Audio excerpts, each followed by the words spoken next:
What I thought Mr. Soon. Oh, here's Mr. Soon.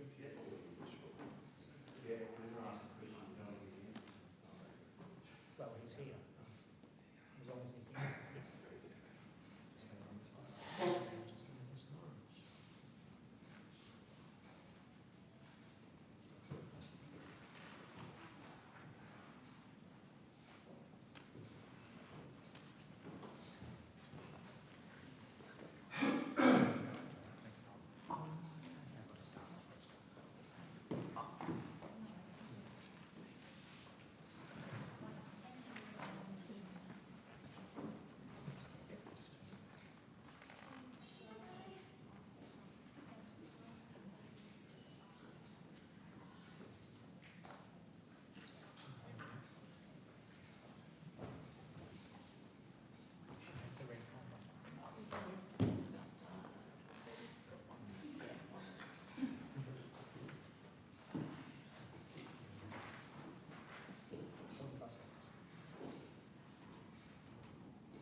Honourable members, the Deputy Speaker.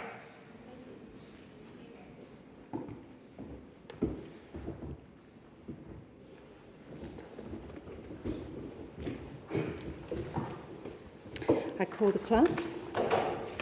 Government business, order of the day number 1, grievance debate.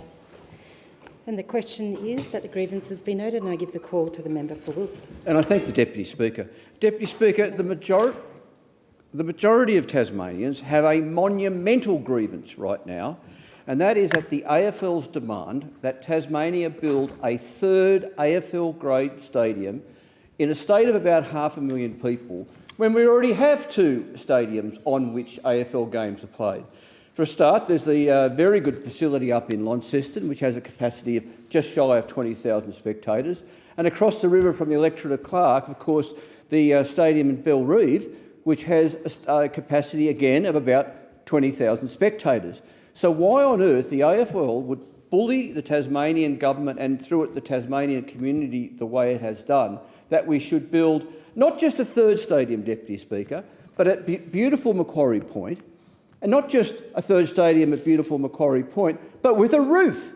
For heaven's sakes, why does the AFL insist that Tasmania spend all of that money to have a third stadium at Macquarie Point with a roof? It beggars belief.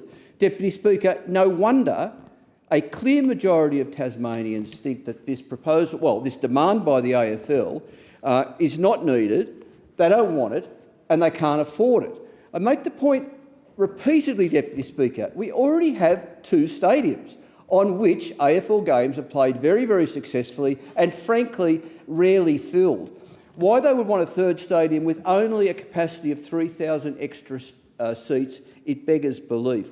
I say the majority of Tasmanians don't want it, Deputy Speaker, and there has been poll after poll after poll which has shown clearly that just about everyone in Tasmania wants a team. Just about everyone in Tasmania reckons we deserve a team. I mean, we're one of the foundation states when it comes to providing players to the AFL.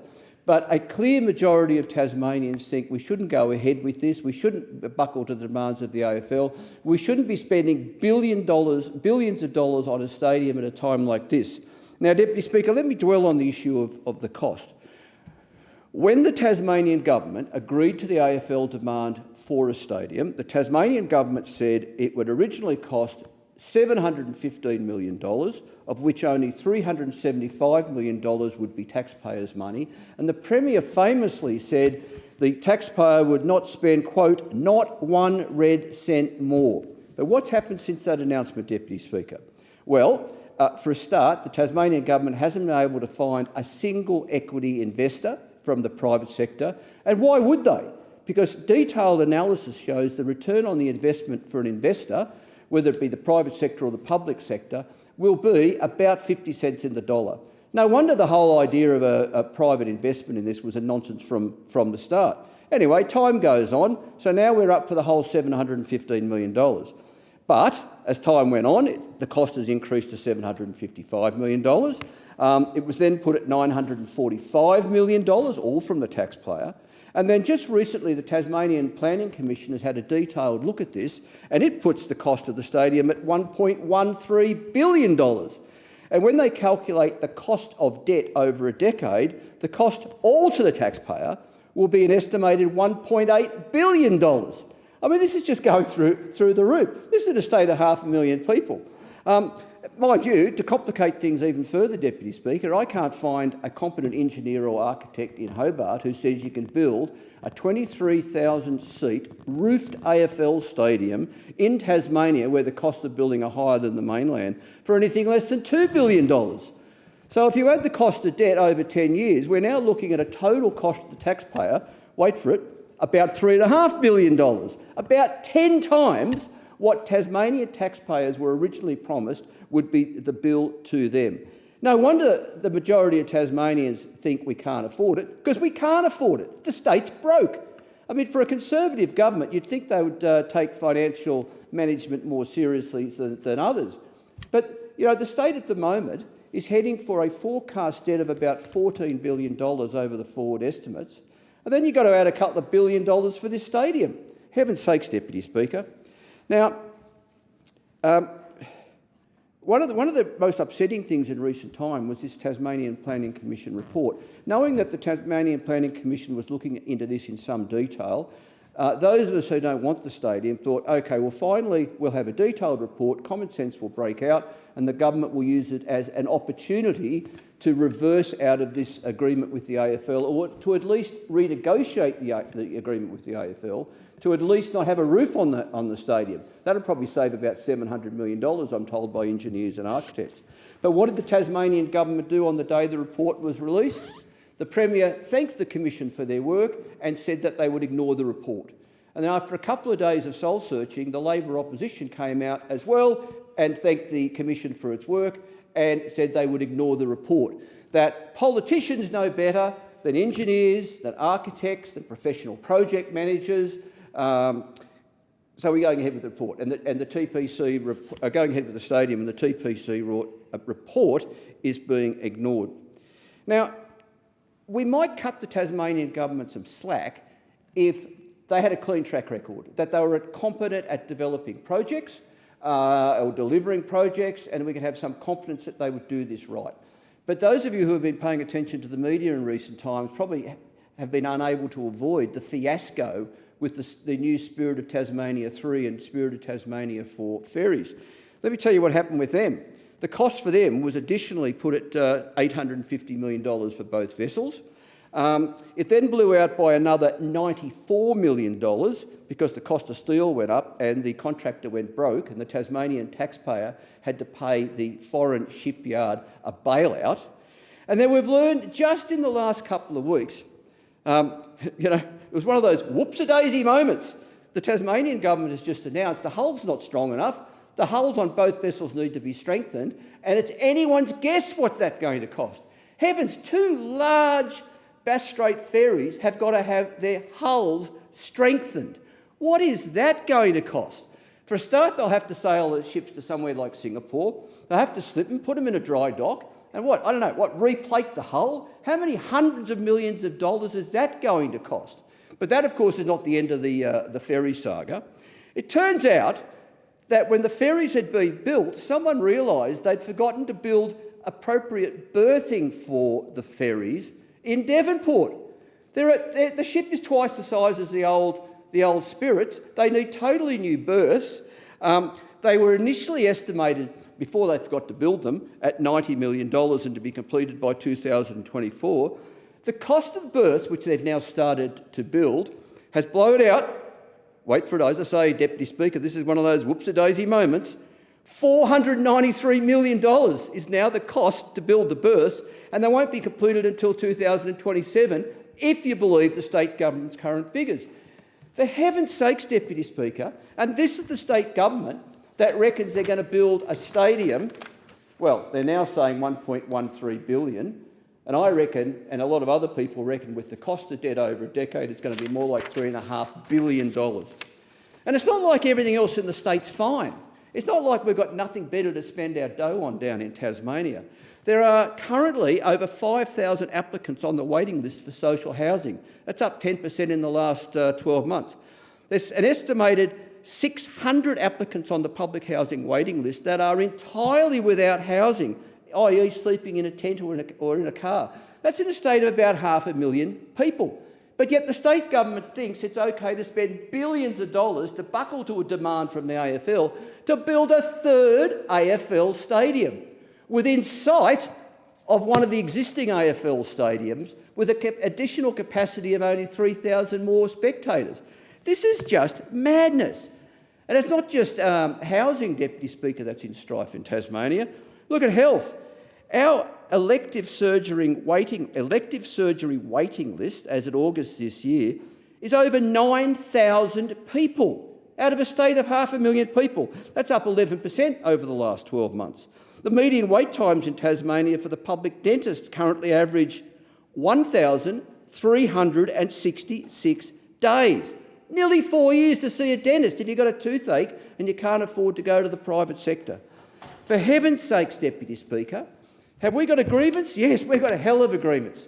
And I'm giving voice to a great many Tasmanians when I say, of course we want a team, but we won't be bullied by the AFL, and we won't send the state further into bankruptcy by building this ridiculous stadium that the Premier and the opposition leader, I'm sorry to say, have turned into a vanity project that they will build against the advice of all the experts, and who knows where the money's going to come from my children and their children. Thank you very much, Deputy Speaker. I thank the member for Clark and I call the member for Banks. Thank you, Deputy Speaker. I rise today to speak about the shrinking access to services in our town centres, especially banking and post, in my community and indeed right across our country. Recently, I was made aware that the Revesby Post Office had been scheduled for closure by Australia Post. This is extremely disappointing news for the community in Revesby, Revesby Heights and Picnic Point, as well as the broader area. The Revesby Post Office is a key fixture in our local town centre. It is close both to the major supermarkets and connected to all of the surrounding suburbs by multiple regular public transport links, making it by far the most accessible Australia Post location in the area. Further, Revesby is a growing community. A substantial development of new homes has been approved quite literally across the road from the existing post office site. We need more services, not less, to cater for the growth in population in the area. As a reminder to the House, while Australia Post may be owned by the government, it was corporatised in 1989. It is incredibly clear to me and the community that I represent that Australia Post have made the wrong call in regards to Revesby Post Office. Both the closure of bank branches in surrounding suburbs and the centrality of the location on Sellons Parade in Revesby has made this post office the go-to place for in-person banking through Bank at Post, a service that is so disproportionately used by older members of our community who have less readily available alternatives, particularly for those not comfortable with online banking. And understandably, this anxiety around using online services has been exacerbated by the proliferation of scams. Alongside the state member for East Hills, Kylie Wilkinson, Canterbury Bankstown Mayor, Bilal Hayek, and Revesby Ward Councillor David Walsh, I am advocating for this decision to be reversed in the interest of local residents in and around Revesby.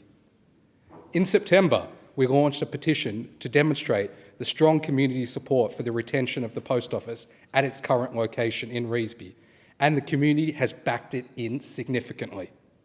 As of this morning, 2,338 people have lent their support across Revesby, Revesby Heights, Panania, Picnic Point, East Hills and Padstow. We also got a fair bit of media attention. This includes an online news piece published the same week we went out to the community for input that had been sought by Australia Post, that hadn't been sought by Australia Post. I look forward to continuing to have discussions with Australia Post about the future of the post office in Revesby and how we can ensure that the community does not lose access to the services that remain much needed by so many. Indeed, I'm not the only member of this place that has seen bank branches and post office closures in their electorate. It is unfortunately a common story for members across this House. Like many members from Greater Sydney, my colleague and electorate neighbour, the member for Barton, currently has a similarly important post office closing in Kingsgrove, and the withdrawal of services at the former Rockdale post office site as one example. While Australia Post has had significant retreat in terms of the number of retail outlets, it is not the only example of retreat from services in our communities and town centres. Similarly, bank branches have been withdrawn from local communities as well. While Revesby has been spared the worst of the bank branch closures, losing the National Australia Bank location in 2022 and still maintaining the other three big banks, other suburbs in my electorate have not been so lucky. East Hills, for example, no bank branch. Panania used to have 4 bank branches, but after the CBA closed in 2014, it has none. Padstow has no bank branches after the CBA closed the branch, which it justified closing after justifying the closure at Panania. Picnic Point, no bank branch. Milperra, no bank branch. Riverwood, both CBA and the National Australia Bank closed, and again, no bank branch left. Narwee, no bank branch. Lugano, no bank branch. Peakhurst, no bank branch. Beverly Hills, no bank branch. Oatley, CBA, St George and Bendigo Bank all closed, and like the others, no bank branch left. Penshurst, CBA closed a long time ago and now it has no bank branch. Blakehurst, Connells Point, South Hurstville, all with no bank branches. And lastly, Mortdale. Westpac closed, CBA remains, and perhaps the strangest of all, it has an ANZ Bank branch operating as a cashless bank branch. It is an unfortunate pattern of events that often bank branches close and offer the consolation that you can do your personal banking at the local post office. But as the post office closed, there is no viable alternative for in-person banking services for many in our town centres and our high streets. Deputy Speaker, in the digital age, it is just so important to make sure people have options. As I mentioned before, scams are more common and complex than ever. It is so important, particularly for older Australians, to have an in-person service where they can speak to another person within easy reach, and the retreat of these two services has derailed that significantly. This has a particular impact when the needs of the individuals are complex, and this is why in-person services are so important. Deputy Speaker, the effects of these services closing has been well known for quite some time. The Hawker inquiry into the level of banking and financial services in regional and rural communities in the late 1990s outlined issues quite clearly. Academics have also weighed in around the same time with studies into the effects of regional and rural communities. The Senate Standing Committee on Rural, Regional Affairs and Transport conducted an inquiry during the last term of Parliament about this very same topic. These studies found significant negative social impacts, including socio-economic marginalisation and financial exclusion in the bush. It was also noted that bank closures were devastating for small businesses and local economies, with people travelling to larger regional centres to do their banking and doing their shopping while there, instead of keeping money in their local communities. Perhaps the most concerning note was the faith in the future of regional towns was dramatically weakened, according to this research. While these effects are particularly pronounced in regional communities, they can also be seen in metropolitan areas like the one I serve in this House. Suburbs lose their bank branches and post offices, and a large subsection of consumers and community members go to large suburban centres to do their admin and take their business with them, harming the small businesses in the places they live, including in places like Revesby. Research out of the United Kingdom against the background of legislation to protect access to basic banking services from only a few years ago indicated that the closure of bank branches was entirely eliminating access to cash and financial services in some communities. Now, the flip side from the Australian Banking Association is they claim that nearly 99% of banking transactions are now taking place digitally, be that online or otherwise, and foot traffic to branches has fallen significantly in recent years. These statistics have been used to justify bank branch closures for quite a while. But the element missing from this equation is the consideration of the community and the social licence of which these businesses operate in. The ongoing acceptance and approval of a business from the community and other key stakeholders for its operation is the often unseen and underappreciated part of their business success. Organisations like banks and the post office should recognise that the level of frustration in the community with the industry is palpable. Nearly 2,500 people in my community alone have expressed their frustration in little more than a month, and there is an unquantifiable groundswell in the background behind that as well, and an ongoing concern about access to services. Deputy Speaker, in my first speech to this House, I talked about making government more human. The same applies to our key services outside government.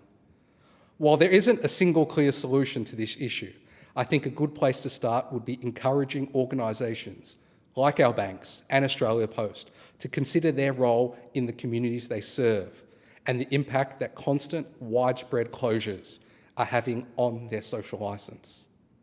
In addition, a solution to how we preserve the access to face-to-face transactions, in spite of the dramatic spike in digital banking communications, in order to protect Australians, and in particular old Australians in our communities. We must remember these businesses including Australia Post, are community businesses. They are there to provide essential services to support those in our community. And unfortunately, with some of their closures, the impact is being felt by those in our community who need their support most. Thank you, and I call the member for Grey. Speaker, I rise to raise my grievance in relation to a range of issues impacting my constituents in the seat of Grey, and more broadly, Australians living in regional and rural remote Australia, who are being left behind by an increasingly city-centric Albanese Labor government. A government who appears to think that those living in regional Australia don't deserve the same services, attention or compassion as their city-dwelling counterparts. This is a government that constantly talks about fairness, about equity, about leaving no Australian behind. But I say, look at regional South Australia, look at the electorate of Grey, at rural and remote Australia, and tell me where the equity is. Tell me where the compassion is. Now, I understand as well as anyone that it's hard to get out to the regions. In the last few weeks alone, I've driven thousands and thousands of kilometres, traversing the vast distances and the communities in the electorate of Grey. It's not easy, it requires commitment. So you can appreciate my astonishment after months of trying to get senior ministers, or maybe even the Prime Minister, to come and see firsthand the damage done by the harmful algal bloom on the Yorke Peninsula and in the Gulf of St Vincent, a genuine crisis that crippled our local agriculture industry and destroyed livelihoods. The request was met with a resounding, patronising silence. It was all too hard. The same for the drought, the worst in history for many of my farming communities. But then, at the drop of a perfectly staged and brand new photo op with a hard hat, 3 federal Labor ministers are suddenly able to travel to the middle of South Australia, 570 kilometres north of Adelaide, for a nothing announcement at BHP's Olympic Dam mine. All the people of Grey, all the local agriculture industry wanted was somebody to talk to, somebody to listen to their stories, but it was all too hard. Yet, when BHP had something to say, and when the Premier of South Australia wants to add some meat to his advertiser puff piece, no less than 3 Albanese Labor government ministers are able to don their fake high-vis hats and make the trek. When the real people want to talk, it's all too hard. But for the corporate photo opportunities, this government will, and I quote the great Scottish band The Proclaimers, walk 500 miles. But the neglect goes far deeper than a simple refusal to travel and hear directly from those in need.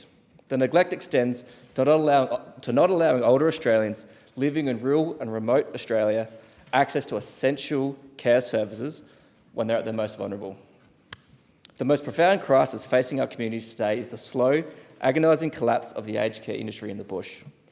The Albanese Labor government champions its aged care reforms, but those reforms feel hollow when all they deliver in my electorate is delay after delay after delay. It is heartbreaking. I'd like to now read some real stories from people in Grey who have been directly impacted. I'd like to thank these people and their families for sharing. Suzanne, 77, from Murray. Suzanne's husband Ron passed away. He suffered from bowel cancer, diabetes and heart problems. He'd been assessed for a home care package, waited over 12 months and did not receive it before his death. Suzanne is currently having difficulties with the care she is receiving due to living remotely. Quote, I had to have our bathroom renovated to put in a shower as the shower was over the bath and Ron could not step into the bath. That cost us $11,000 with no assistance.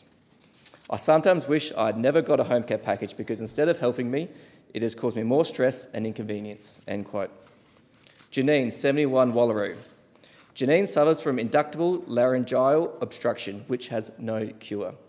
She was forced to retire 4 years ago because of her condition, ending her 50-year nursing career. Janine decided she needed help back in May 2024, was approved for support but was told there were no packages. Quote, this is a very debilitating and insidious condition which has changed my life completely. I'm now at the point where I need a level 1 package, but I've been told that I won't get one because they are not giving them out. My daughter has taken over the role as carer because I get overwhelmed with the system and I can't talk after a short period of time, end quote. Judith, 73, Edithburg. Judith looks after her 99-year-old mother while they waited for her to be reassessed. Her mother is currently on a level 3 home care package after suffering from a stroke a few years ago.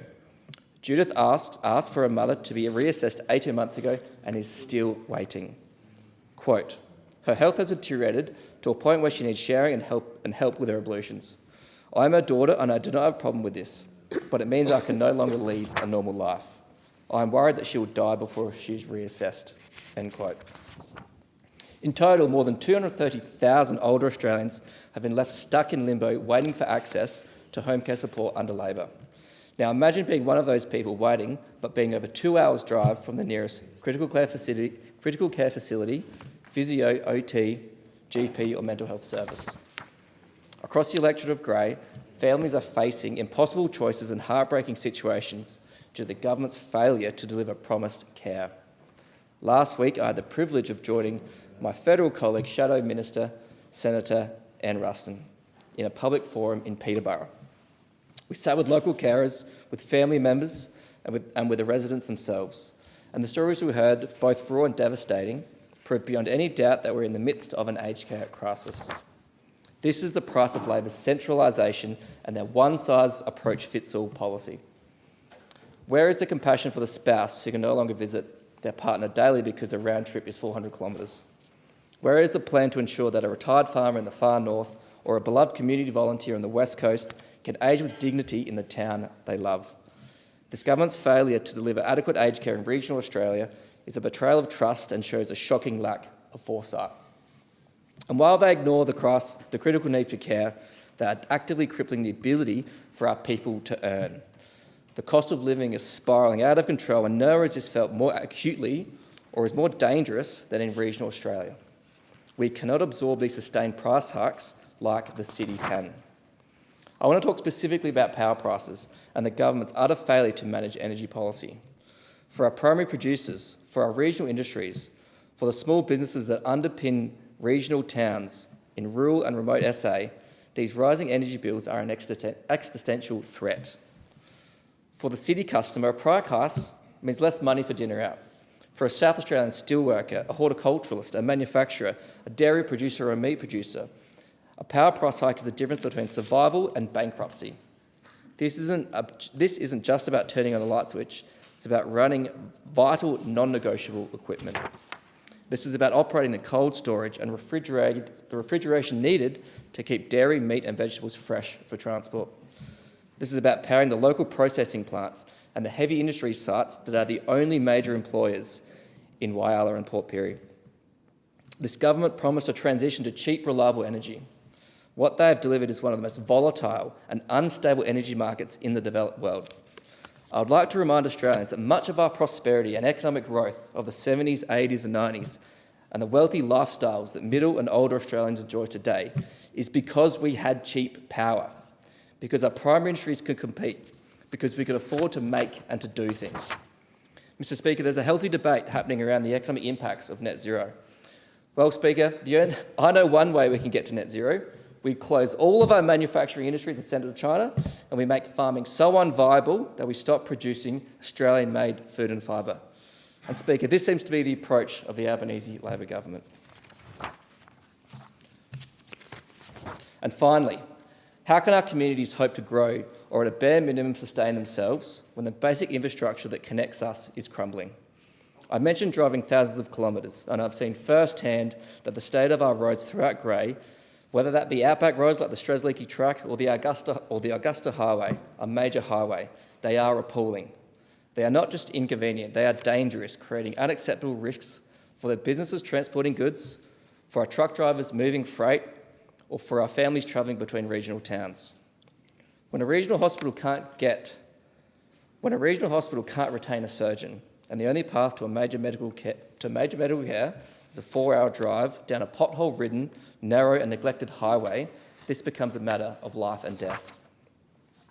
This government is failing to invest in the basic asphalt and steel that ties our nation together, just as they are failing to invest in and support the ties that bond our elderly to their family homes. In conclusion, the Albanese Labor government must stop looking at regional Australia through the lens of a staged photo opportunity or a campaign-made promise to a metropolitan demographic. We are not an afterthought, and we are not here to subsidise city convenience. with our health, our livelihoods, or the dignity of our elderly. The people of Grey demand attention, they demand equity, and they demand a government that will actually walk 500 miles, not just for a multinational corporation, but for the real people who need help right now. Thank you, Speaker. Thank you, and I call the member for Bean. Deputy Speaker, today marks the second anniversary of a violent and cowardly attack on civilians and the beginning of one of the great humanitarian calamities of our times. 2 years ago, we watched on in horror as militants launched attacks deep into Israel, engaging in acts of unmitigated and unrestricted violence. People were murdered in their homes, and young people enjoying a music festival had their lives cut short. We know that hundreds of civilians were killed that day, many of them children. Many more were injured, and all who were exposed to the violence will carry the trauma of that day for the rest of their lives. This violence against civilians was by its nature unprovoked. There is no justification for the deliberate killing of civilians. Deputy Speaker, I recognise the significance of this day for Jewish people everywhere and those in my electorate have been. Their pain and outrage is more than understandable. The Jewish community has a right to feel safe and secure wherever they are. And in the face of the unacceptable rise of anti-Semitism, I commit myself to always stand up for this community. And Deputy Speaker, we remember the 251 hostages today taken by the militants, particularly those who were killed in captivity. We remember the horrors that the hostages endured and acknowledge the pain felt by their loved ones. The remaining hostages must be released. And Deputy Speaker, importantly, today also marks the beginning of the response of Israel to this act of terrorism, a response which itself has become one of the key issues of our times. We have watched on in horror at the systematic destruction of Gaza, the loss of life on a large scale, and the rapidly compounding humanitarian crisis stemming from a lack of basic aid. We've witnessed the documented destruction of civilian infrastructure, of schools, hospitals, water supplies and sanitation. We've seen death and suffering on a scale not seen for many years. The violence that is being used has taken on all the appearances of being also unmitigated and unrestricted. The civilian death toll from Gaza is almost beyond imagining. At least 80,000 dead. Around 160,000 have been injured, many of them lifelong injuries. The psychological harm inflicted on nearly the entire population will last for lifetimes. The harm to the children in this regard is particularly devastating. It's not just the killing and maiming which has caused the human catastrophe in Gaza. The forcible dislocation of 1 million people has created significant and almost unmanageable problems. People are living in poor shelters with limited access to hygiene and drinking water. Access to food and medicine is limited. Malnourishment is widespread. Starvation is increasingly a part of life in Gaza. With the scale, scope and impact of this crisis, it's little wonder that many genocide scholars apply that term to what they are observing. It's difficult to see, Deputy Speaker, how this war on Gaza has done anything to prevent a future attack on Israel or bring justice to the victims of October the 7th, or bring peace and freedom to the hostages and their families. Instead, this conflict has become one of the defining issues of this first part of the 21st century. It has stretched beyond the borders of Gaza, with conflicts spreading to Lebanon, Syria, Yemen and Iran. This widening instability has created a greater regional crisis, the geopolitical ramifications of which will resonate for some time. Compounding the horror, Deputy Speaker, is the sense that there is no easy pathway forward to a permanent and just peace for that tortured part of the world. A just peace which sees Palestinians and Israelis living in peace and security in their own respective countries. A just peace which generations of people of goodwill on all sides have expended significant efforts and political capital towards achieving. This just peace, Deputy Speaker, at times seems further away now than ever before. For too long, we've allowed the immediate complexities of agreements to stymie our efforts for a long-term peace. For too long, we've listened to the loudest voices of obstruction and not heard the clarion call for peace. For too long, we have tolerated the intrusion of our own political biases to derail our commitment to a future of real peace. Deputy Speaker, foregoing an opportunity for lasting peace only guarantees the certainty of permanent war. Violence begets violence, and the cycle continues.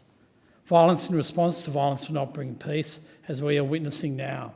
We need to break the cycle and commit to a pathway to peace. The lesson and message of today, Deputy Speaker, calls on all of us to use all of our powers and influence to achieve peace in Palestine and Israel. I believe the decision of our government to recognise the Palestinian state is a positive step towards achieving peace. This decision speaks to our commitment to play a positive and constructive role in the future of Palestine and Israel towards the establishment of peace and prosperous relations between two states. The Australian people have a clear view about the need for the violence in Gaza to stop, and they have made this view clear.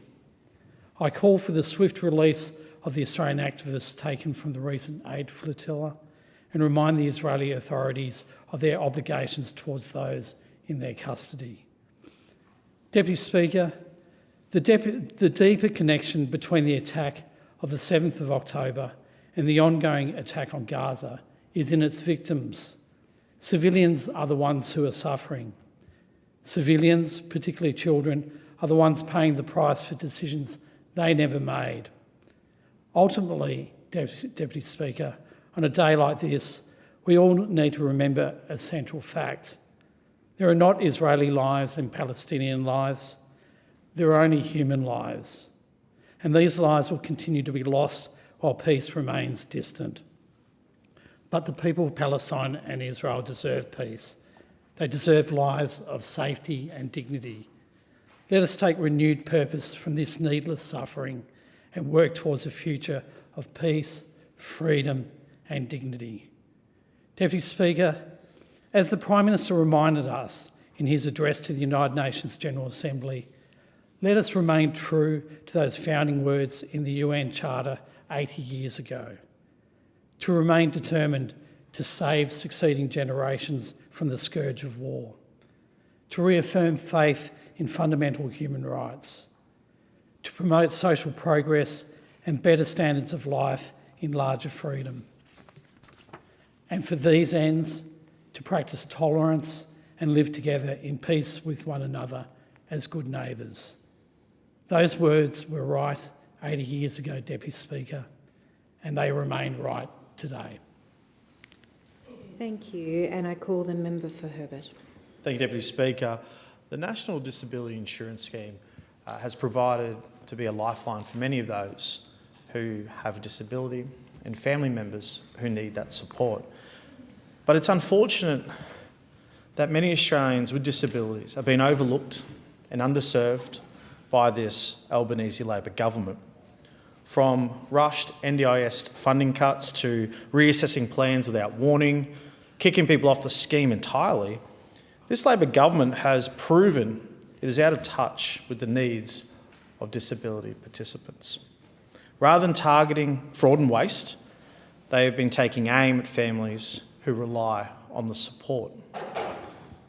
In my own electorate of Herbert and Townsville, I've been hearing heartbreaking stories of participants who have been abandoned by a system that was designed to support them. Providers have been forced to work unpaid, hospitals are turning away people who need help, and participants have been left out in the cold. One provider told me that when the NDIS cancelled their client's funding, they were told to send their client to the Townsville University Hospital instead. The hospital refused admission, the ambulance was turned away, and the client was sent home. This provider continued the necessary home care, valued at $70,000 out of pocket, with the NDIS refusing to pay until I intervened to secure funding from this Labor government. Another participant, Fred, who suffers from hypoxic brain injury and requires 24-hour care with just 2 support workers, has had his NDIS plan cancelled in July. His providers are still owed over $50,000 and are forced to work unpaid to keep him safe. The ongoing delays are placing Fred at serious risk. An intervention is urgently needed, but this government isn't listening. Another participant, David, a 50-year-old with dementia, has had his NDIS funding cut, which left him with inadequate care. Townsville Police were called to locate David multiple times this year, including deployment of the helicopter unit, after he wandered due to the insufficient support. The NDIS responded by saying there are not a crisis service, leaving David and others like him in the care of overwhelmed hospitals and unpaid providers. David's sister told me this is unsustainable and dangerous, and the responsibility cannot continue to be shifted solely to the provider. The NDIS has to act.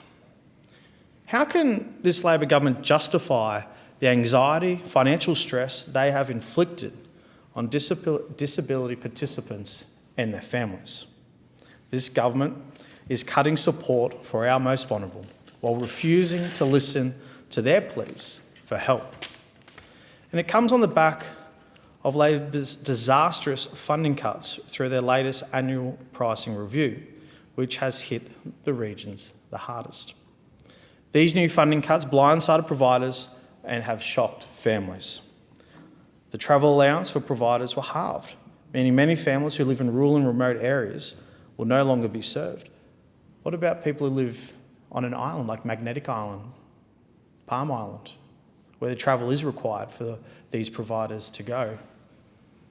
Labor is happy to cater to the metropolitan electorates, but when it comes to regional Australia, it's just not a priority. Allied health professionals are also facing funding cuts, reducing their capacity to help children who rely on the support to move, to grow, to get stronger. The government gave just 10 working days' notice to physios, dietitians, occupational and speech therapists about funding cuts. Families are now fearing their children are about to lose the therapy support they desperately rely on.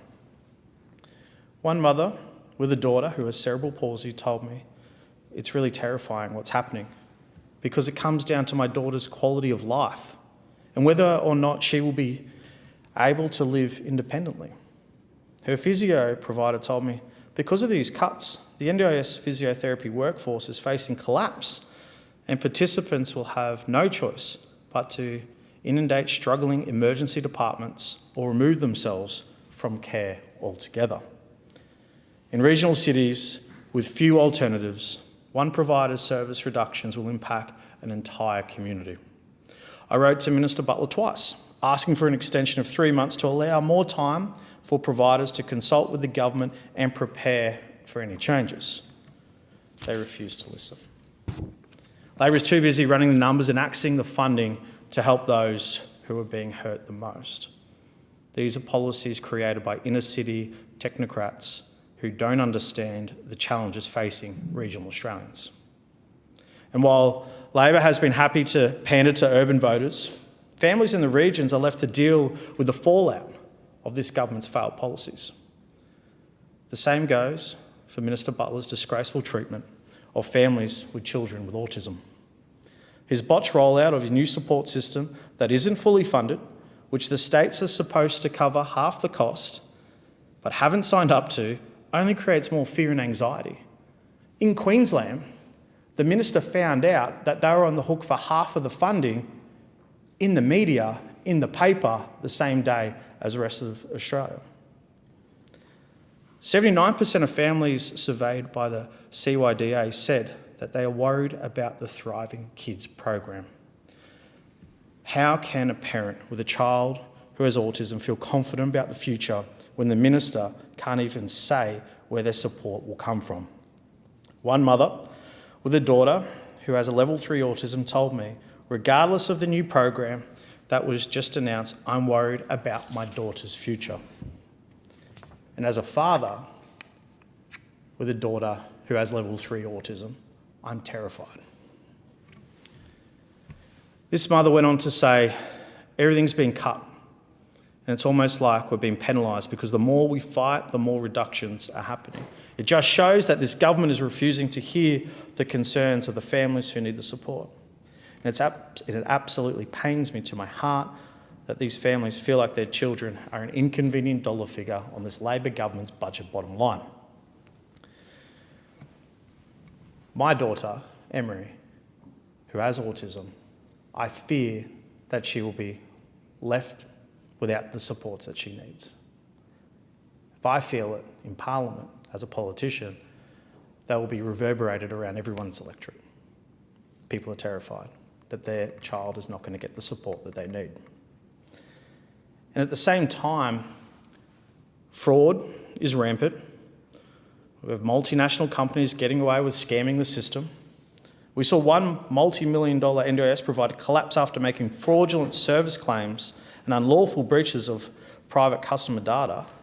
We've also seen another NDIS director buying luxury sport cars, donating to football clubs, owing millions in taxes and fleeing the country when the ATO found out. This is who the government should be going after, not children who need the support and the early intervention. It's these people, these crooks, who are robbing the taxpayer, ripping off the Australian people and crushing the dreams of the children who need the support from the NDIS. We should be targeting these people. Because when a fraudulent operation collapses, most of them just Phoenix the company, start another one. There needs to be real teeth here, real punishment. But instead, this government is going after the families, the children who rely on these NDIS plans. None of this is good enough. It doesn't put our most vulnerable first. Any sort of change or reform must have the participant at the forefront of mind.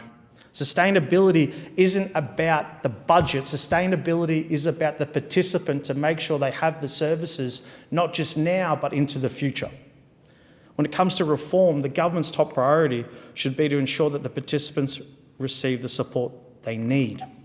This Labor government is letting down our participants and their providers, especially in the regions. And it's time they are held accountable for the sake of our most vulnerable. Thank you. Thank you, and I call the member for Leichhardt.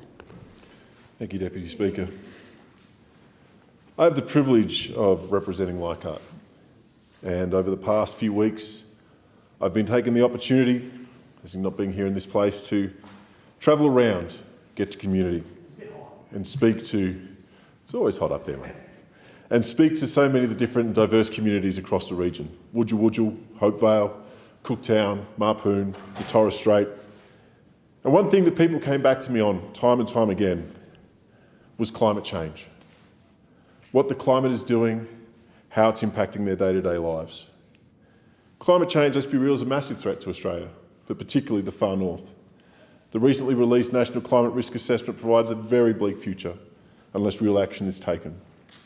And Australia is experiencing more frequent, severe and extreme weather events, as witnessed by Cyclone Jasper just a couple of years ago. This is not fear-mongering, this is fact. Natural disasters are getting worse. The heat waves are getting worse, the cold snaps are unpredictable. And all this leads to a place where Australians, their homes, their lifestyles are all at risks. We don't have to imagine these. They've arrived on our doorstep. But I want to talk about some of the real-world aspects of this. When I was recently in Saibai, speaking to the people on Marsig Island, inundation occurs on high tides, washing away at the cemeteries, closing the school, cutting one island off from the other, cutting islands in half, cutting communities away from their healthcare because the seawalls are starting to fail and are no longer adequate. That is a real problem right now. Some of the people in Saibai are putting together an evacuation plan. They feel that 30 years is as much time as they have left on their island, on their home, before that culture disappears under the waves. We owe the people of the Torres Strait more than that. We owe them their culture, which they share with us. And we owe it to them to do all we can to prevent the loss of their homes. In Wujal, Auntie Lila told me that bush medicine is becoming harder and harder to come by as climate change is impacting when certain fruits and flowers are available to the community. Do not underestimate the power of bush medicine in culture and community. Western medicine has its place, but what has been done for 40,000 years still resonates within community. It matters. It matters that you can go to the local aunties and uncles and they can give you the bush medicine that your grandparents had, that their grandparents had, and on and on. And slowly that is being whittled away, one season at a time. Wujal is of course also recovering from Cyclone Jasper, the rain event after, which flooded the entire town. An entire town had to be evacuated to Cooktown, to Cairns, to Mossman. Cooktown and Mossman are not big places. This put additional stress on the services, making it harder for everybody. Cooktown nearly ran out of water. Mossman and Port Douglas were within hours of running out of fresh drinking water as well. These are real-world examples. In Cairns itself, a thriving city, the 15th largest city in Australia, I believe, people still aren't in their homes yet, recovering from the flooding disaster. You can put it in numbers. More than $229 million has already been spent on recovery measures, $130 million on betterment packages to rebuild infrastructure, $61.2 million on water and sewage infrastructure, and the $13.9 million specifically for Wujal. Our roads to Kuranda are still cut off. Our road to Port Douglas is still on a single lane. But not everyone lives in Leichhardt. So how would this affect you on a day-to-day basis? And it's going to be the little things that change. It's going to be the little things that make a difference. The stinger seasons in the far north are getting longer. That means there's more and more time with stinger nets in the water, but they're also travelling south to communities that are unprepared for box jellyfish and irukandji. If they get as far south as beyond 1770 where the surf beaches hit, well, that's going to be a very real problem. You can't net surf beaches. You won't be able to protect the people from the irukandji or the boxies, and you will have to close those beaches for 6 months of the year. You can now catch coral trout in Sydney Harbour. This is not a good thing. Coral trout belong where there is coral.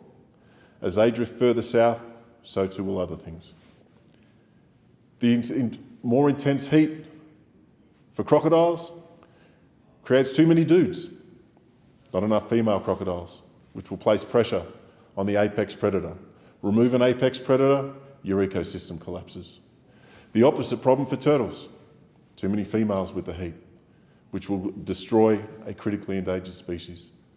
People travel from all over the world to dive the Great Barrier Reef and to see our beautiful turtles up close. We need to take action to ensure the survival of these species. And that's why I'm proud to be a part of a government that is acting on climate change, pushing towards net zero. Australians voted for climate change, they voted for action. And the 62 to 70% is an achievable but ambitious goal to arrest what is already happening. We know that there's work to be done, both in the renewable sector and in changing our systems. But it's something that we're all going to tackle as a country, as a nation, together. We're building resilience into the Great Barrier Reef with coral IVF and replanting of coral. We can now bring those reefs back faster after mass bleaching events. This is great not only for the world, as we do have custody of the world's largest living ecosystem, but it's also important for our children. And it shows science. We build the resilience because we know that climate change is happening now. We've already approved enough renewable energy to power more than 10 million homes. We've got massive investment in emissions reduction projects. Renewables are springing up all over the place.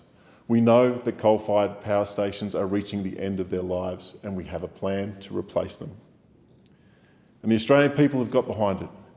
Over 76,000 homes now have batteries. That's more homes than there are in Cairns completely. You've taken Cairns off the grid. Australians have done that together.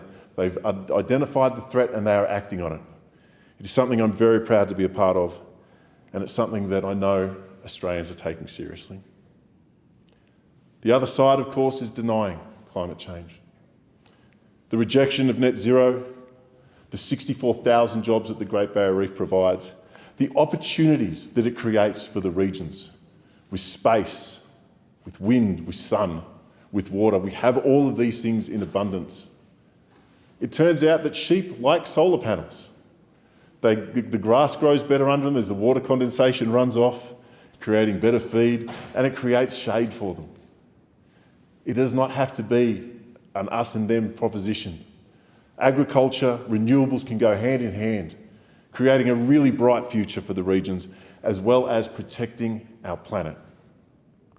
We have a real opportunity to lead, not just in our region in Australia and the South Pacific, but the world, as a renewable superpower, arresting climate change and putting ourselves at the front of the pack.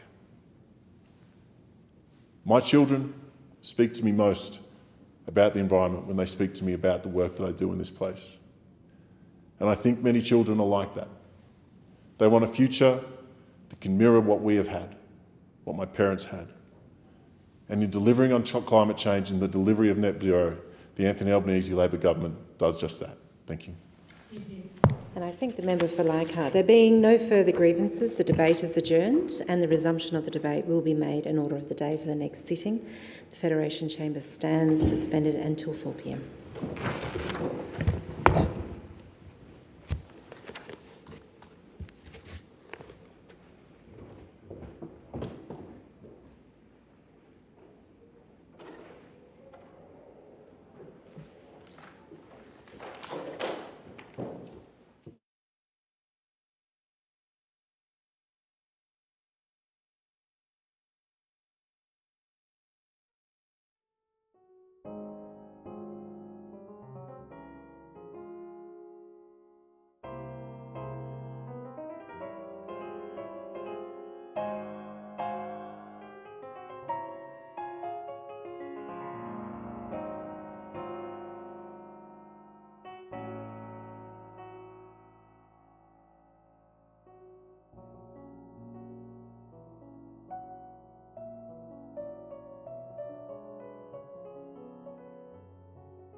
Are there any constituency statements by honourable members? I call the member for Kennedy. Our little political party, we're about Borchov. It's like Gorbachev without the gore. And the B stands, we believe Australians should build Australia. O is for reward, our natural, wonderful, beautiful nature, wonderland, enjoy it, experience it, enhance it, and yes, protect it. Our nature, wonderland, that's the O. The R is reward for those who work, not the slithering suits in Sydney that play, market games with each other, but people that actually produce something of value for the rest of Australia. The O, I backtrack, is for own Australia. We believe Australians should own Australia. All our airports are foreign owned. Almost all of our seaports are foreign owned. What the hell do we still own in this country? All of our underwear manufacturing has gone overseas. All of our motor vehicle manufacturing has gone overseas. All of our petrol has gone overseas. What the hell do we produce in this country? That's what you've reduced us to. So we are just a little Gumtree movement. That's all we are. We're just Gumtree movement. CH for Christianity, and we make no apologies for this. If you look at Western civilisation, which is basically civilisation, and I refer to a number of historians, which I haven't got time to refer to in this place, it is the basis of their belief system in America. It is the basis of all the things about them. And that is the reason why a relatively small country, compared with China and other countries, can be so enormously powerful, and what they've achieved is extraordinary. O, as I've got it back to front, is our natural wonderland. Enhance it, use it, enjoy it, improve it, protect it. And double F, Borchov, FF, we're the Freedom and Fun Party. We don't want any regulations. Take your regulations and do with them what I can't say in Parliament with your regulations. We didn't need those regulations. We got here as Australians without those regulations. Now, you put the price of a house up about $200,000 with your regulations and taken it out of the reach of fellow Australians. We can't subdivide land. So where we say, advance Australia fair, to every Australian, a quintaire. That's a fifth of a hectare. And call the member for Shortland. Thank you, Deputy Speaker. Right across our community, and my community in particular, down Lake Macquarie and into the Central Coast, access to housing remains one of my top concerns. Young people are competing for fewer rentals. Families who just a generation ago would have bought their first home are locked out. This crisis didn't happen by chance. It was the product of neglect. For 9 years under the Coalition, there was no dedicated housing minister for most of that time. Just 373 social and affordable homes were built nationwide. They walked away, Deputy Speaker. And for the last 3 years, while we've been trying to change that, we saw the Greens join with the Coalition to block reforms. This new Coalition strategy was simple: delay, obstruct, then complain. That's politics at its worst. Thankfully, Labor's got a different approach. The Albanese Labor government is delivering the biggest housing investment since the post-war boom. Since coming to office, more than 500,000 homes have been built. 180,000 Australians have bought their first home with as little as a 5% deposit. Over 1 million households are receiving higher rent assistance, which has seen the biggest boost in 30 years. And 25,000 social and affordable homes are already in the pipeline. In my electorate of Shortland, the results are real. So far, 956 locals have bought their first home through the Home Guarantee Scheme. More than 10,600 households are getting extra rent assistance, and nearly 600 apprentices are learning trades to help build the homes we need. But we know the job's not done. That's why we're going further. Across the country, there will be 55,000 new social and affordable homes.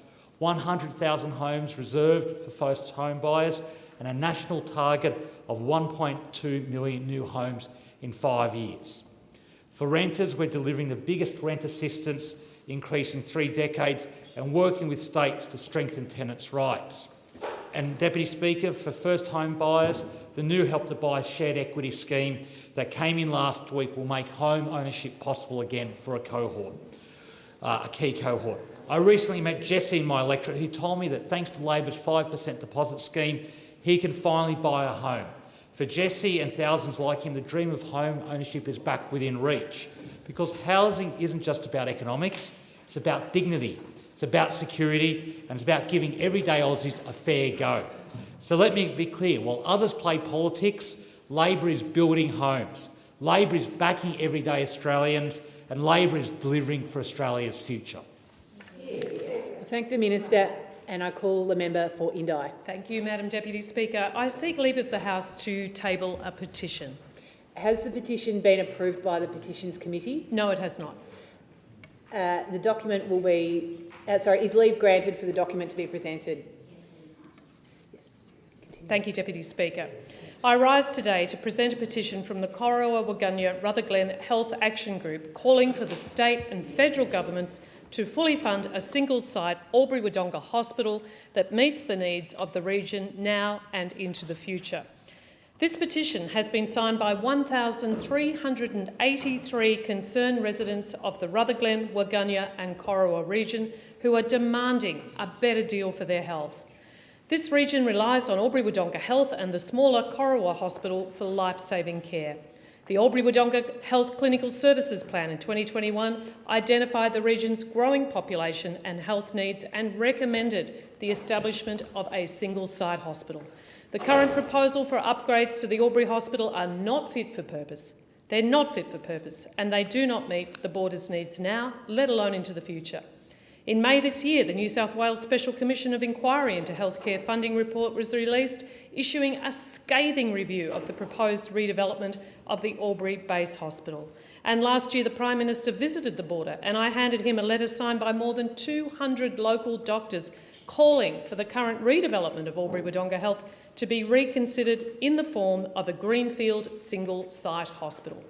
In March this year, I organised a meeting in Parliament with the mayors from both Wodonga and Albury, with the Minister for Health and Ageing, and together we presented the unique case of Albury-Wodonga Health being the only cross-border health service in Australia, and explained why the Commonwealth investment is needed and why the states need to step up. And just last week, the state and territory premiers called for more investment from the federal government, specifically for health infrastructure funding. And during the recent election, I campaigned for a $2 billion Building Rural Hospitals Fund, a fund that would provide transparent, competitive and needs-based funding opportunities for regional and rural health services to apply for such an investment in infrastructure and equipment. Without appropriate investment in hospital infrastructure, the border region risks facing a worsening health crisis. Thank you to the Corowa Rutherglen Waggunya Health Action Group and the 1,383 border residents who have signed this petition. I'm standing up for local health professionals, I'm standing up for the border community, and I am making your request here in the Parliament for the New South Wales, Victorian and federal governments to come together and deliver a greenfield, single-site hospital on the border, because the communities of the border, their lives depend on it. I thank the member and call the member for more.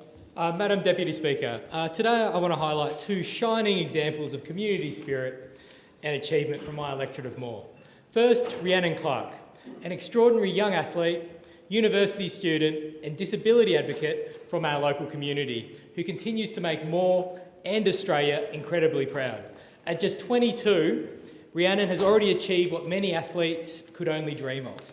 She's represented Australia on the world stage, winning 3 World Championship medals and 2 Commonwealth Games medals. This includes silver at the Gold Coast Commonwealth Games in 2018 and again at the World Para Athletics Championships in Paris in 2023. She also competed in the 2020 Tokyo Paralympic Games.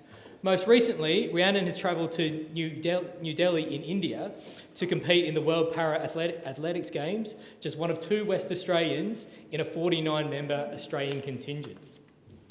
And closer to home, she's been recognised with the Mercy Care Positive Achievement Award at the 2025 WA Youth Awards, a testament not just to her athletic success, but to her commitment to mentoring young para-athletes and advocating for inclusion and equity in sport.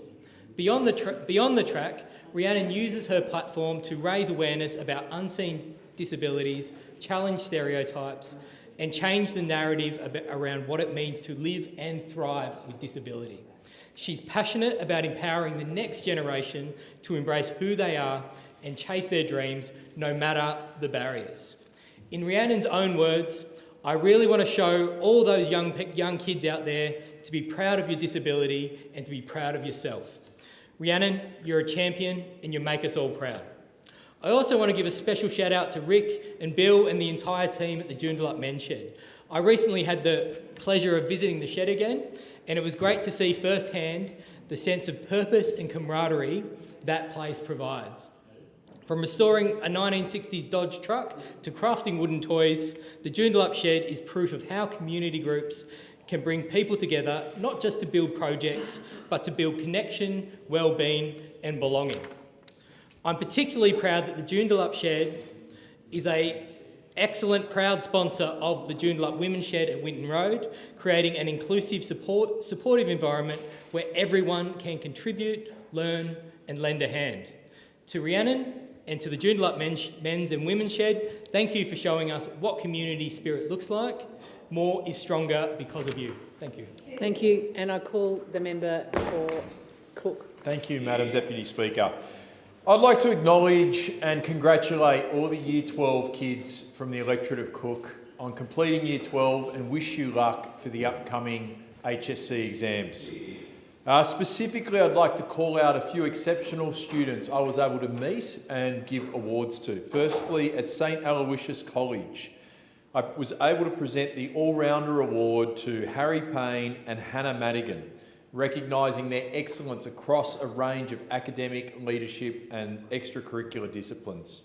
At Endeavour Sports High, Natalie Pepic received the Creative and Performing Arts Award, while Danielle Thompson was also recognised as the All-Rounder. At Sylvania High School, Luca Pili was named the Year 12 Leader of the Year. Congratulations, Luca. At Woolware High School, the Outstanding School and Community Commitment Award was given to Juliet Golding and Daniel Westwood. And then at Gymea Technology High School, Reese Evans and Evan Mukatas received the All-Rounder Achievement Awards. Congratulations to you. At Our Lady of Mercy Burraneer, the Love of Literature Award was presented to Amelia Buharajar. And then at De La Salle Catholic College, Tain Wihare received the Aspiring Citizen Award. And at Caringbah High School, Hilary Chan and Audrey Wee were presented with All-Rounder Awards. Congratulations to both of you. I wish all the Year 12 classes in 2025 in the Cook electorate all the best for the upcoming HSC. I would also like to celebrate the centenary of Sylvania Public School. For over 100 years, Sylvania Public School has been a cornerstone of life in Sylvania. It shaped generation of students and built bonds, not only among those students, but among the parents, the P&C, the teachers and the community at large. I want to pay special tribute to the principal, Miss Jennifer Birch, the staff, both present and past, and the P&C, whose dedication has shaped this school's legacy. Thank you for the hard work and the contributions you make to the community each and every day in this special school in our electorate. To all of Sylvania School, today's students, yesterday's graduates and tomorrow's graduates, thank you for all you do. Thank you for what you do for our community, and I hope the next 100 years will be just as fruitful and just as great as the last 100. Thank you. Thank the member and call the member for Lawler. Thank you, Deputy Speaker. Well, Deputy Speaker, last Thursday, the 2nd of October, I had the pleasure of hosting the annual Sports President's Night for Lawler.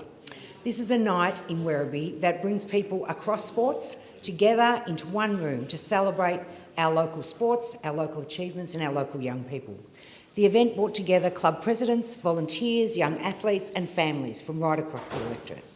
It was a celebration of local sport, of community pride, and of the people who keep clubs running week in and week out. It gives me an opportunity to thank the many volunteers, coaches, committee members and parents whose effort ensures our clubs continue to thrive. Their contribution goes far beyond game day, from early morning setups to fundraising and mentoring young players. And nights like this remind us that sport is about connection, it's about inclusion, and it's about community spirit. We were privileged to hear from our own local Olympian, Amy Cashin, a proud young woman raised in Werribee. Amy has represented Australia in the 3,000-metre steeplechase at both the Tokyo 2020 and Paris 2024 Olympics, and most recently at the World Athletics Championships in Tokyo. It was wonderful to welcome Amy home and have the opportunity for her to share her knowledge and her insight with local coaches and some local sporting champions. Alongside her athletic career, Amy has recently completed her PhD on coaches' mental health, showing the same discipline off the track as she does on it. Her message of resilience and balance deeply resonated with everyone present. We also celebrated some local sporting champions. Jet Lua plays lacrosse, represented Victoria in the under-18s and played for Australia under-16s at the APLU Sixers in South Korea. Addison Bishop-Warne, who plays baseball with the Werribee Giants and was selected for Australia's under-18 World Cup squad, and he was key to Victoria's 2023 Youth Championship win. Ben Howard plays baseball and was senior state champion with Aces Sporting Club and selected for the under-18 US Baseball Tour. And Alexis Campbell, who plays basketball and represents Vic Metro and competed at the Under-14 National Club Championships, but also finished top 5 in the Western Football Netball League Under-16 Best and Fairest. We also had a lot to celebrate locally with club achievements. We recognised some remarkable premierships from the Wyndham Rhinos, Glenorden Netball Club, the Werribee Softball Club, which hosted Victoria's largest association-run tournament with over 500 players, premiers Werribee Districts, the Werribee Hockey Club were premiers in 2 divisions this year, the Wyndham Vale Football Club brought home the Premiership Cup as well. Although the colleagues here from Queensland may claim to be the national champs, in Lawler we have lots of champs. Thank you, Deputy Speaker. And I call the member for Capricornia. Thank you, Deputy Speaker. I rise today to honour the life of an extraordinary Central Queenslander, Raymond Young OAM, who passed away on the 22nd of August this year. Born on the 18th of September 1932, Ray's life was marked from an early age by passion, generosity and a deep commitment to serving others. His love for sport and gymnastics in particular began when he was only 5, watching travelling Chinese acrobats rehearse in Rockhampton. Encouraged by teachers and mentors, that early spark grew into a lifelong mission, not simply to excel in the sport himself, but to share its joy and discipline with generations of young people across Central Queensland. Through these efforts, he offered thousands of children a positive alternative to the streets, a challenge to strive toward and a welcoming place to belong. Over his lifetime, more than 65,000 gymnasts across the state passed through his coaching, with thousands going on to become leaders, coaches and judges themselves. Beyond sport, his dedication to the community was boundless. Since becoming a Justice of the Peace in 1984, he dedicated more than 4 decades to serving his community and strengthening the JP network across Queensland. His tireless commitment earned him life membership, a reflection of his integrity, leadership and passion for public service. Through his efforts to expand JP education and support services, countless volunteers across the region have been empowered to better serve their communities. His work has ensured that vital JP services remain accessible, trusted and reliable for people right across Central Queensland and beyond. For almost 40 years, he was a proud Rotarian, twice serving as club president and mentoring countless young people through the Rotary Exchange program. He received Rotary's highest accolades, including the Paul Harris Fellowship and the 4 Avenue of Service Award. He gave generously of his time to the Glenmore State High School PNF Association, the Rockhampton Chinese Citizens Association, and in 1982 proudly welcomed the Singapore Army to Rockhampton, receiving the Golden Lion Award in recognition of his efforts. Ray's extraordinary service was recognised with numerous honours, including Gymnastics Queensland Life Membership in 1996, Rockhampton Citizen of the Year in 1999, Australian Sports Medal in 2000, and the Medal of the Order of Australia in 2001. Above all of his incredible community work, Ray was a devoted family man.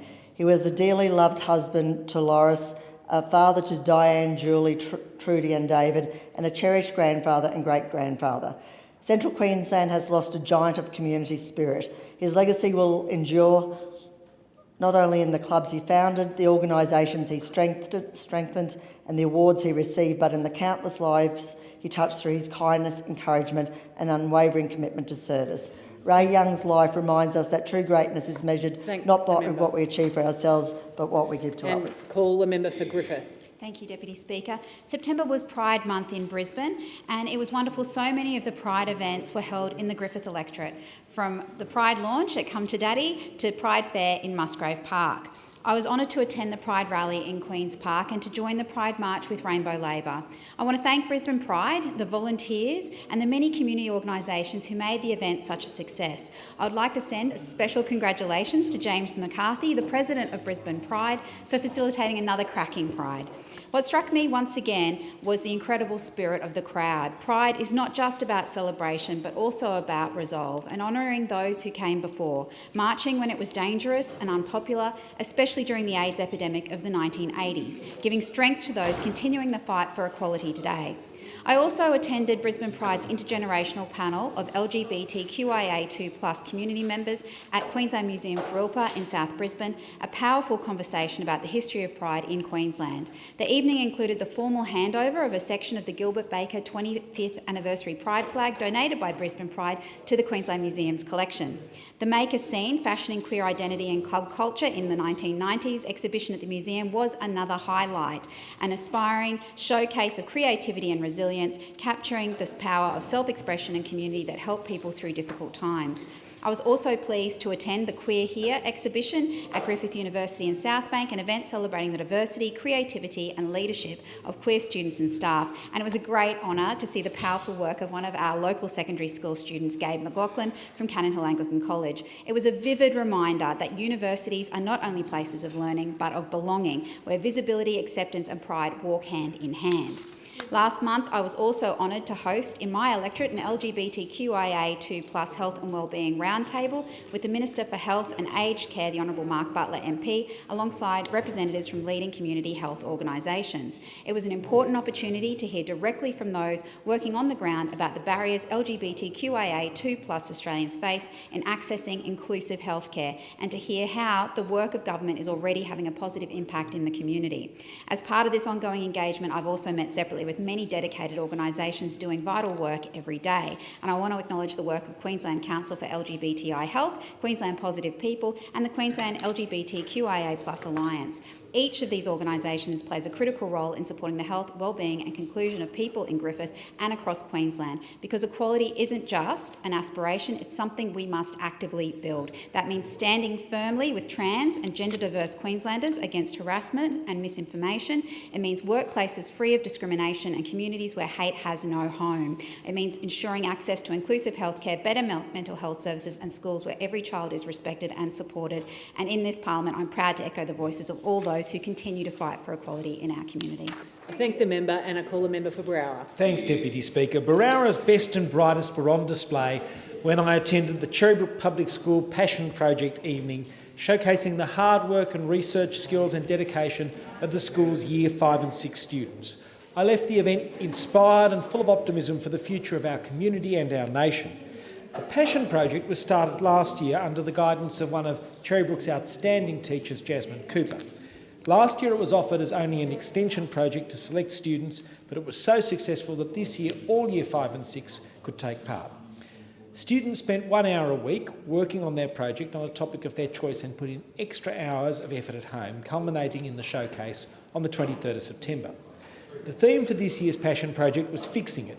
Students were asked to link their passion to solving a real-world problem using their creativity to tackle practical challenges. And I want to highlight just a few of the excellent projects that students shared with me. One student, Miller, created a project based on the important message of reduce, reuse and recycle. He designed a football boot library to ensure we're making the most out of our sporting gear and shared amazing research he'd done about mushroom leather as an alternative material to synthetics. Sahir in 5 years took up the challenge of researching and designing sustainable tyres to be used in Formula One. Danica in 6K focused on the monumental task of cleaning up space junk and used Lego, drawing and 3D modelling to make her ideas come to life. Genevieve from 6E designed a sustainable dance studio accompanied by dance costumes made by repurposed fabrics. And Sebastian combined his experiences living in our local area with dedicated research to develop a new plan for improving the longevity and sustainability of turf at Campbell Park. It's so important that children discover their passions and the way they can make a difference both to our local community and to our country. Opportunities like these create a love of learning and helps the student dive more deeply into their interests and provide solutions to real-world problems. For Year 6 students, the Passion Project's a great chance to develop discipline, self-regulation and study skills that will benefit them through their high school experience. And I look forward to attending next year's Passion Project. I want to particularly acknowledge the wonderful work of Jasmine Cooper for the success of the program and the effort that she and the other Cherrybrook School wonderful teachers provide, including the Principal, Harry Vasilla, Relieving Principal, Glenn Lakerman, Stage 3 Assistant Principal, Paula Davis, and teachers Joanne Sikorsky, Amy Kelman, Deb Morgan, Ashley Eaton, Suzanne Sambell, Sonia Fishpool, Chaseley Roberts, Jade Bell, Rachel Owens, and Jessica Carter. It was a pleasure to speak to so many wonderful students who've worked so hard across Term 3 and to see how proud of them both their teachers and their families truly were. Congratulations again to the wonderful Cherrybrook Public School on a great evening and a very enriching program from all the Year 5s and 6s. I thank the member and I call the member for McEwen. Thank you very much. Back at home in the last few weeks, I've had the great pleasure of seeing firsthand the work that Labor is doing to strengthen our healthcare system. I had the pleasure of joining my good friend, the member for Macedon, the Minister for Health, Mary Ann Thomas MP, at the Neil Street Clinic in Gisborne. The clinic is now a fully bulk billing practice. This means that locals can come and see their GP and be assured that they will get the quality care without out-of-pocket cost. The Neil Street Clinic is well known in our community and it will reinforce the good work that they are already doing. I know that the committed team of doctors, nurses, allied health and reception staff will continue to provide compassionate and professional support. Because the Albanese Labor government's historic $8.5 billion investment in healthcare, in Medicare, all patients who walk through the doors in Gisborne can be assured of the sort of access and treatment we all have. And all they will need is an appointment and their Medicare card, not a credit card. This is on top of the new practices we've seen open in places like Mernda that are fully bulk billing, and others in the area that are extending their bulk billing because of the investment we put in. It's important that we keep remembering that our health system is one of the best in the world. It's envied by many, many people wherever you go, and we've got to make sure we keep delivering on it through our 50 Medicare urgent clinics, including one in McEwen.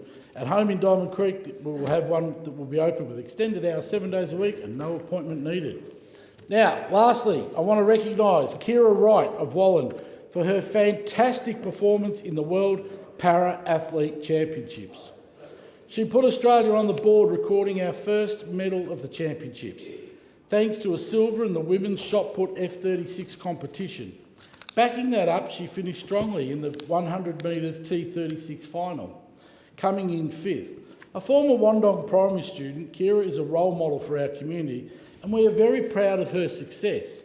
She is also one of the winners of the local Sporting Champs grants in McEwen, receiving $1,000 earlier this year to help with this year's Australian Track and Field Championships in Western Australia. Keep a good eye on her because I reckon there's a fair chance we're going to see her compete in the 2028 Los Angeles Paralympics. The Sporting Champs grants are a great idea that this government works through supporting young people with great talent right across different sporting codes. And it's important that we keep these sort of programs going because the grassroots stuff that we do now is delivering the champions into the future. And I know that with people like Kira, this money goes a long way to helping her and her family get to these events, but also to help her reach her dreams. And I think it's great that we are to see people from small country towns get out there, compete on the world stage and be the best. So, again, great job, Kira. Good luck with the future and keep up the great work. Thank the member, and I call the member for Riverina. Volunteers, Madam Deputy Speaker, are the backbone of our communities. Whether it's regional, capital cities, they keep Australia ticking.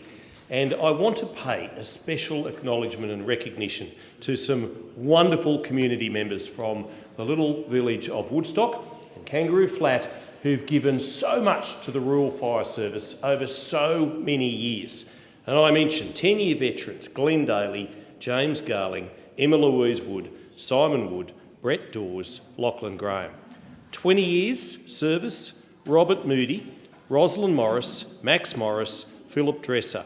30 years, John Cooley and Barry Mumberson. 40 years, Christopher Rouston. And wait for this, 50 years in the RFS, Colin Drury and David Ware. Now, they were acknowledged last week with medals. Medals that they didn't want to receive. They don't do it for acknowledgement. They do it to protect lives and to save communities. And I'll tell you what, come summer, you want one of those RFS people if your property or your house catches fire. You want one of them to come with their truck, with their hoses, with their service and with their dedication and commitment. Now, last week, Wednesday, Woodstock Fire Brigade Station, the new one opened, and we thank the New South Wales Government, former coalition government, for providing the funding for that. But we also give thanks for the handover of a tanker to the Kangaroo Flat Brigade, because it's these RFS volunteers who are the backbone of our communities. But a word of warning, we're coming into a fire season which looks to be pretty bad with the fuel load built up. And last week we also had Yass Valley Council getting a report saying that veteran members of the RFS and experienced aviators are refusing to fly near giant net zero projects for fear of crashing into wind turbines, leaving volunteer fire crews worried that they'll be sitting ducks during major blazes. And this is of great concern. It really, truly is. Aerial firefighting support pilots are refusing to fly near these giant projects for fear of crashing into them. And a report handed to Yass Valley Council and peer-reviewed by veteran members of the RFS and experienced aviators has also flagged very serious fire management concerns once hundreds of wind turbines and transmission lines are installed in the local area. And between Bynalong and Bowning, whilst the project there, 90 towers, nearly as high as Barangaroo 1, 260 metres high, that's what they're going to be littering this area with. And this is because of the rush renewables rollout. This is really concerning, the RFS, and let's not forget, they are volunteers. So if they're concerned, then we should be concerned. If they're putting out the warning, we should be warned. Thank the member, and call the member for Franklin.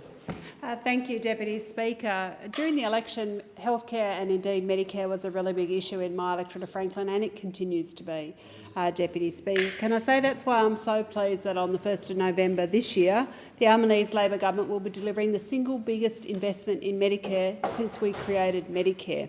So in more than 40-year history of Medicare, $8.5 billion being invested to strengthen bulk billing. And I've already heard how difficult it is to access bulk billing in Tasmania and in my own electorate of Franklin, and it has been getting tougher and tougher. It's always been difficult. But what this means, and I'm hearing from some practices already that will implement this, is that more Tasmanians will get to see a bulk billing GP. We want more Australians to access bulk billing. We want more people to be able to walk up into their GP clinic and get bulk billed thanks to the government tripling of the incentive payments. We also know that from the 1st of January, Tasmanians will be paying less for their medicines, thanks to our cheaper medicines policy, and we are cutting again the cost of PBS general prescriptions down to just $25 from their current $32. And of course, we've capped the maximum cost of scripts for concession card holders at $7.70, because what we want is no one having to make difficult decisions about which medication or which prescription to fill. And unfortunately, that has been the case over the last decade or so, talking to the pharmacists in my electorate. Our cheaper medicines policy is already working. We know that in Tasmania, it has saved Tasmanians over $40 million to date and more than $7.6 million in my electorate of Franklin. Also, on the 1st of January next year, the 1800 Medicare will come into effect. A free nationwide 24/7 health advice, and that will be connected to after-hours GP telehealth for people across the country, because we know that these accidents don't always happen in 9 to 5. It's also why from 1 July next year we'll have a Medicare urgent care clinic in Kingborough in my electorate. And this means that people living in Kingborough and the Huon Valley will soon have access to the bulk billed urgent care 7 days a week without having to drive to Hobart to go to the Royal Hobart Hospital. And we've recently seen some data in Tasmania, particularly around the Launceston Urgent Care Clinic, that says around 50% of those people would have gone to the emergency department if they couldn't access the Medicare urgent care clinics. So we know that they're working, and already more than 100,000 visits to Medicare urgent care clinics have happened for Tasmanians, over 100,000 Tasmanians. Everybody in my home state of Tasmania at the moment knows somebody who's had to use the urgent care clinics, and every single one of them has said what a great concept they are and how much they benefited from it. By the end of this year, we'll also have a new headspace, mental health headspace, open in Bellerive in my electorate, funded by the Albanese Labor government. This new headspace will make sure young people get the support that they need in terms of their mental health.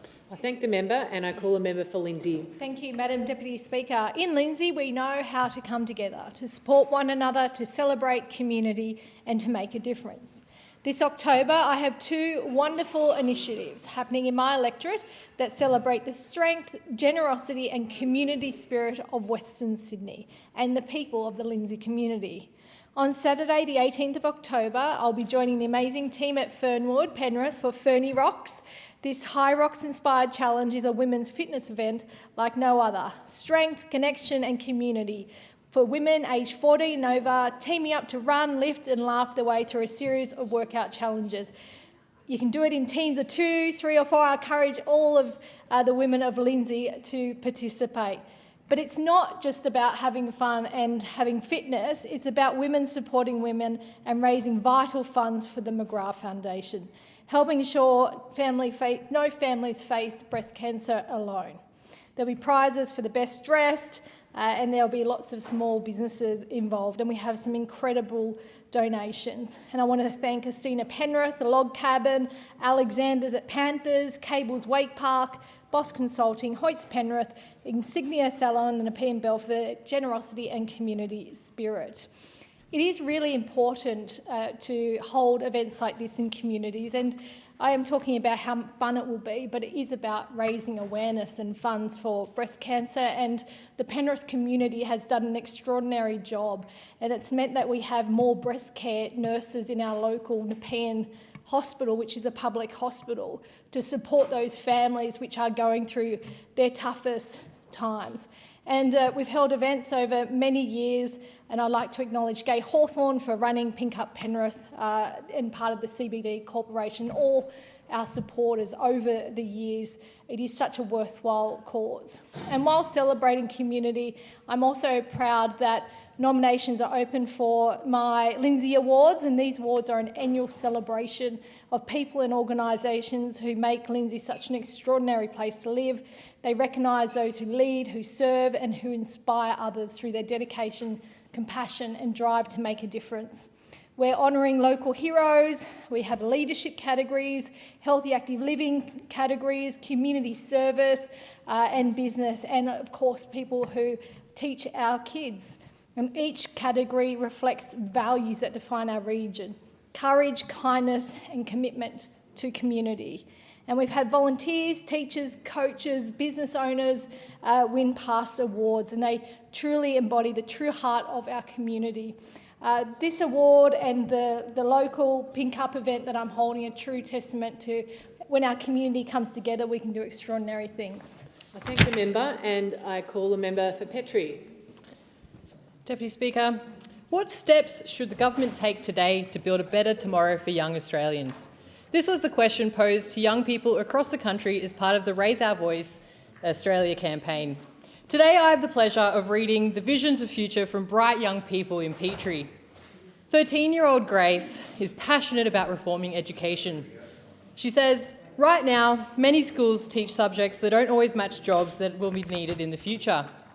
If we invest in education that focuses on technology, renewable energy and sustainable industries, we can give young Australians the skills to thrive in tomorrow's workforce. This change is important not just for me, but for my friends, our families and our environment. By learning how to innovate with clean energy and digital technologies, we can create jobs that protect our planet while strengthening our economy. The government can help by funding modern classrooms, supporting teacher training in emerging industries, and providing hands-on opportunities for students to explore technology and sustainability. In summary, investing in future-focused education is essential for giving young Australians the skills and opportunities we need. We should encourage our leaders to prioritise education that prepares us for the jobs of tomorrow, builds a sustainable future and empowers generations to succeed. Together we can create a brighter, smarter, greener Australia. Now 13-year-old Siona wants the government to promote multiculturalism. She says, as Martin Luther King Jr. once said, injustice anywhere is a threat to justice everywhere. Racism still exists and it is up to us to stop it. Recently, during the anti-immigration protest, I was advised not to go outside. Although I was born and raised here, my Indian heritage and skin colour made me a target. That's not the Australia I believe in. Racism divides, fuels injustice and denies basic rights. People from diverse backgrounds help carry Australia's economy, building the systems we all rely on. Racism weakens what they can help strengthen. Silence fuels it, action fights it. We must remove barriers, create equal opportunities and promote genuine connection. Migrants and First Nations peoples must be heard. Parliament should fund multicultural events, include diverse voices in policy making and create spaces for people to share their experiences and stories. This change matters, not just for me, but for the future of our country. Imagine a world where everyone is valued equally, judged by character, not colour, united. Because as the song says, I am, you are, we are Australian. At only 13, Grace and Siona already have proven they already have strong ideas on how the government can build a better future for everyday Australians. The Raise Our Voice campaign is a powerful reminder that young Australians deserve to be heard. And call the member for Lyne. The announcement by New South Wales Premier Chris Minns on Sunday, September 7th, to create a Great Koala National Park on the New South Wales North Coast was a day to remember for its ignorance of the science and for its base political manoeuvring to harvest votes. And to underscore its malicious duplicity, it was announced on Father's Day, a day when dads who work in the North Coast timber industry were told that their job was in jeopardy, if not lost. What a low blow, what a cruel blow. And not just to those who work in state forests, but to the many downstream timber workers, many in my electorate. The announcement of the park, one that won't be created for some 18 months, included an immediate moratorium on timber harvesting across the whole 176 hectares of state forest designated to be reclassified. The Premier tore up sovereign contracts with timber mills. Trucks due to arrive the next day at my local Herons Creek mill were redirected. No notice, no care or concern for the commercial impacts, no concern for jobs, just politics. I had the wife of one of the workers speak to me, fear in her eyes about her family's future, and I heard stories of the men brought to tears on hearing their fate. The people on the ground know all too well that declaring national parks isn't the cure-all for koalas and that the threats to them are more from urbanisation, vehicles, dogs, disease and wildfires. Nearly 90% of all Crown land forest estate on the North Coast is already reserved for timber harvesting, from timber harvesting. This new park will make that closer to 95%.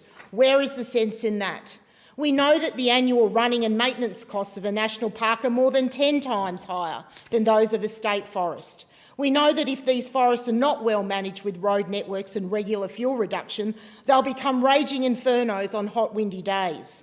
We know that the scientifically based comprehensive timber harvest planning systems ensures timber production and biodiversity coexist. Timber is not harvested where koalas are living.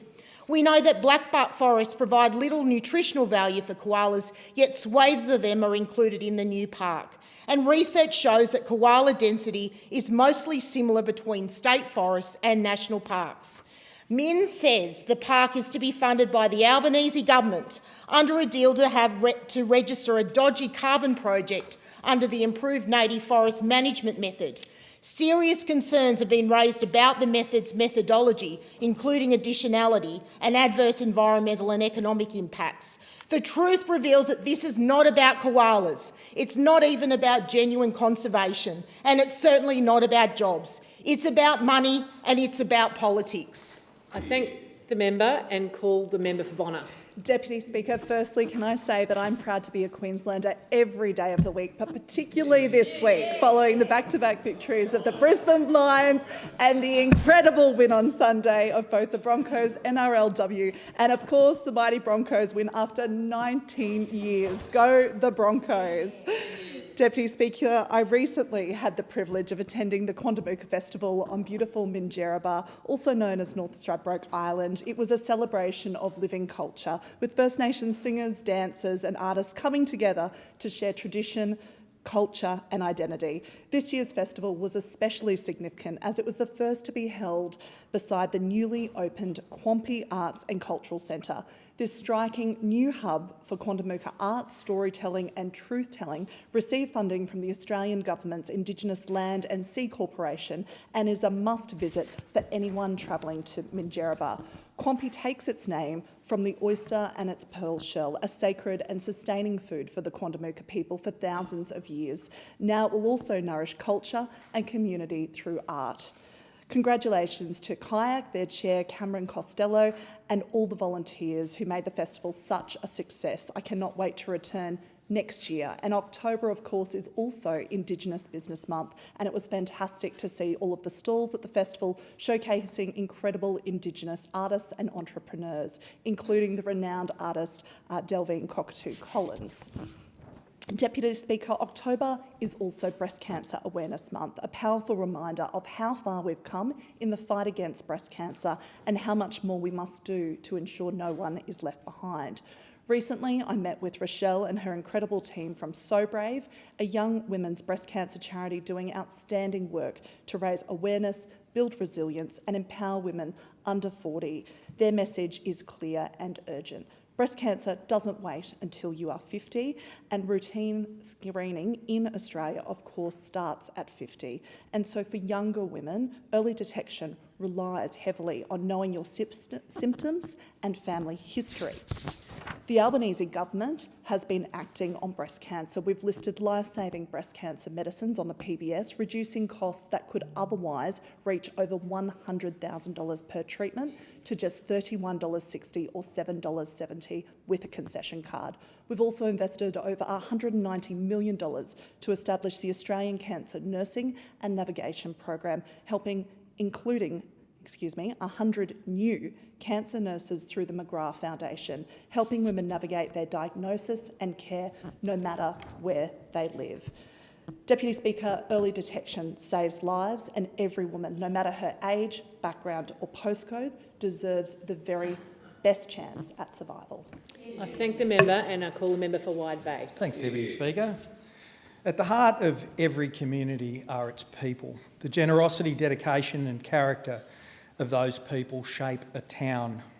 Peter Olds was one of Maryborougha's greatest contributors, and in his passing at 95, we say goodbye to a man who gave so much of himself to family, faith and community.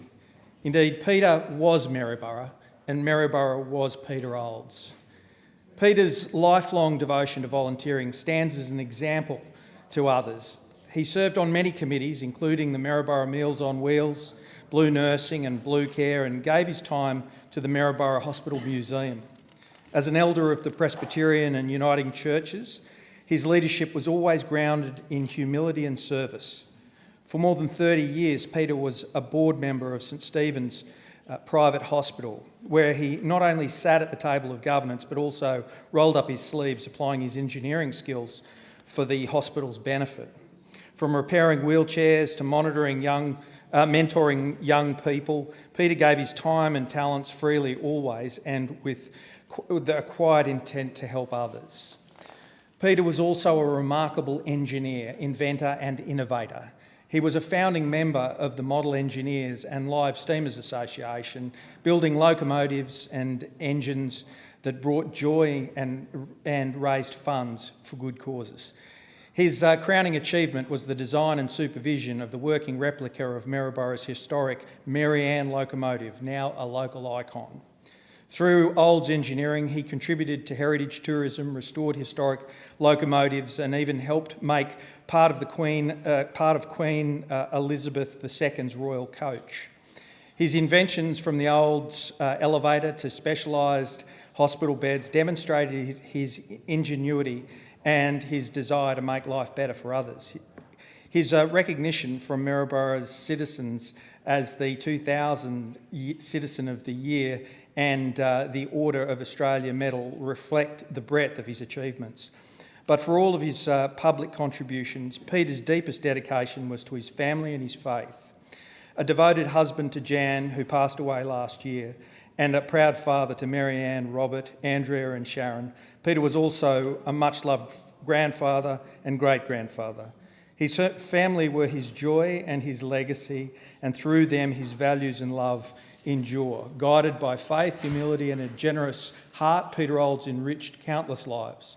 Maryborough will long remember him not for what he built, not only for what he built, but for who he was. Rest in peace, Peter Olds. I thank the member and I call the member for Perth. Thank you, Deputy Speaker. In this place, we have an important responsibility to listen to the voices of young Australians. I had the opportunity to do that last month when I hosted a schools youth forum alongside my colleague, Senator Dorinda Cox. What the students from schools across the Perth electorate said to me is that they wanted to have more opportunities to engage with their elected members and to feel that they were genuinely heard in those discussions. And today I get the privilege of raising the voice of one young leader in my electorate through the Raise Our Voice campaign. I'll be sharing the words of Chloe, who is a student at Perth Modern College, Perth Modern School, and she has chosen to write about the importance of making sure that we invest in education. Her speech is as follows. I am Chloe, a 15-year-old Perth Modern School student from the Perth electorate, and I'd like to begin with a story. Graduating from a middle-class primary school, it's often the things that I reflect on. I remember a friend who bought the same Vegemite sandwich for lunch every day, another who could not buy stationery until her mum finished TAFE, and another who courageously shared her parents' experience with cancer. Looking back, I realise how much I overlooked these signs of struggle. The same schooling system that was meant to support my friends never acknowledged the tangible effects of socioeconomic barriers. Whether it be nutritionally, academically or emotionally, my friends were left to navigate in the dark. Now, in high school, I see how those early disadvantages snowball. While I attend a selective school with specialist programs and university pathways, some of my primary school friends get funnelled into under-resourced schools and pushed toward dead ends. Our education system prides itself on giving every child a fair go. But what our kids really need is equity. They need you to recognise that some of them need more support to reach the same starting line. To our representatives in Parliament, children's futures should not depend on their postcodes. Fund schools based on need and ensure every student has access to the same opportunities regardless of where they live. Their futures, Australia's future, depends on you. Those are Chloe's words, one of a number of outstanding contributions that were put forward to me to choose from students in the Perth electorate. But what it reminds us of is that when Chloe speaks about fairness and opportunity, there are people who are listening to those calls. I want to thank Chloe for participating. I want to thank every young Australian across the country who participated in the Raise Our Voice in Parliament campaign. And I think what you see across the Parliament here is it's a reminder that young people do have a voice in this Parliament. Many of them aren't able to vote yet, but they still have all of the democratic rights of representation and the ability to contact their members of Parliament and put forward their views about the decisions we make. Thank you. Thank the member, and I call the member for Barker. Thank you, Madam Deputy Speaker. Madam Deputy Speaker, I rise today to pay tribute to the late Chris England, a man whose life embodied community spirit, quiet leadership and deep devotion to both his family and his beloved community. Chris served on the Kingston District Council for an extraordinary 30 years. He was first elected in 1995, and for the first 15 years he represented the Coorong and Water Valley wards. And following a council restructure, he continued to serve the entire Kingston District community with the same commitment that defined his public life.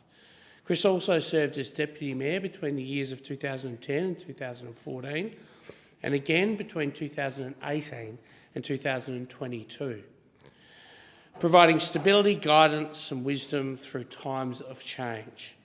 Chris's legacy, though, extends far beyond the council chamber. Kingston was more than just where Chris lived. It was his heartland. Born and bred there, he poured his soul into his beloved farm, the Snuggery, a place that reflected his quiet strength, his dedication and his deep connection to the land. He understood the rhythm of rural life, the value of hard work and the importance of community. Those who knew him will tell you he was a man of integrity and of calm purpose. When things got tough, Chris was the one that people turned to. The steady hand, the fixer, the man who made things right without fuss or fanfare.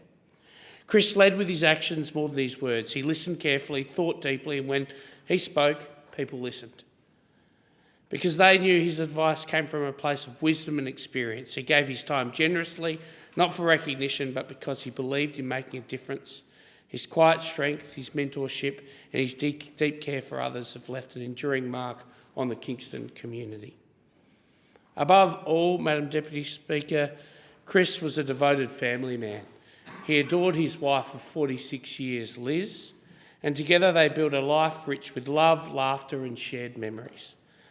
He was a proud father of Sarah, Rachel, Claire and James, and a loving father-in-law to Chris, Matt and Sanchi.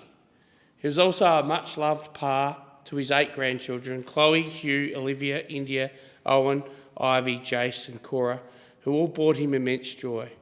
Chris also leaves behind his sisters Sue, Sally and Rebecca and a community that regarded him both as a friend and a bastion of strength. Chris will be remembered not only for what he did, but who he was. A true gentleman, a wise and humble soul, a much-loved pillar of strength for his family and his community.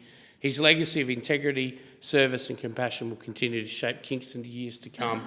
Vale, Chris England. I thank the member and call the member for Sturt. Thank you, Deputy Speaker. On Sunday, 5 October 2025, I celebrated the International Day for Older Persons at the Moriarty Uniting Church at McGill in my electorate of Sturt. I celebrated with a special group of people, coming together not only to honour elderly members of our community, or silver members, as they were elegantly described, members of the parish of the Morialta Uniting Church, led by Bruce and Reverend Anne Butler, partnered with the Dawoodi Bora community, led by the effervescent and passionate Nisreen Ardenwala and her husband, the bingo master, Zulfikar Ardenwala. There are approximately 40 Dawoodi Bora communities across Australia, including a thriving and active one in Adelaide, and members who are practising Muslims adhere to the values of fraternity, peace and humanity. Dawoodi Boras are active advocates of goodwill in philanthropy and seek to help and uplift those less fortunate through their various philanthropic endeavours. This past Sunday, they organised the event at the Morialta Uniting Church in order to provide information and support to silver members of the community. The theme of this year's celebration of older persons was older persons driving local and global action, our aspirations, our well-being and our rights. And in this style, Nisreen and her colleagues organised for informative speakers to attend to talk about aged care advocacy and the importance of physical movement and exercising the brain. Attendees were provided with delicious cooked food in order to fuel them for a gentle exercise session, and were then given the opportunity to exercise their brains with an intense and good-natured game of bingo led by the bingo master. Most importantly, however, this partnership between the Dawoodi Borers and the Moriarty Uniting Church is a beautiful demonstration of interfaith connection. These groups look different, have different native languages, dress differently and practice quite different faiths. But they see the value in this difference, and they have a special bond that I have had the privilege of witnessing several times. Despite these differences, they are firmly united in their dedication to serving others. And the only thing I ever hear members of this unique group ask is this: what can I do for others? What can I do for my community? And so I say thank you to Nisreen, Zulfikar, Bruce and Anne. Thank you. To get old and age is one of life's greatest blessings. Has expired. And in accordance with Standing Order 193, the time for members' constituency statements has concluded. And I call on the clerk for the next item of business. Government business. Next order of the day, Appropriation Bill number 1, 2025-2026, consideration in detail. Thank you. I just want to, before the Federation Chamber considers the first portfolio, I do want to remind all members of the purpose of consideration in detail stage and outline the way it is expected to proceed so that we're all on the same page, okay? Earlier today, the House agreed to a resolution setting the order and timing for the consideration of portfolios. Any variation to this order and timing can only be made by a motion moved by a minister. Consideration in detail is a debate, and the call will be alternated between government and non-government members as always. Even though this debate sometimes takes the format of question and answer, this is not question time. Ministers and government backbench members both will be considered as speakers for the government's turn and should bear this in mind when they seek the call. Members are required to be relevant to the portfolio being examined, but there is no requirement for direct relevance to any questions asked. Given the time limits apply to each portfolio, it might be practical for ministers to respond to more than one speaker when they seek the call. Each minister and member will have up to 5 minutes to speak each time they are called, but they may wish to speak for a shorter time. Ministers may wish to speak first and make an introductory statement when the debate on their portfolio begins, but that is a matter for them to decide.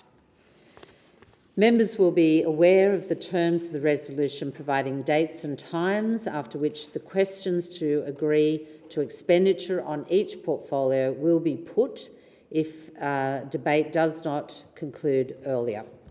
To avoid confusion, when these times are reached, a member who is speaking will be allowed to continue their remarks, but chairs are obligated to put the question immediately at the conclusion of the member's speech, and no further debate will be permitted.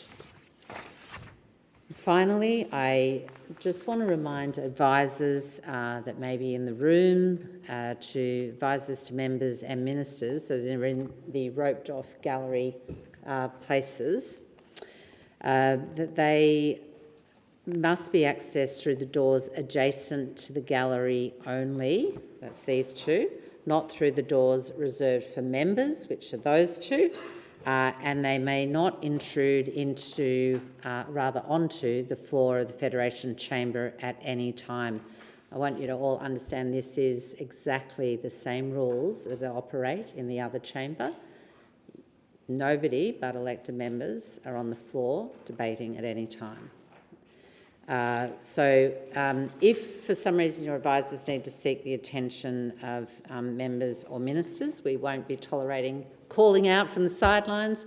There are attendants here that you can get messages to and from, or you can go across to the gallery and talk to your advisors yourselves. That's fine.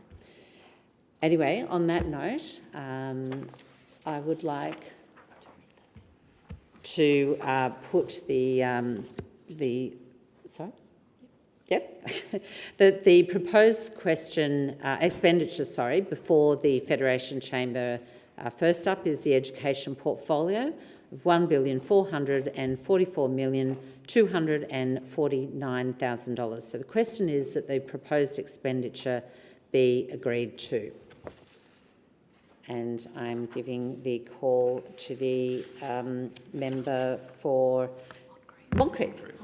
Indeed. Thank you, Deputy Speaker. During my 2024 consideration in detail speech as Shadow Minister for Early Childhood Education and Care from last year, my opening line was, "It's been 2 years, 3 budgets, and I haven't met a single Australian who is better off under Labor."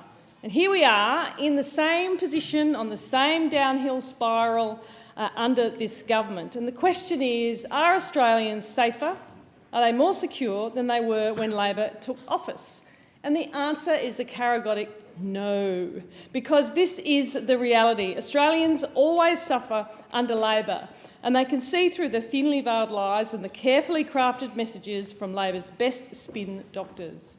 And Labor promised cheaper power, promised more homes, free visits to the doctor and lower taxes. But power prices continue to skyrocket, housing is more unaffordable than ever, out-of-pocket costs are, well, they're normal now, and new taxes are on the table.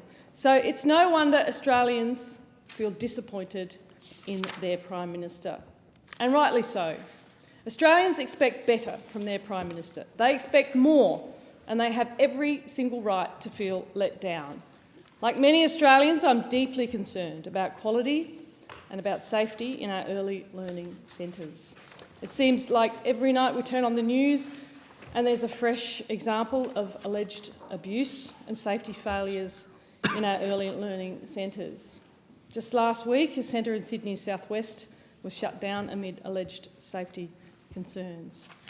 I will put on the record, however, that I do acknowledge the work of the Minister and recognise the bipartisanship that has been demonstrated over the recent months. And while the Minister may have met with his state and territory counterparts to agree on a plan, it's concerning to see the level at which these poor examples of child safety have been allowed to spiral out of control before the government acknowledged there was a problem and that a solution was needed. We simply cannot have a weak system where bad and evil people can find vulnerabilities to cause irreparable harm to children. Parents have lost faith in this government. And whilst the Coalition does support the government's approach to these child safety reforms, some big questions do remain. How will the Minister ensure each measure is implemented to ensure consistency across all states and territories? And who will be footing the bill? Because something needs to be done now to protect our littlest learners, our most precious assets, and ensure they have a safe environment in which to thrive. Families are not just waiting on this government to ensure their own children's safety. They're still waiting for this government to provide some relief in bringing down the increasing cost of early childhood education and care, which has continued to rise and rise and rise under this government. And in June, the Daily Telegraph reported that nearly 20 suburbs in New South Wales alone were spending more than 40% of their household income on their childcare. And it's no surprise that these suburbs are deemed regional, rural or remote, because Labor doesn't care about those communities. This government loves to talk about no Australian being worse off under them, no child left behind, and how important access to early learning is for children and their parents. But what they conveniently forget to tell you is that those statements don't apply to those who live in regional, rural or remote areas. We know that in many cases, children living in our regional areas are more likely to start developmentally behind when compared to children living in our major cities. And yet, this government has no plans to support children and their families in regional areas, And with fees continuing to skyrocket and accessibility even more scarce, how does this government plan to deliver cost of living relief to families accessing early childhood education? And what plans do you have to increase access for these families across Australia who are stuck on waiting lists? What about families in regional, rural and remote communities who are struggling to pay their bills? What's your plan to ensure the safety of our littlest learners when they're in care? You've killed the Australian dream of owning a home. You've crushed small business. You're draining our regions dry, and you continue to provide no certainty to families. Australians deserve better than this half-baked and underwhelming Albanese Labor government. I call the member for Sturt. Thank you, Deputy Speaker. Education, Deputy Speaker, lifts people out of poverty. It teaches people to think critically, think for themselves, how to identify and solve a problem. It gets people ready to participate in the workforce, to build our communities, our country. Together with health, it is the single most important factor in building the foundations of a productive economy. A healthy population underpins a healthy economy, and that healthy economy can stretch and grow and become more productive with an educated workforce.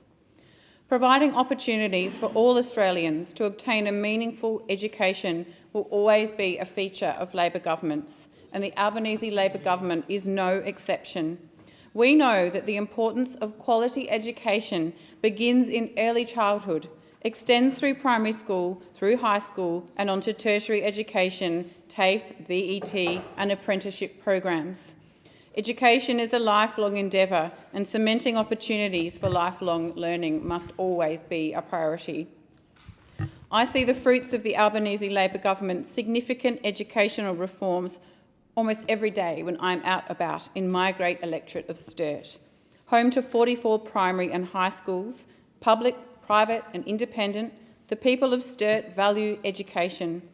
The northern part of Sturt is also home to the Gillies Plains TAFE, which I've visited several times to speak to education professionals and students about the emphasis that this government has placed on TAFE and VET. This institution is thriving under the leadership of Fiona Champion, the Executive Director of Student Strategic Planning and Policy. Fiona introduced me to several students, including Rachel, an enthusiastic enrolled nursing student in her mid-40s. Rachel had spent the better part of her 20s, 30s and early 40s raising her 4 children and now wanted to do something for herself and her community. Rachel explained to me that it was only through the government's free TAFE program that she could take this step, because she and her husband couldn't afford for her to stop working and pay tuition. For Rachel, it is simply not true that you don't value something if you don't pay for it. The depth of Rachel's gratitude for the opportunity presented to her was clear. She deeply valued the education she was receiving and was determined to repay this through service to her fellow Australians as an enrolled nurse. And then there are the other students who will go on to complete paid practical placements as part of their studies, including eligible teaching, midwifery, nursing and social work students. They will all benefit from the Commonwealth's paid prac placement system. At the other end of the spectrum is this government's investment in building a universal early childhood education system. And we know you can't grow it without workers, which is why the government's 15% pay rise for early childhood educators was so critical. When you have skilled workers who are motivated to stay in the industry because they are being paid a proper wage, then you can fulfil your belief that every child has the right to go to an early childhood education centre. The government's 3-day guarantee, which will replace the current activity test from January 2026, ensures that every child is guaranteed access to at least 3 days of high-quality early education. It is not unfair or divisive to provide this opportunity for children who do not decide where they are born, how much their parents earn, or what their parents have the capacity to do from a work perspective. Children don't decide these things. Governments need to provide frameworks for access to quality education from an early age, which is what this government is doing. Once children progress to primary school, they will benefit from the Better and Fairer Schools Agreement, which will see the Commonwealth increase its contribution to the Schooling Resources Standard which equates to an extra $16.5 billion to public schools over a decade. As a product of Australia's public school system, I am very proud of this commitment. I'm especially proud that it's not a blank cheque and that the onus will be on schools to implement reforms with respect to school attendance, student health, individualised support for students, and teacher retention and recruitment.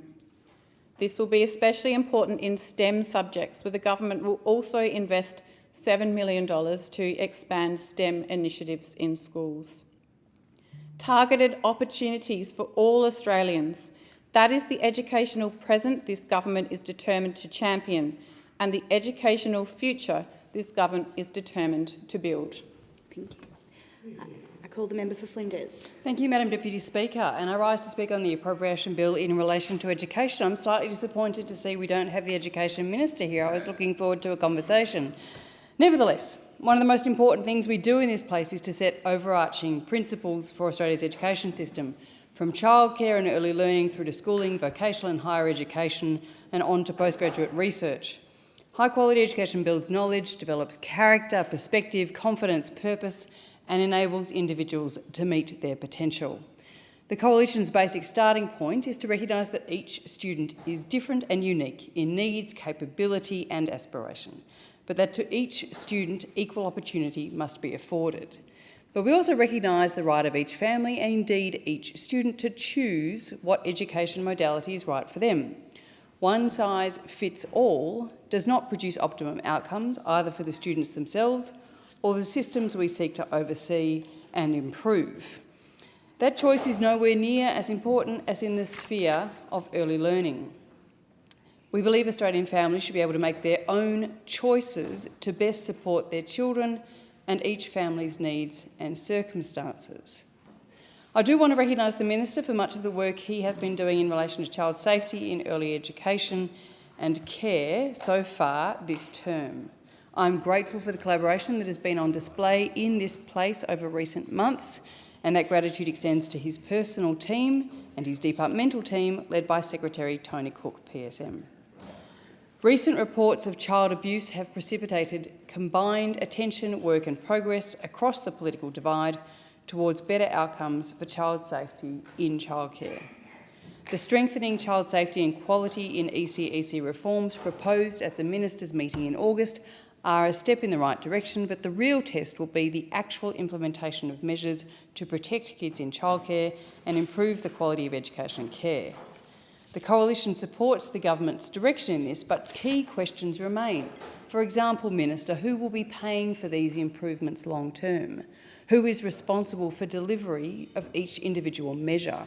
And how will the system work in practice to ensure every educator is covered and checked and supported in the execution of new accountabilities we have placed on their shoulders? Moving beyond early childhood, the shortage of qualified primary and secondary school teachers is placing immense pressure on Australian schools, students and teachers themselves. Teachers are leaving not just because of workload demands, but also because it's difficult in managing student behaviour.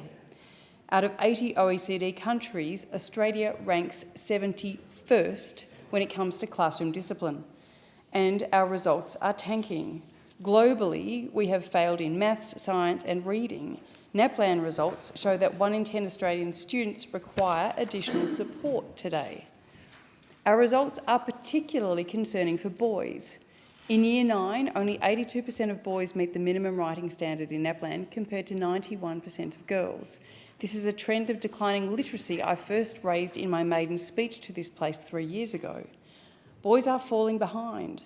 Some 23 years ago, my then boss, the Minister for Education, Science and Training, Brendan Nelson, hit the alarm button after the Parliamentary report Boys Getting It Right showed fewer boys than girls completed high school, more girls were entering university, more boys were being suspended for disciplinary reasons, and literacy and numeracy rates for girls were much higher than they were for boys.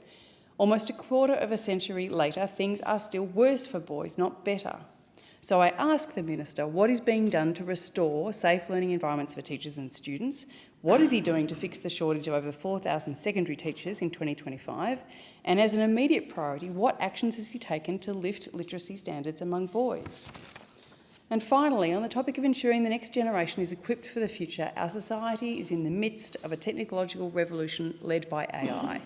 In the last Parliament, the House Standing Committee on Employment, Education and Training made a number of critical recommendations regarding the appropriate use of generative AI in the Australian education system, and disappointingly, the government has still not responded.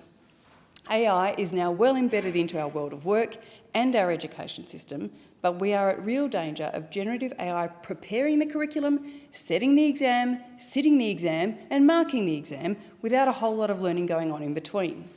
Fields such as law, accounting, data entry, design and media, which thousands of Australians graduate from our universities every year, are among the most exposed to AI disruption. And meanwhile, trades and technical roles which are critical to our economy and far less susceptible to automation are struggling to attract and retain apprentices. It is a fact that there are 107,000 less apprentices now than when this government came into place. The member's time has expired. Thank you. I call the member for Griffith. Thank you, Deputy Speaker. In my first speech as a new Member of Parliament earlier this year, I explained that I am Labor because I believe in the primacy of education and its power to transform lives. As our Minister for Education, Jason Clare, shared, education is the great equaliser in an unequal world. I know this to be true because I have seen it in action. I have seen in my career that a quality education is what gives every child the chance to thrive no matter where they grow up. In my community, from Bulimba to Holland Park, Carina to West End, parents, teachers and young people across my electorate of Griffith tell me that education is at the heart of their hopes for the future. That's why the Albanese Labor government is continuing to build a better and fairer education system, from early childhood to schools to higher education. We know the best start begins with early education. Early education is important because it establishes critical foundations for a child's future success, laying the groundwork for cognitive, social, emotional, physical and creative development during a period of rapid brain growth. Having been a working mum of 2 young boys, I know firsthand the struggle of paying for the best quality early education and care for our little people, whilst trying to make up for lost salaries and readjust to a job and career following periods of parental leave. In Griffith, families are benefiting from Labor's cheaper childcare policy, which is saving the average family around $7,400 a year. That's real cost of living relief. And from January 2026, every child will have access to at least 3 days of high-quality early education under our 3-day guarantee. This is about making sure that every child in Griffith, no matter their family circumstances, gets the best start. For too long, public schools were left behind.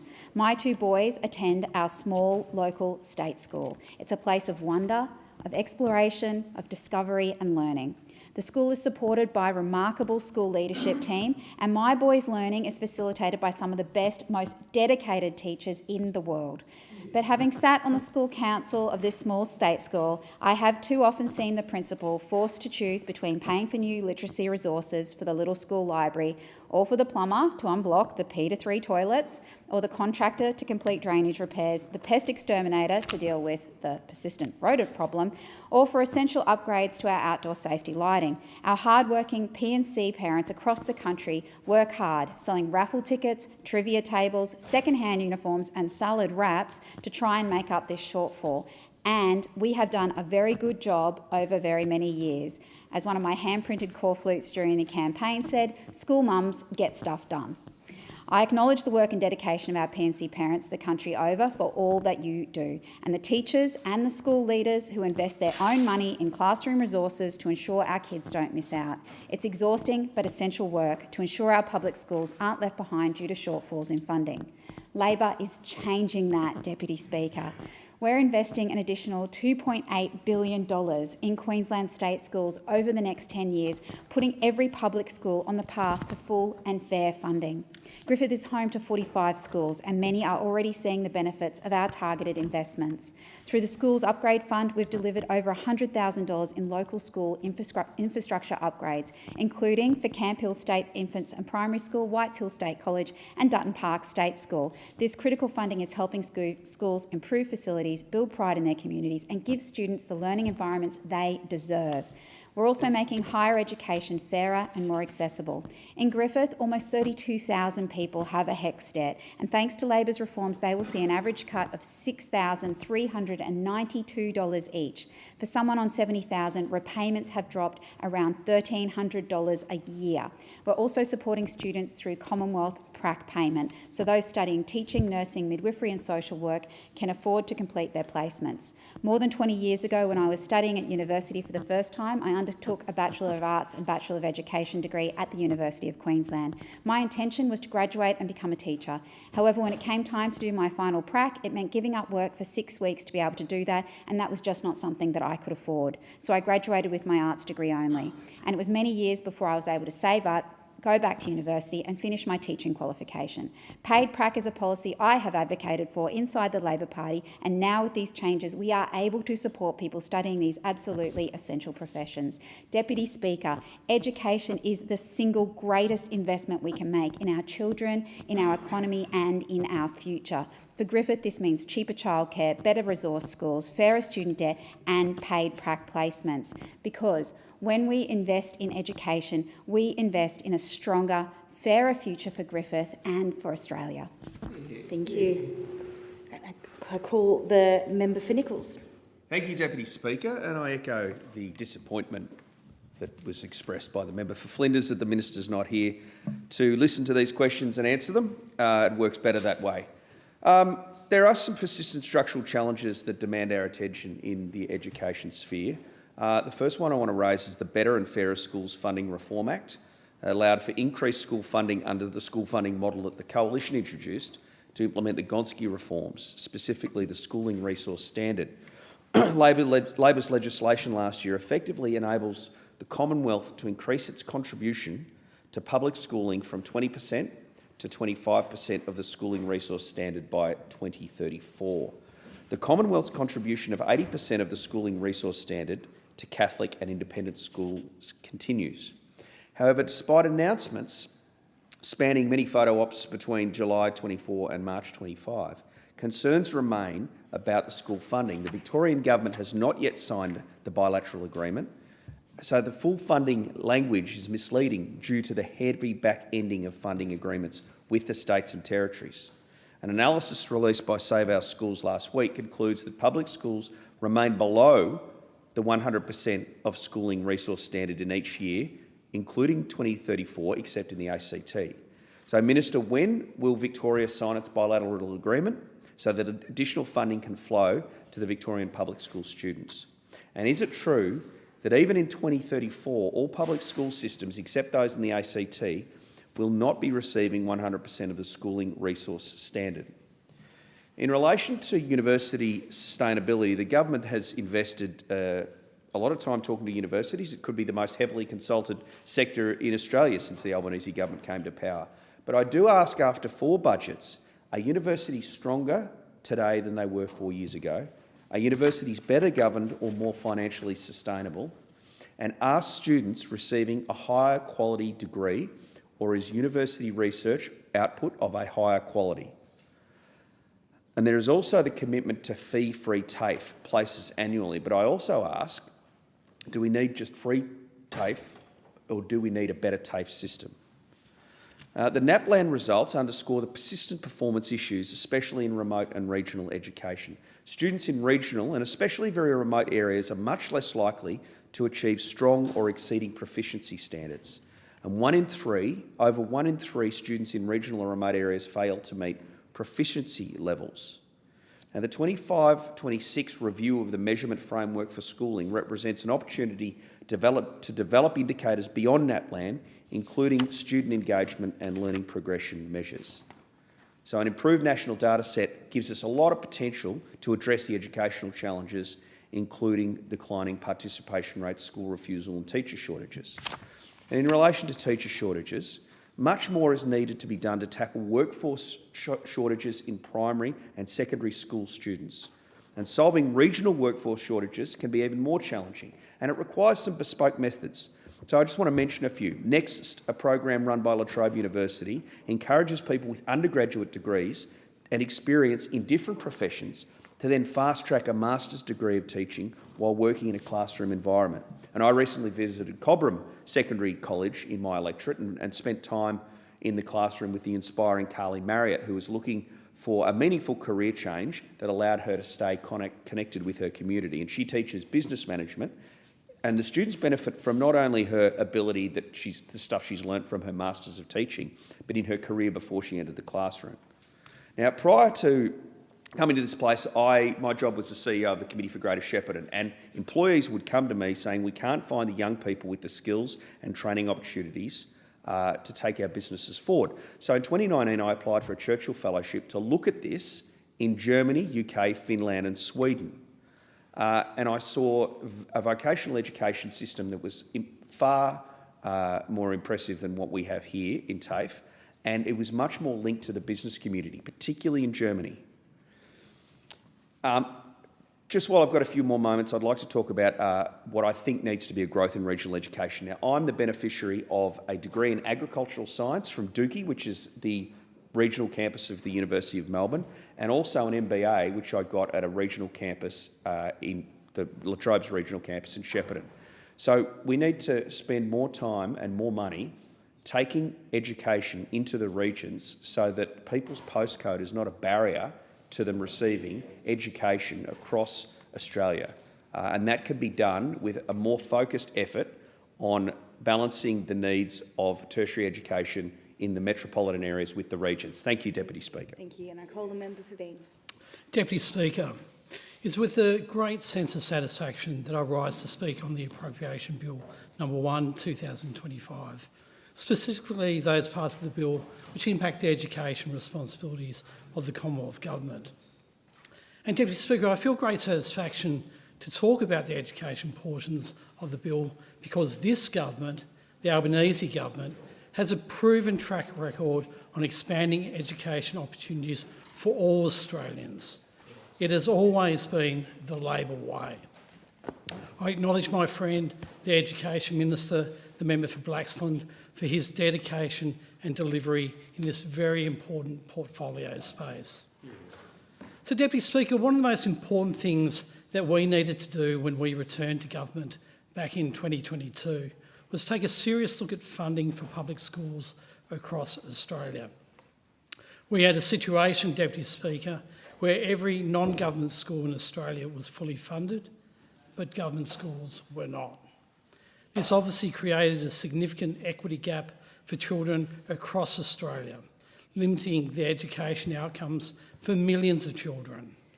I'd heard this firsthand, Deputy Speaker, from teachers and school leaders and how important meeting this gap was.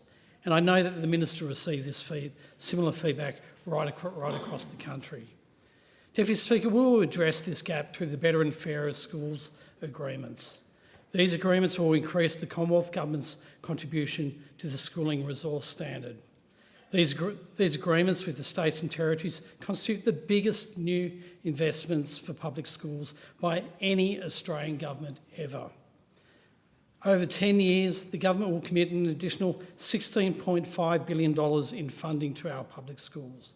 This will put every public school across the country on the pathway to receive full funding. Make no mistake, this funding is going to be transformative for the lives of children across the nation. It will open new doors and create new opportunities for their futures. That's what this government is all about, and I'm very proud of this important change. Alongside this funding will come new educational reforms that the government has secured for students. Important changes which will secure the educational outcomes that the additional funding promises. This includes Year 1 phonics and early years numeracy checks. The mandatory inclusion of phonics and early years numeracy checks is an important way of looking after the basics, making sure that our kids are off on the right path on their educational journey. We're also including, as part of the funding support, more support for the attraction and retention of teachers. Deputy Speaker, it is no secret that we have a teacher crisis right across Australia. Not enough people want to become teachers and not enough teachers want to remain in the profession. This is felt across the full spectrum of schools, but felt acutely within government schools. There are many forces which contribute to this crisis, but only government can address it. I'm pleased that our government will include measures to address this crisis within our broader support for public schools. So, Deputy Speaker, alongside these important changes, we'll also be increasing the support that children receive along the journey through supporting small group tutoring, more mental health supports, and greater individualised support for students. Deputy Speaker, our Better and Fairer Schools Agreement is an important step to bring greater equality of opportunity to all Australians. Combined with our investments in TAFE, the university sector, including regional hubs, of which there'll be one in my electorate on Norfolk Island, our investments in early education, they are great examples of what this government is all about, providing opportunities for all, whatever stage of their education journey they might be at. Thank you very much. I call the member for Grey. Thank you, Speaker. Education and skills are the foundation of both opportunity and national prosperity. No, I'm not talking about the law and arts degrees that litter the halls of Canberra and the electoral offices of this government. I'm talking about the vocational and technical skills that drive economies, spark innovation and build the productivity that underpins great societies. Every investment we make in education pays dividends in productivity, in social cohesion, and a strong education system is what makes Australia not just a lucky country, but a smart one. But Speaker, I rise today because the promise of education is not being delivered equally. Students in regional South Australia face barriers that city students do not. Distance, staffing shortages, limited access to specialised subjects. It is not fair, it is not equal. Put simply, the arts, laws and political students in inner city Melbourne who will go on to join the union and work for the Labor Party for the rest of their lives have it much easier than the young regional Aussie butlers who want to learn a trade or upskill to be able to get a job that pays fairly. Teachers in the regions deserve the same professional support and access to resources as those in metropolitan areas.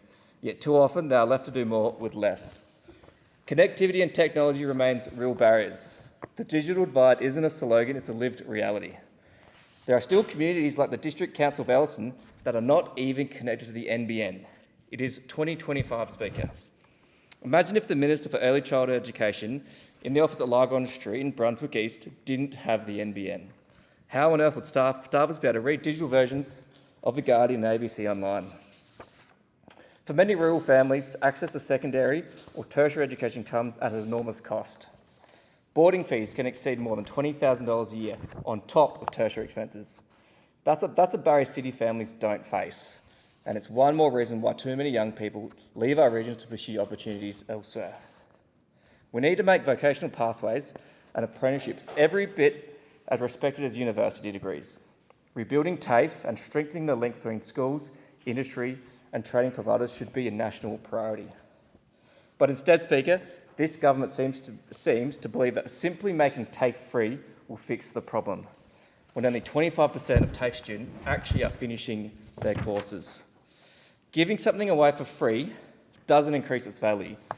It totally decreases it. You don't need to be an economist to work that out. Now, I've used this analogy before and I'll use it again. If you're trying to pump water to a community and you find there's a gaping hole in the pipe, do you, one, fix the hole, or two, just pump more water through the pipe? Well, Speaker, this government is buying a bigger TAFE pump and running it on the maxed out government credit card. Education policy must be aligned with workforce planning and regional economic development, not run as a headline generator for the next press conference. Now, with respect to early childhood education, the earlier we invest, the greater the return. Quality early learning has lifelong impacts, and yet in my electorate of Grey, we have the worst access to childcare in the entire country. I mentioned the offer of Senator Walsh, Minister for Early Childhood Education. And let me tell you, the realities in my electorate in relation to early childhood education cannot be any further from leafy, lefty latte Brunswick. Around 1/3 of families don't have access to childcare at all. And given this Labor-fuelled cost of living crisis, where you need two incomes to raise a family, it is very difficult to employ young parents or even keep them in our regional towns. Access to early childhood education in small towns is patchy with long wait lists, and the funding models must ensure the sustainability of rural childcare centres and kindergartens. And Speaker, let's not forget the basics. Literacy and numeracy must remain at the core of our education system, supported by evidence-based teaching methods, not ideology. Because before we can teach Billy from Brunswick about coding or AI, Every child must first be able to read, write and count confidently. Speaker, a fair go starts in the classroom. Education isn't an expense. It's the most strategic investment we can make in Australia's future. Let's make sure that every Australian child, regardless of their postcode, whether they live in Port Augusta, Port Parham or Port Adelaide, have the same opportunity to learn, to grow and to thrive. Because that's how we build not just a lucky country, but a smart, fair and united one. Thank you, Speaker. Thank you. Call the member for Bullwinkle. Thank you, Speaker. I rise today to speak on the Appropriations Bill and to highlight the Albanese Labor Government's profound commitment to building a better and fairer education system for all Australians. Because we, on this side of the House, understand a fundamental truth: education is the great enabler. It is the key that unlocks the door of opportunity, giving the next generation of Australians the very best start in life and equipping our nation for the challenges and complexities of the future. Our vision for education is comprehensive. It starts with our youngest citizens. The Albanese Government is committed to building a universal early childhood education and care system that is safe, affordable and accessible for every family. Our cheaper childcare policy is already delivering real cost of living relief for over 1 million Australian families. For the average family receiving the subsidy, this has cut the out-of-pocket costs by about $7,000 compared to what they would have ordinarily paid. This stands in stark contrast to the legacy of those opposite whom childcare prices skyrocketed under by 49% in just 4 years. We also recognise that a quality system is built by a quality workforce, which is why the 15% pay rise for our dedicated early childhood educators is so vitally important. And we're going further. We're working towards a 3-day guarantee, which will ensure that as of January 2026, each child is guaranteed access to at least 3 days of high-quality early learning. It gives every Australian child the best possible start. And then, as children move into their school years, our commitment continues.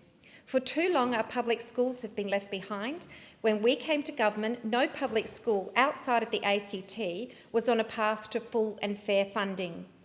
Our Better and Fairer Schools Agreement changed that, and this is the biggest new investment in public schools by an Australian government ever.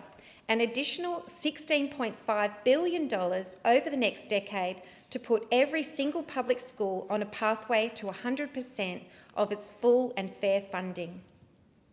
But let me be clear, Speaker, this is not a blank cheque. This funding is tied directly to reforms that we know will make a difference. More small group tutoring to help students catch up, a focus on phonics and numeracy in the early years, and more mental health and individualised support where it's needed. And the commitment extends right through to higher education, where we're building a better and fairer system so more Australians can have a crack at going to university and succeed when they get there. We are taking decisive action to ease the burdens of student debt. We have already wiped $3 billion in debt for 3 million Australians, ensuring that student debt can no longer grow faster than wages. Now, through legislation recently passed, we are wiping the student debt of every Australian student with a HECS debt by 20%. And this isn't some abstract national figure. This is real, tangible impact right in my electorate of Bullwinkle, where 13,000 students and graduates will benefit directly from this 20% cut. But we know that for many in regional Australia, the biggest barrier to higher education is distance, and that's why our government is doubling down the number of university study hubs, bringing university closer to where people live. I'm immensely proud that in Bullwinkle we are seeing the direct benefits of this policy. The Lumen Wheatbelt regional visits, the regional university study hub in York, is already changing lives, and I'm thrilled that we'll soon be opening another hub in Northam, in the heart of the regional area of Bullwinkle. These hubs are not just buildings, they are gateways to opportunity, allowing local people to pursue their dreams without having to leave their homes and their communities.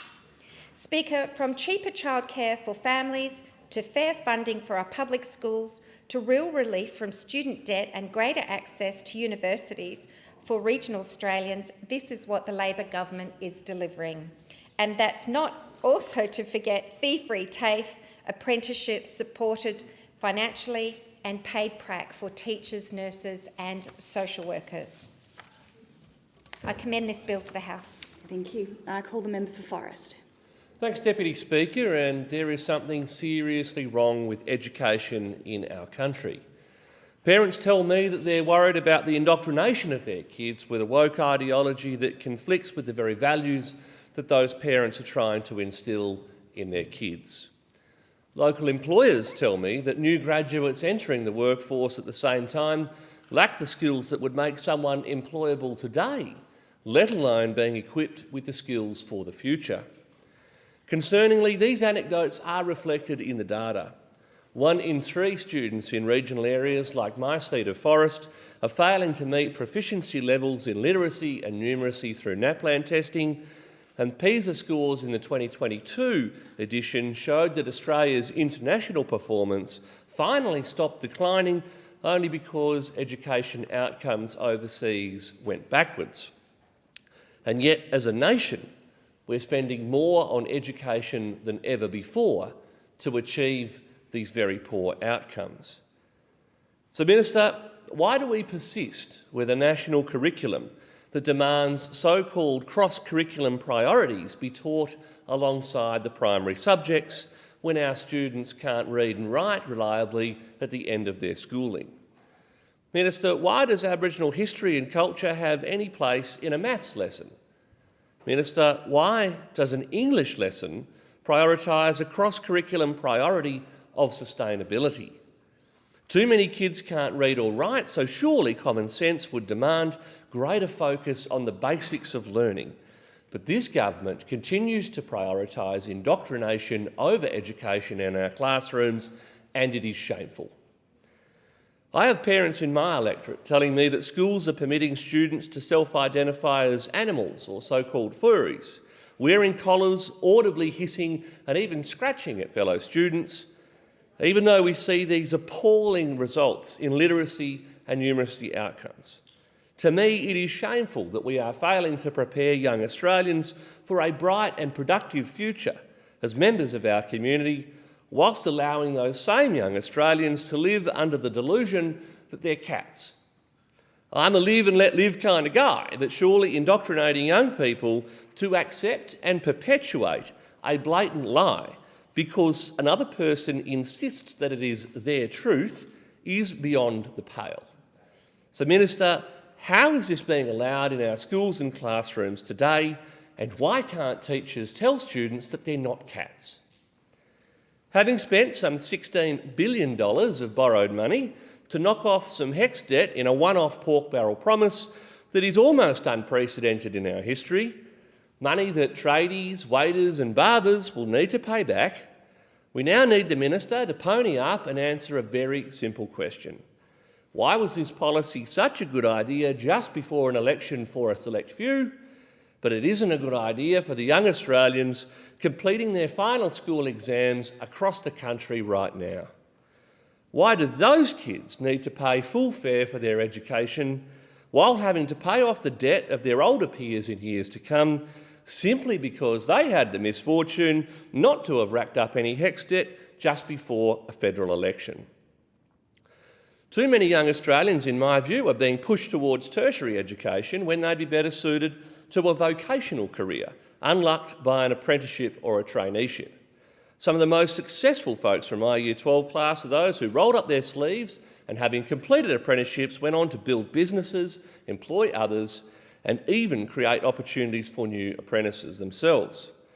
Some went back to study tertiary education later in life with some experience under their belt, and we should predicate the Australian education system on what best enables Australians to become their best selves.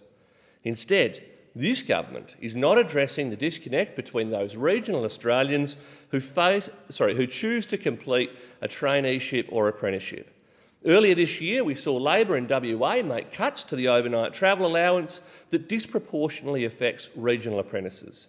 So amid a cost of living crisis, Does the Minister think it's fair that these hard-working young Australians who live regionally are being penalised for their decision to pursue vocational education?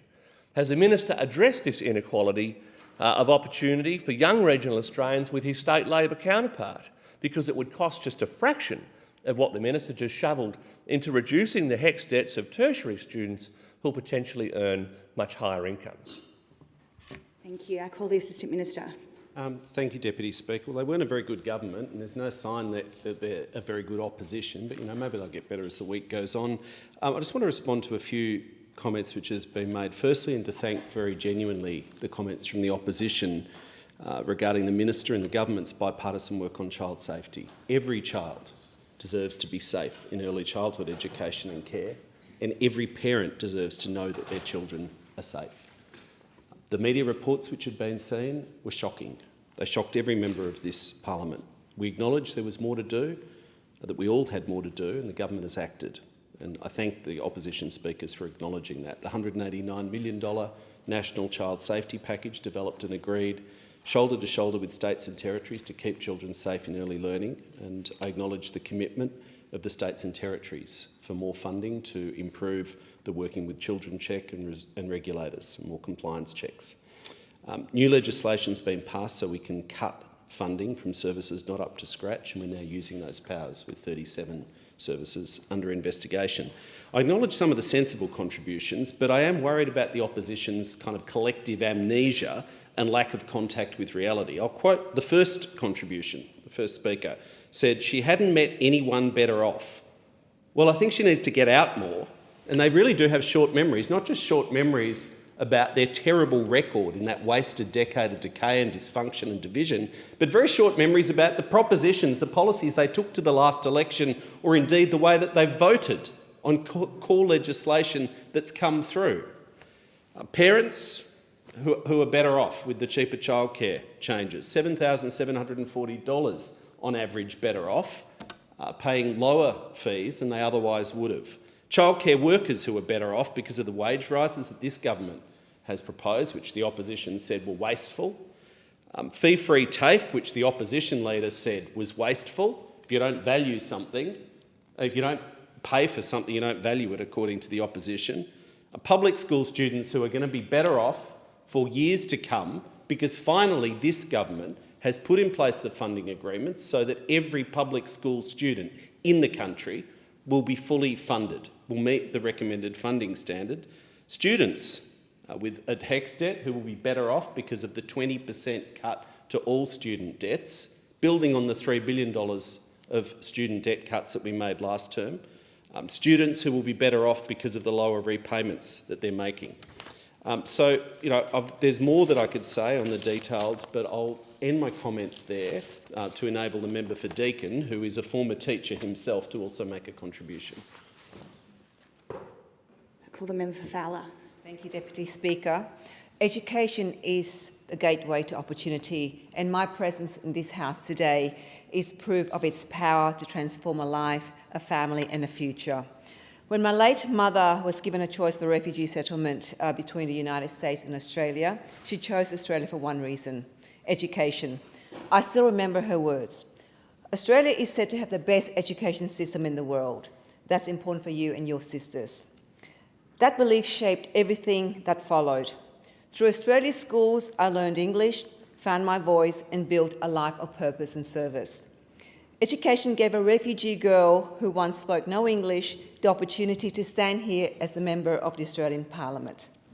That is the promise of education, that every child, no matter where they begin, deserves a chance to reach their full potential. Over the past months, I've attended many Year 12 graduations across my Fowler electorate. Each one was a celebration of that promise, the end of one chapter, the beginning of another. For many of these young people, especially those from migrant and refugee families, education represents hope, the belief that hard work can open doors and that a better life is possible. I saw the pride of parents who came to this country with little but determination, now watching their children graduate.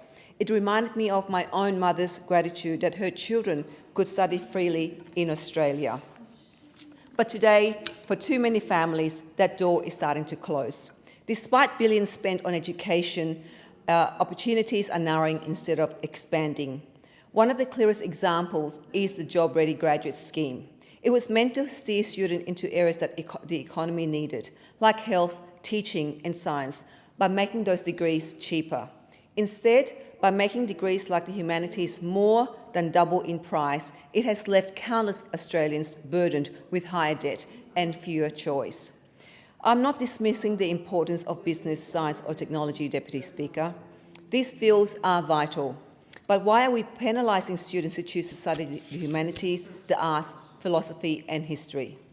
These disciplines teach us to think critically, to understand our shared story and to build empathy, qualities just as essential to our nation's future as any STEM degree. The Universities Accord interim report called Job Ready Graduates a policy that created quote-unquote perverse outcomes and warned it could cause long-term damage to our higher education system. In communities like mine, where parents work multiple jobs so their children can study, that damage is deeply personal. These families still believe, as my mother did, that education is a pathway to a better life. But rising fees and ballooning student debt are putting that dream further out of reach. That's why I introduced and reintroduced my private members' bill to reverse the unfair fee hikes and inequities caused by this scheme. I again call on the Albanese Labor government to support it because fixing this broken model must be a priority, not an afterthought. Beyond universities, we must look to the young people pursuing TAFE and apprenticeships, the backbone of our future workforce. Apprentices and trainees in Western Sydney tell me they love what they're learning, but they're struggling to afford it. Travel, uniforms, tools and unpaid placements are forcing many to drop out before they finish. As Risky Denny from my Fowler Youth Advisory Committee said, the value of education shouldn't be measured only by how useful it is to the job market, but by how it helps us contribute to humanity. Deputy Speaker, our young people are not asking for handouts. They're asking for fairness, for a system that supports them to learn, to work and to build their future. If we truly want to strengthen Australia's skills pipeline, we must rebuild education around three pillars. Equity, so that cost is never a barrier. Relevance, so that training reflects real-world needs and placements are properly supported. Pathways, so students can move seamlessly between TAFE, university and work without falling into hardship. Education changed my life. It gave me a voice, a home and a future. Every child in Fowler and across Australia deserves the same opportunity. Let us rebuild our education system that opens doors once more, not just for some, but for all. Because when we invest in education, we don't just transform individual lives, we strengthen the very future of our nation. And to every student, teacher and parent I've met across Fowler, thank you for reminding me every day why education matters. Your passion and perseverance are what make our community strong. Our young people deserve no less. Thank you. Thank you. I call the member for Deakin. Thank you, Deputy Speaker. I rise to speak on a subject very close to my heart, education, and how this budget continues the Albanese Labor government's significant investment in our education system. Education changes lives. It's one of the most significant determinants of social and economic mobility. I've experienced this as a student, and I'm proud to have paid my... And that's right, and as a teacher. In my first contribution to this parliament as a member for Deakin, I spoke about how education builds confidence, capacity and opportunities. I saw that when I taught at Sale College, where the member for Gippsland attended as a student, as did the member for Leichhardt. A little bit before my time, but I was proud to be part of a great school in regional Victoria, and that school is now so very well represented here in Canberra. But I think back to my time at that school and I can picture the very kinds of kids that would benefit from the additional investments being made by this government.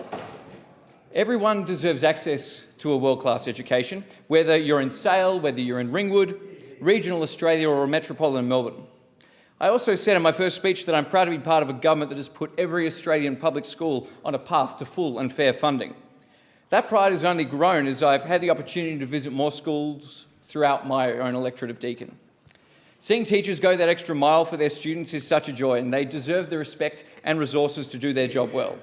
That's why the Albanese government is building a better and fairer education system from early childhood right through to university and TAFE.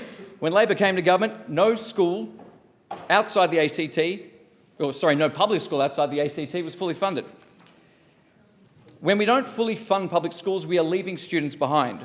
Or if they're getting the education they need, it's because our amazing teachers are going above and beyond and often putting their own money into student resources.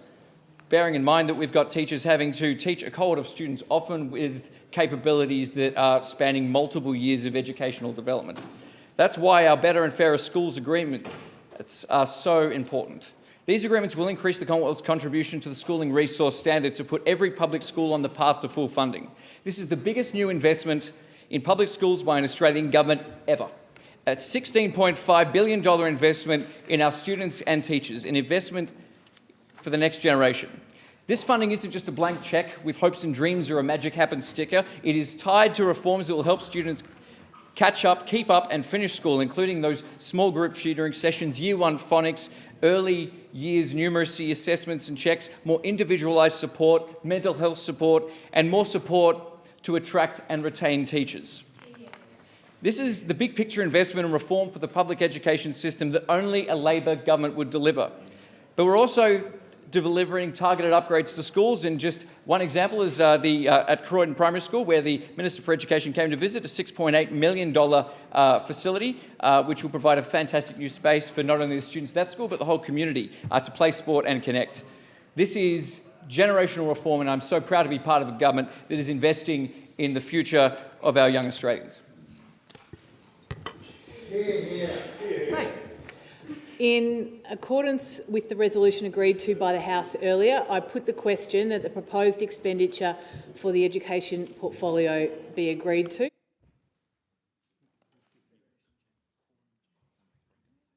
All those in favour say aye. Against? No, I think the ayes have it. The proposed expenditure now before the Federation Chamber is for the defence portfolio $27,034,885,000. The question is that the proposed expenditure be agreed to. Call the member. Thank you, Deputy Speaker. As we face the most challenging strategic circumstances in our region since World War II, this government has asked the foundational questions about our strategic landscape in order to grow our capability. We are investing an additional $10.6 billion over the forward estimates, and with the initial commitment of $12 billion towards the Defence Precinct in Henderson, Western Australia, we are investing an additional $70 billion over the next decade. But people are our most important Defence Force capability. The Albanese government is committed to an ADF that Australians are attracted to serving in, confident that they and their families are respected and well supported by their leadership, their mates and the broader defence organisation. Under those opposite, over almost a decade in government, the permanent Australian Defence Force grew by only 2,047 personnel. This was a net increase in our ADF permanent workforce of just 200 a year. Under our government, the ADF has in just 12 months increased headcount by 2,418. Recruitment and retention in the Australian Defence Force is now growing again, thanks to the Albanese government's investments and initiatives following years of coalition neglect. Under the Albanese government, in financial year 2024-25, we enlisted the most personnel in 15 years, and the ADF's separation rates have dropped to well below the 10-year average. This is thanks to almost $1 billion in Albanese government investments in recruitment and retention initiatives, including continuation bonuses, improved paying conditions for personnel, an expanded ADF family health program and improved access to housing. And the Albanese government is also committed that for defence personnel, veterans and families, whatever may befall them during their service, they will be properly looked after and their service acknowledged, respected and commemorated by a grateful nation. A little over a year ago, the Royal Commission into Defence and Veteran Suicide delivered its final report, making 122 recommendations. It showed us that for too long, ADF members, veterans and their families did not get the support they deserve and expect. We are acting quickly. In December, just 3 months after the final report was delivered, we accepted 104 recommendations and noted 17 for further work. By February this year, we had legislated a new independent statutory oversight body, deemed the most important recommendation by the Royal Commission. The Defence and Veterans Service Commission will oversee long-term reform aimed at fixing a broken system. It is now up and running with a $44.5 million budget for the next 4 years. We have also established a task force within the Department of Prime Minister and Cabinet to guide the implementation of recommendations across government. By the time we hit the 12-month anniversary of the final report, the Albanese government had made significant progress in response, with 9 recommendations fully implemented and 110 other recommendations with work underway. The government's focus has been on reforms that address the immediate health and safety of current and former serving ADF personnel and their families. That's why we got to work improving access to services and supports while the Royal Commission was still underway, clearing the backlog of some 42,000 veteran claims ahead of schedule. Good progress is also being made on speeding up the system, but there is more to do.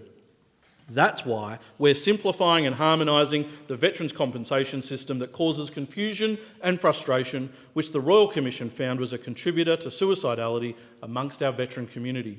We passed the VETS Act, the Veterans Entitlement Treatment and Support Harmonisation and Simplification Act, in February this year. This means that from the middle of 2026, all veteran claims will be assessed and for compensation and rehabilitation under one single piece of legislation that will be simpler to use and faster to process.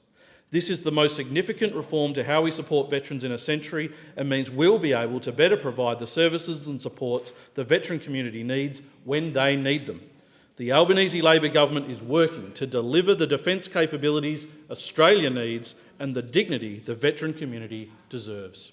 Thank the Minister, and I call the member for Gippsland. Well, thank you, Deputy Speaker and Minister. I want to draw your attention to the Defence Amendment, Defence Honours and Awards Appeals Tribunal Bill of 2025 and seek to establish a motive for why this bizarre piece of legislation has ever seen the light of day. And in the context of the consideration in detail, I would seek your advice as to whether this is a cost-cutting measure. Is the government's plan to effectively neuter the tribunal and attempt to save money? Because, Deputy Speaker, for context, the tribunal was established in 2011 with the capacity to review honours and awards decisions made by the Department of Defence dating back to 1939. Now, as a statutory agency, it was intended to act independently of government, and while it has undertaken hundreds of reviews, there is absolutely no evidence to suggest it has been overwhelmed by the workload. It was this review process, Deputy Speaker, which led to the decisions to posthumously award a Victoria Cross to both Teddy Sheehan and Richard Norton, along with individual recognition for the bravery of Delta Company at Long Tan.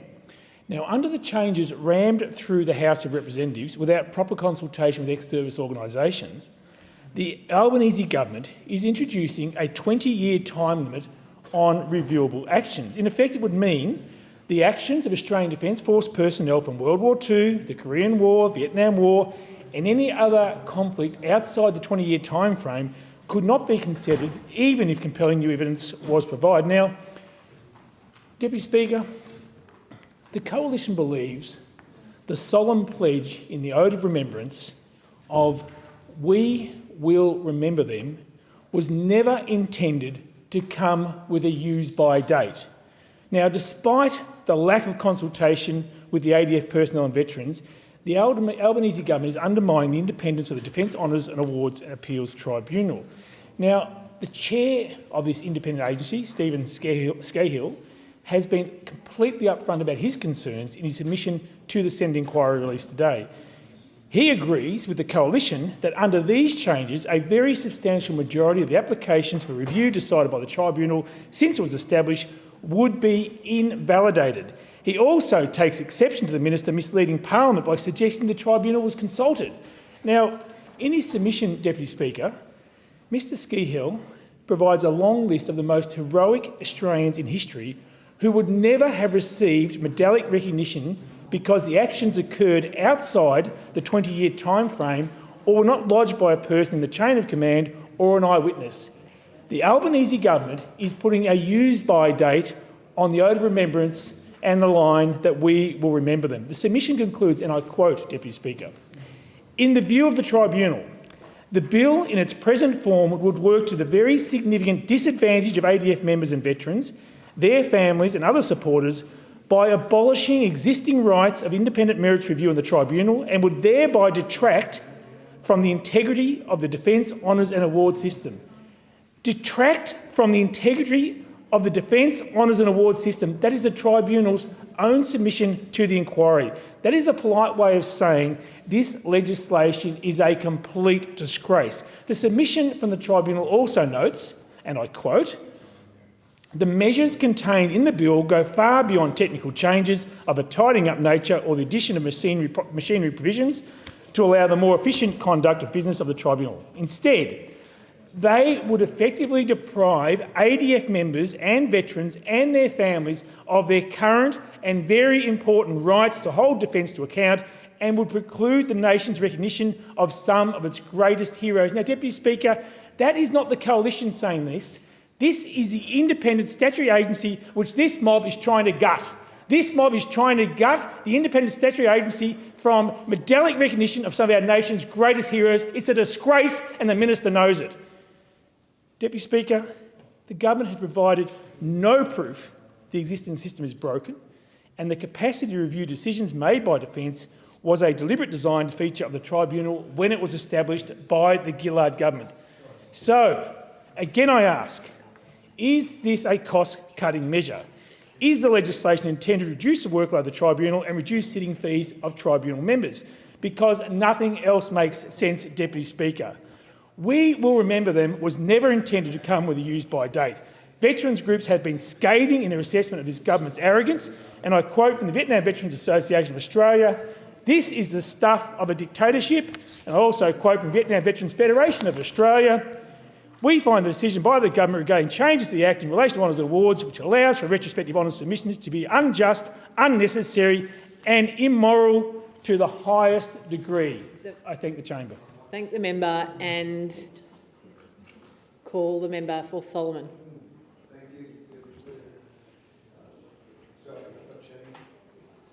Deputy Speaker, our government, the Albanese government, is committed to ensuring that our Defence Force has the capabilities, the people and the funding that it needs to keep Australians safe, including in Northern Australia, where I'm proud to represent the people of Darwin and Palmerston. As we face, as we know, the most challenging strategic circumstances since World War II, our government has asked the hard questions about our strategic landscape through the Defence Strategic Review, which obviously recognised the importance of the North to Australia's defence and security, as it was in the Second World War and as continues to be in our day and age. We have provided stability and continuity in the defence portfolio, and this is being implemented through the National Defence Strategy and Integrated Investment Program, the IIP. This approach has allowed us to continually assess our defence capability needs and to resource them. And that is why we have increased defence funding to record levels and invested in Northern Australia in particular. In this term, delivery is fundamental to what we must achieve, and we are laser focused on delivering the capabilities that we need to keep Australians safe, including in Northern Australia, where our government is investing billions of dollars in upgrading our northern bases to enhance our security. The 2024 IIP allocated $14 to $18 billion over the next decade to bolster Australians' northern bases, and we know that all of this will be needed. The government's investment plan will accelerate upgrades to RAF Base Tyndall, including airfield improvements to enable enhanced air refuelling operations by KC-30A multi-role tanker transport aircraft. I visited RAF Base Tyndall recently and spent some time with the commander and including looking at some protective bunkers that the US have built there. Upgrades are also occurring across key training areas, including at the Robertson Barracks in Darwin in my electorate, as well as at Laverick Barracks in Townsville. In September, we announced that for the first time, US military aircraft will be pre-positioned in Australia under the Force Posture Agreement, the FPA, with up to 4 MV-22 Osprey tilt-rotor aircraft being stored and maintained in south-east Queensland and then returning to Darwin for use during the 2026 MRF-D, Marine Rotational Force Darwin rotation. Future full-time basing of those aircraft in Darwin is of course possible, but will be dependent on appropriate infrastructure. And just last week, on the 2nd of October, the Australian Army's new attack helicopters have landed in Australia with the delivery of the first 2 Apaches to RAF Base Townsville.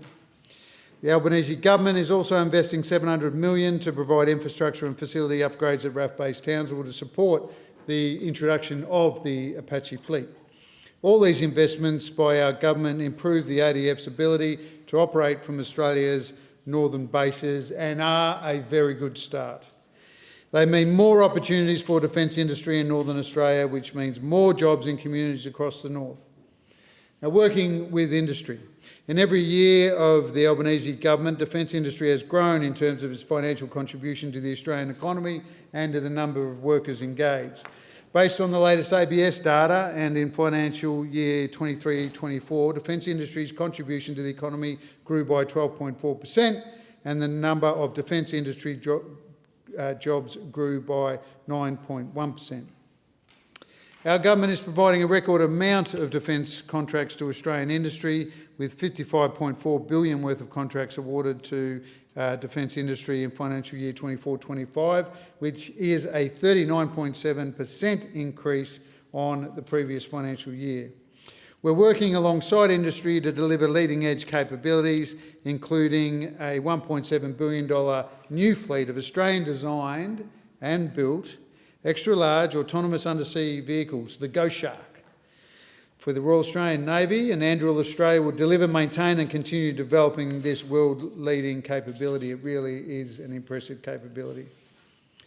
Another contract with Leidos, announced in August, will deliver an ADF counter-drone small unmanned aircraft system capability, which is also an incredibly important capability for defence. I thank the Minister and I call the member for Hughes. Thank you, Deputy Speaker. Deputy Speaker, I agree with the last speaker that Australia does face the most dangerous strategic environment since the Second World War. There is no doubt conflict is spreading. We've seen it in the Ukraine, we've seen it in the Middle East, but we are also seeing the biggest military build-up in peacetime by the Communist Party in history to the north of us, the Chinese Communist Party, Deputy Speaker. And at a time like this, military preparedness, military capability, a strong ADF, strong alliance is more important than any time since the Second World War. Now, Deputy Speaker, the sad reality is this government is not funding our ADF to the level it needs to be funded. We need preparedness, we need agility, we need sovereignty, we need the people necessary to make sure that we are able to deter war, to deter conflict, which is the purpose, it's to achieve peace in our region on a lasting basis. But you can only do that with strength. And right now, we are not seeing the strength in the funding applied to our ADF in this country. Now, Deputy Speaker, when you open budget paper number 2, the defence portfolio's total payments line shows that the additional spending in this budget versus the last one is 3. Not 3 billion, 3 million. 3 million of addition. They're crowing about all this extra 3 million. And what they are actually doing at a time when we are investing in a massive and incredibly important new alliance, the AUKUS alliance, is they are gutting the rest of the Defence Force to partially fund the AUKUS agreement. And that is simply not good enough. This is doing a disservice to every Australian, to every single Australian who expects our Defence Force to be in the position it needs to be in. And this is not a criticism of the people in our ADF. They are marvellous and magnificent people, but they are not being properly funded by this government. Now, you see the minister playing mathematical tricks on this. What we're seeing from the government when it comes to funding is not proper funding, it's creative accounting. Creative accounting. Because what they've decided to do to get their defence spending up is change the definition of defence spending. They've decided that they're going to include for the first time veterans' expenditure in the defence spend. And then they go to the Americans and say, it's all right, we've upped our defence expenditure. Well, Deputy Speaker, this is worse than creative accounting. This is Miles mathematics. This is absolutely unacceptable when it comes to making sure that we are in the position we need to be at a time like this. The truth is, Miles mathematics, creative accounting will not defend this nation. That will not defend this nation. What will defend this nation is proper funding at least 3% of GDP, preparedness, agility, making sure we're getting the spending we need in our drone and counter-drone capability, integrated air missile defence systems, hardening of the bases. I mean, there's big talk about this, but when you actually look at the numbers, they're way short of where they need to be. Whether it's Henderson or Sterling or Osborne or Tyndall, they need serious funding that is not yet there in the budget, Deputy Speaker, and we all pay a price for that. Deterrence is achieved through strength. There is no strength in creative accounting. There is no strength in changing the definition of defence spending. The strength comes from investing in what is really needed at this time. Now, right at the heart of this is the importance of our alliances. And it is good to see this government coming to an agreement with the PNG government.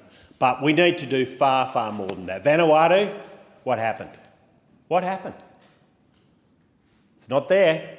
The US, well, I'm looking forward to this face-to-face meeting. It's taken way too long. We've seen 3 meetings between the Prime Minister and the General Secretary of the Chinese Communist Party, but none with the leader of the free world, Deputy Speaker.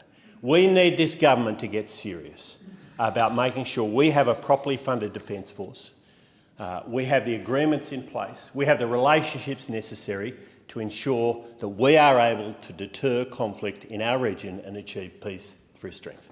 Thank the member for Hughes and call the member for Wills. Thank you, Deputy Speaker. It never ceases to amaze me, and it's quite remarkable that those opposite the coalition would stand across from us today criticising the government's defence policy when they could barely scrap together their own defence policy during the recent election campaign. They love to talk a big game when it comes to defence. But when it comes down to it, Deputy Speaker, they were all announcement, no delivery. Their record of delivery, if I could even call it that, while they were in government was absolutely woeful. When we came to government, those opposite had 28 different projects running a combined 97 years behind schedule. They had $42 billion in defence commitments with $0 behind them. And they announced and they re-announced capability without adequate funding. They ripped up contracts for submarines with both Japan and France. They made up costs and delivery timeframes for our future frigates, and they left the nation with a growing risk of capability gap from guided missiles to future frigates and submarines.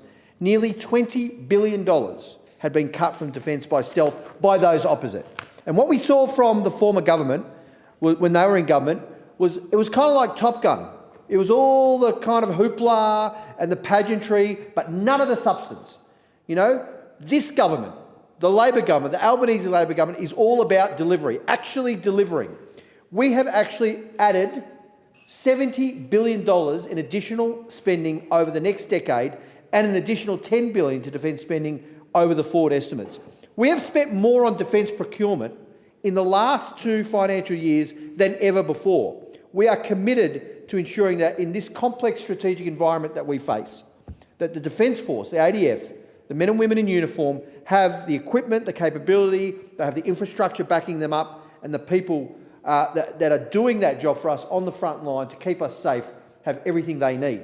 Now, Deputy Speaker, you know, I can go on about what they have failed to do, but the facts are the facts. We just announced $12 billion toward the Henderson to deliver a continuous naval shipbuilding in Western Australia and make AUKUS a reality. We've announced $3.8 billion for key defence upgrades across Australia, $2 billion for the airbase upgrades in the northern bases, in the Territory, in Queensland and the Cocos Islands, $1 billion to upgrade land and joint estate capabilities, $600 million for maritime bases, including HMAS Coonawarra and HMAS Cairns, and $200 million to fast-track existing programs. We've announced, and we have the Apache helicopters arriving at RAF Base Townsville. I was up there recently, a week and a bit ago, a couple of weeks ago, and again, we committed $750 million in upgrades for RAF Base Townsville to help to set up all the infrastructure necessary for the Apaches and their arrival, including a simulation facility, including new headquarters for the Army Aviation units. We've delivered Ghost Shark, $1.7 billion for that underwater autonomous undersea capability. And we've done this in the last couple of years, where they've done nothing over a period of 9 years. Now, Deputy Speaker, the fact is, this government, despite the protestations by the opposition, we are getting defence back on track with the stability and the continuity that it needs. The Albanese government is committed to ensuring that in this strategic moment, in this very, very important moment that we face in the Indo-Pacific and globally, that our ADF has all of the equipment and the capability it needs to do the job that it's doing for us in keeping Australians safe. It's about enhancing deterrence and our ability to actually contribute to collective deterrence. That much we can agree upon. The more we strengthen and enhance our defence capability, the more we can build that global collective deterrence. Because we want, in investing in defence, to invest in peace. It deters others from going down the path of using force as a means to reach their strategic objectives. That is the kind of counterintuitive part of defence spending that it's important for us as a parliament to articulate to the public.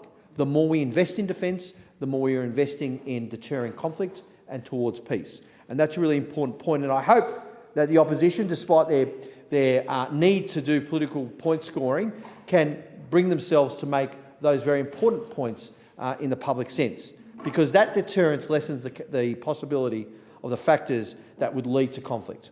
And it also is important in safeguarding the liberal rules-based order that we all prosper by.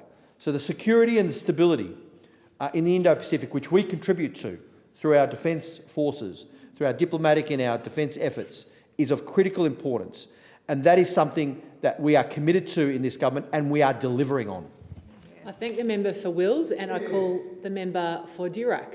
Thank you, Madam Deputy Speaker. Our strategic environment today is the most dangerous it has been since World War II. We face a region where military expansion is accelerating, authoritarian regimes are testing the resolve of democracies, and cyber and space are now as contested as land, sea and air.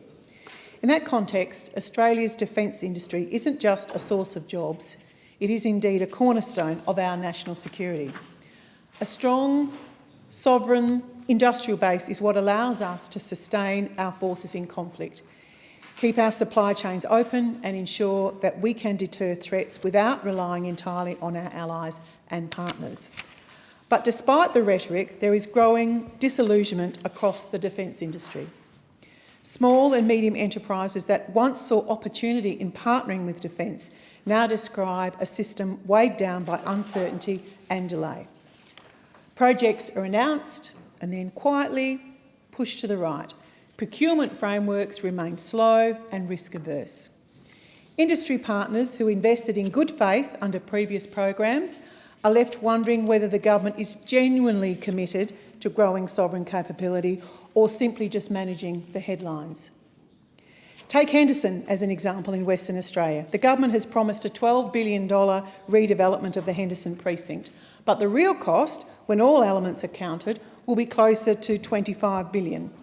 Even then, planning for the expansion won't be complete until 2027. After doing next to nothing for 3 years, we suddenly saw an announcement just before the Prime Minister's trip to the United States. Incredibly, the boundaries and definition of the precinct aren't even settled. Simply, they've done nothing in 3 years. So while we welcome the renewed attention on the West Australian shipbuilding capacity and the potential for high-skilled, well-paid jobs, the reality is that industry, our very important defence industry, it needs certainty, not just spin. And it's not just about shipbuilding. Our defence industrial policy must stretch across every important domain. A key part of building sovereign capability is investing in emerging technologies that are reshaping modern warfare. Precision munitions, drones, unmanned vehicles and autonomous vessels are no longer experimental, they are redefining the character of warfare. If reports that the AUKUS agreement has survived the recent US review, if they're true, we of course welcome that. However, AUKUS alone cannot carry our entire defence industrial strategy. The government wishes to obtain nuclear submarines but does not want to spend any more money to obtain them. Instead, they've sought to cannibalise funds from other aspects of defence. This simply symbolises the government's wrong approach to defence. Submarines, well, of course, they're a critical pillar, but they are not a substitute for a balanced, broad-based approach to national capability. Every dollar spent through AUKUS must be matched with a commitment to strengthen local industry, encourage innovation and develop skills across the supply chain. That brings us to workforce. It is not enough to build infrastructure if we don't have the people to operate it. We need a whole-of-nation effort, a long-term skills pipeline that connects our schools, our TAFEs, universities and industry, because without the workforce, the rest of the plan collapses. Now, we knew this when we were in government under the Morrison government. It was significant, a big focus of my own portfolio, because at the time I was the Minister for Defence Industry. Procurement remains difficult for primes and SMEs alike. They are still struggling to break through the layers of bureaucracy that stand between them and defence contracts. These are innovative Australian firms, many with world-leading technologies, who want to contribute to the national effort. They need fair access, clear pathways and timely decisions. If the government wants industry to invest, it must provide genuine partnership, not just procurement paperwork. And finally, a keen interest of mine is space. Space is no longer a distant ambition. It is a front line of modern defence which underpins much of what our Defence Force does. At the International Astronautical Congress last week, I was pleased to meet with some proud Australian companies, including HEO and the Space Machines Company, who are developing technologies that could fit into that framework. Yet space industry has been left adrift, with key programs such as JP 9102 cancelled by the Albanese government. So given there are so many capability gaps, I ask the Minister, how can the Prime Minister continue to resist raising defence spending to at least 3% of GDP when he has said capability will always be supported? And I thank the member for Durack. The question is that the proposed expenditure be agreed to, and I give the call to the member for Hasluck. Thank you, Deputy Speaker. The government, the Albanese government, is committed to ensuring that in this strategic moment, our Defence Force has the equipment, the capability, the people and the funding it needs to keep Australians safe. And I thank every person who is serving in our Defence Force, both currently and former. I thank for their service. We have ended the underfunding. We have ended the chaos and we have ended the dysfunction under the coalition, and through providing stability and continuity are able to focus on the things that matter. This is also true in the defence portfolio.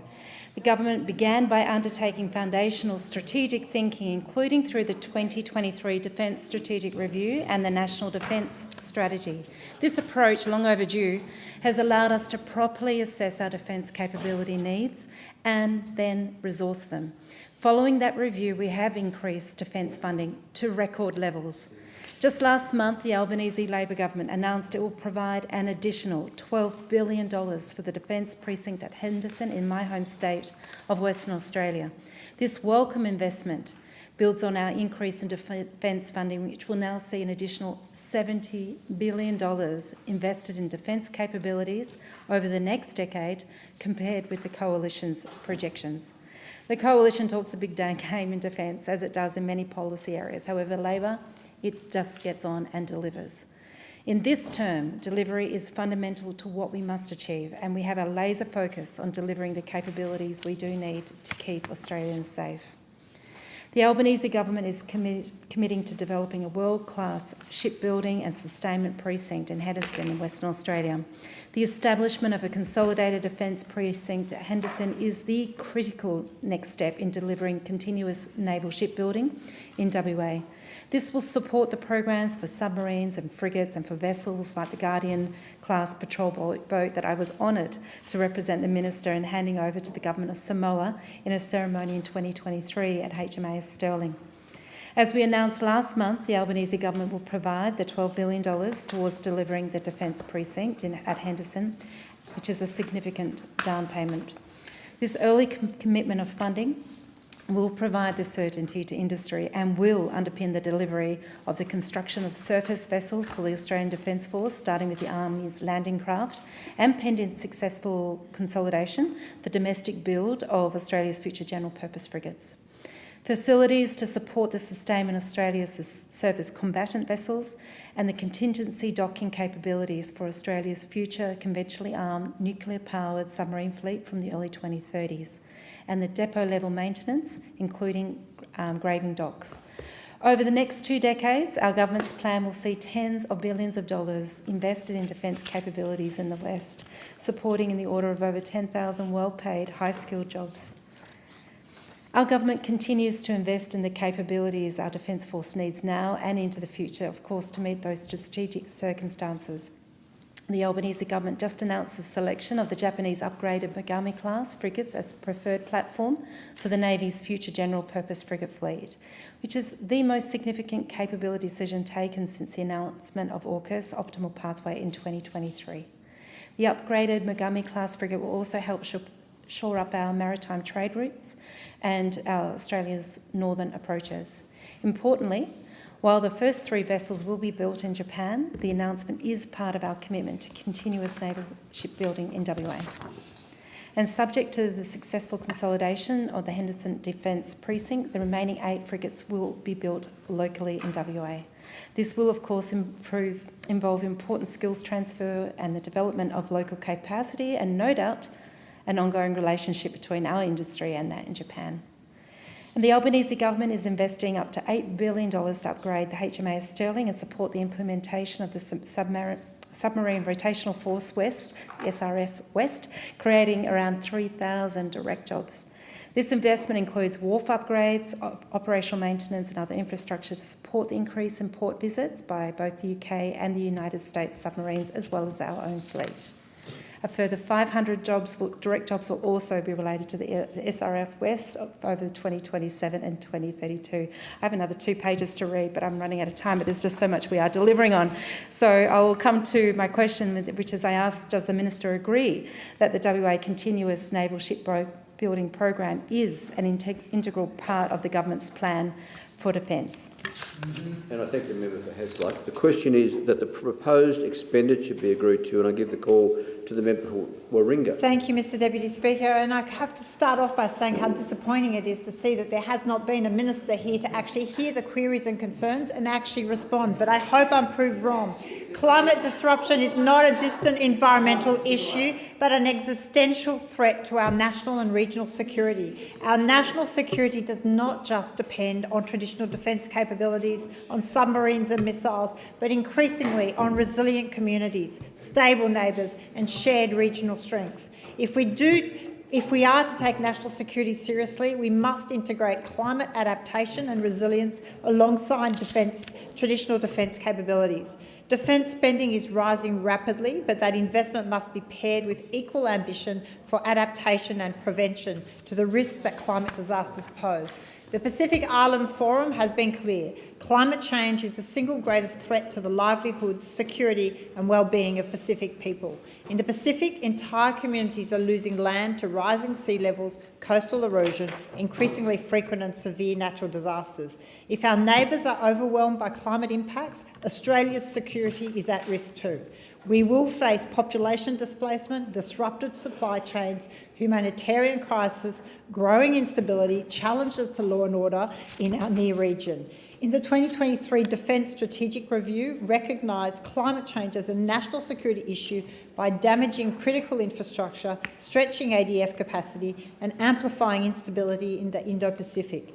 The AUKUS submarine program is forecast to cost up to $368 billion over 30 years, yet we are only committing $1 billion over 5 years allocated to the Disaster Ready Fund to strengthen the resilience of communities facing escalating natural disasters. According to the 2025-26 Defence Portfolio Budget Statements, total defence resourcing sits at around $61.1 billion this year, with an additional $57.6 billion to be invested over the coming decade. We've also seen a further $25 billion committed to new shipbuilding facilities in Western Australia and more than $1.7 billion for a fleet of underwater drones. Meanwhile, national resilience funding remains so small it is ridiculous. Only $200 million will flow this financial year from the Disaster Ready Fund. For context, Cyclone Alfred alone is expected to cost the taxpayer $13.5 billion in disaster support and recovery. So while we spend tens of billions on deterrence and weaponry, we spend only a fraction of that on preventing foreseeable harm. The economic case for action is clear. Every dollar spent on prevention saves at least $11 in disaster recovery. But we must also note that there is no new funding for the Defence Net Zero Strategy or Defence Future Energy Strategy, which are both essential to if the ADF is to operate in the changing environment. The Australian Security Leaders Climate Group, made up of former senior defence, intelligence and foreign affairs officials, have warned that climate disruption is now the greatest and potentially existential threat to Australian and global security. Given these realities, I would ask the Minister for Defence, if he were here, will you commit to embedding climate risk as a core driver of the 2026 National Defence Strategy and to releasing a declassified version of the ONI report? Given defence resourcing sits at $61 billion this year and an extra $57.6 billion over the decade, what proportion of that funding will be dedicated to climate adaptation and resilience capabilities, including joint programs with Pacific partners?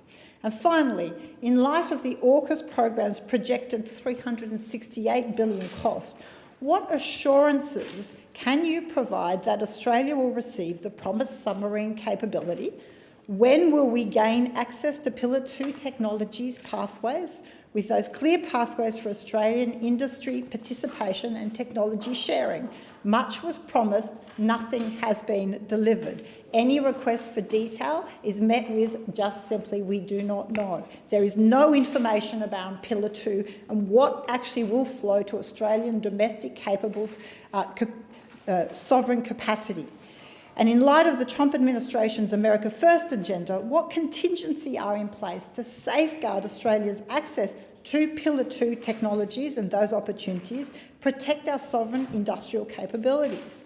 Why are there no further answers in light of the so significant amount of the Australian budget that is being spent on these programs? And I thank the member for Warringah. The question is that the proposed expenditure be agreed to, and I give the call to the member for Sturt. South Australia plays and will continue to play a critical role in Australia's defence manufacturing. Since the execution of the build contract in 1987 in relation to the 6 Collins-class submarines, South Australia has proven itself to have the workforce, knowledge, infrastructure and competency to drive outcomes and deliver capability for this country.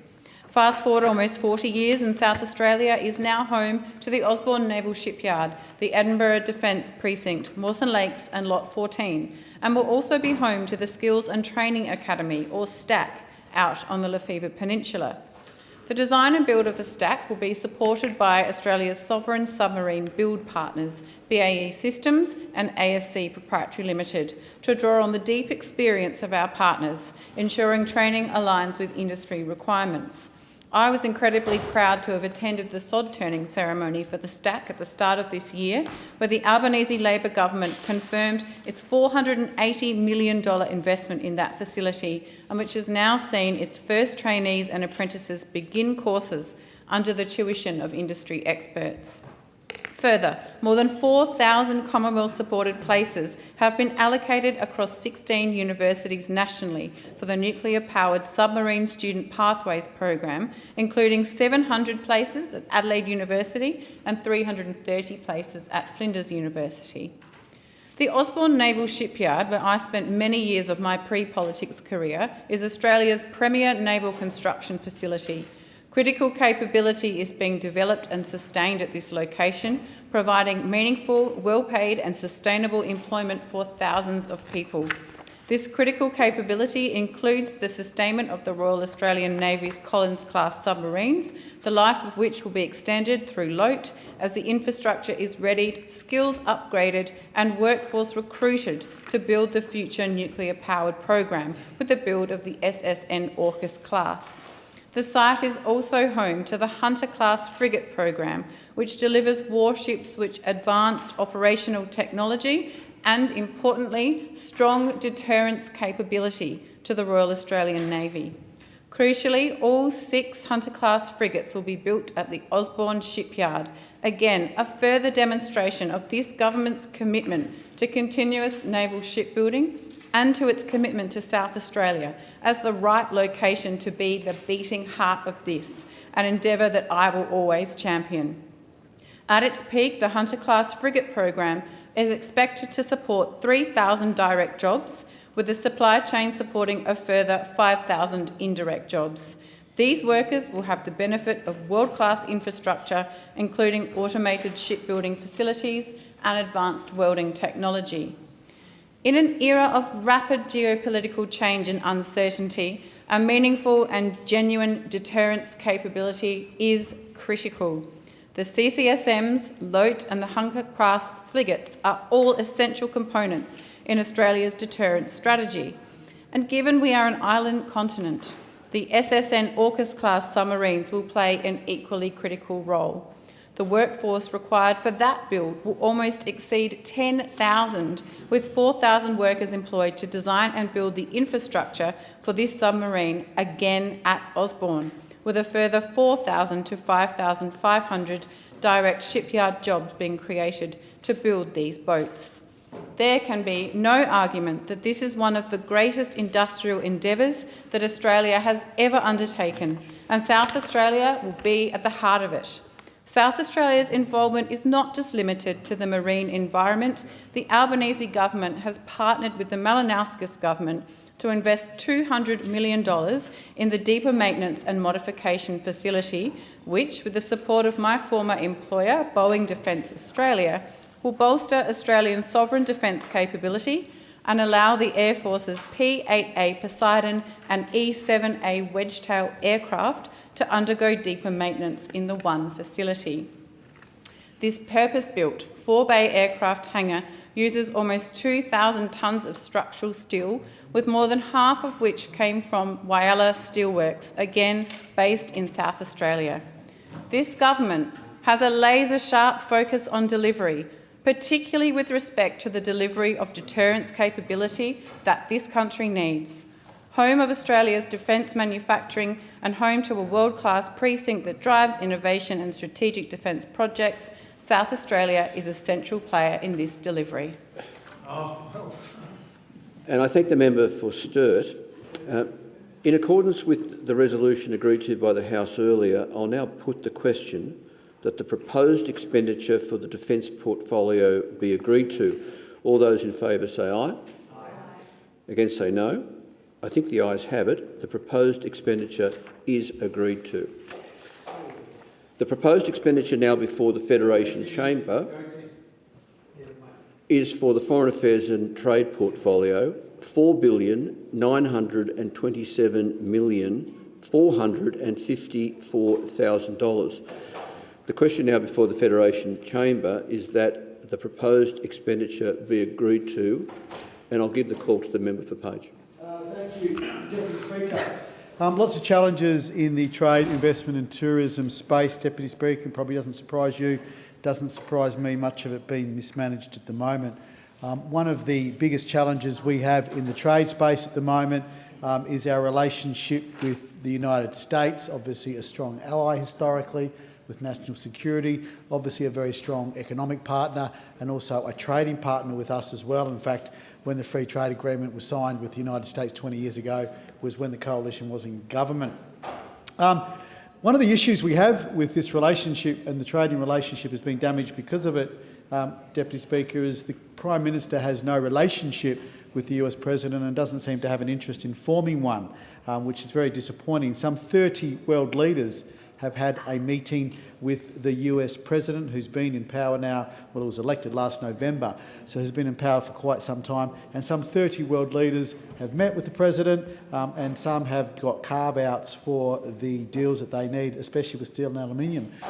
One must ask the question, has past remarks by the Australian Prime Minister, and indeed the Australian ambassador to the United States, who said some quite unfortunate remarks about the current US President, Deputy Speaker, and has this certainly, I don't think, has helped the relationship. But the KPI, or the result that we need, or one of the first results we need from the Australian government with a meeting, when they get the meeting, hopefully that will happen soon, with the US President, has been set.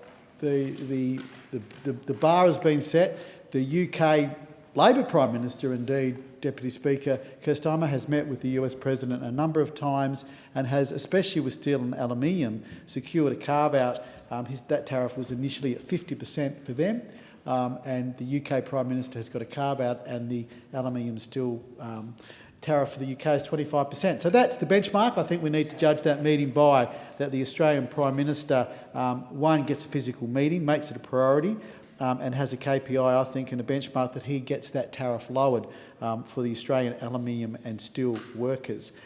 There's other issues. We know that, with the pharmaceutical industries, we've had now some things around the film industry, that the Australian Prime Minister needs to make very firm representation to the US President, Deputy Speaker. Now, on a positive note here, Deputy Speaker, the opposition, obviously supports the Australian Prime Minister in his negotiation over there. There is bipartisan support that what the US President or the US current administration is doing is not a good policy. The US tariffs, I believe, is bad policy.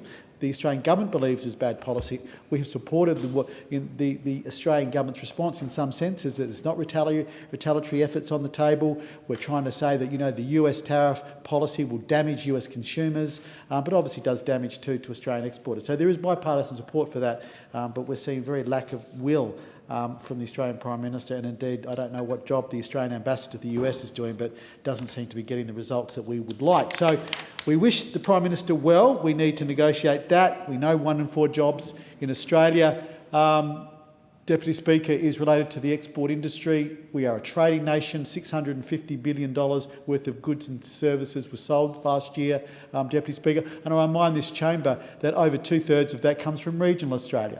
So for everyone who is a City MP, I know you respect the fact that our farming and mining communities and our farming and mining industries is driving the wealth of this country. The royalties, the taxes and the revenue that we get from the coal, gas, iron ore and the farming area is almost unparalleled with the terms of trade for those things, Deputy Speaker, and is driving that. So my question is, if the UN can secure a 25% tariff rate on steel and aluminium, why hasn't the Prime Minister committed to getting the same deal and exemptions from these tariffs for us?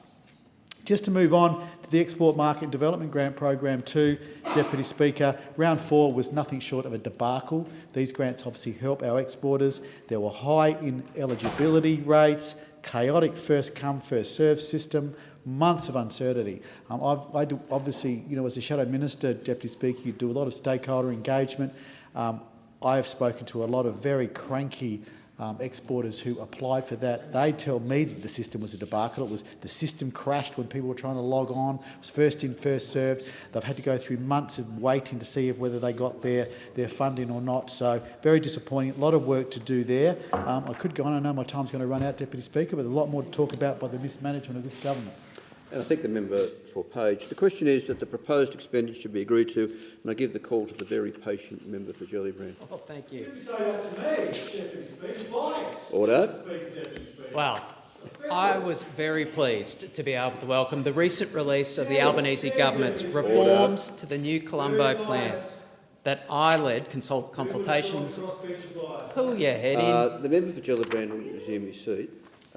Quite seriously, you should not reflect on the chair. The member for Gellibrand has the call. Thank you, Chair.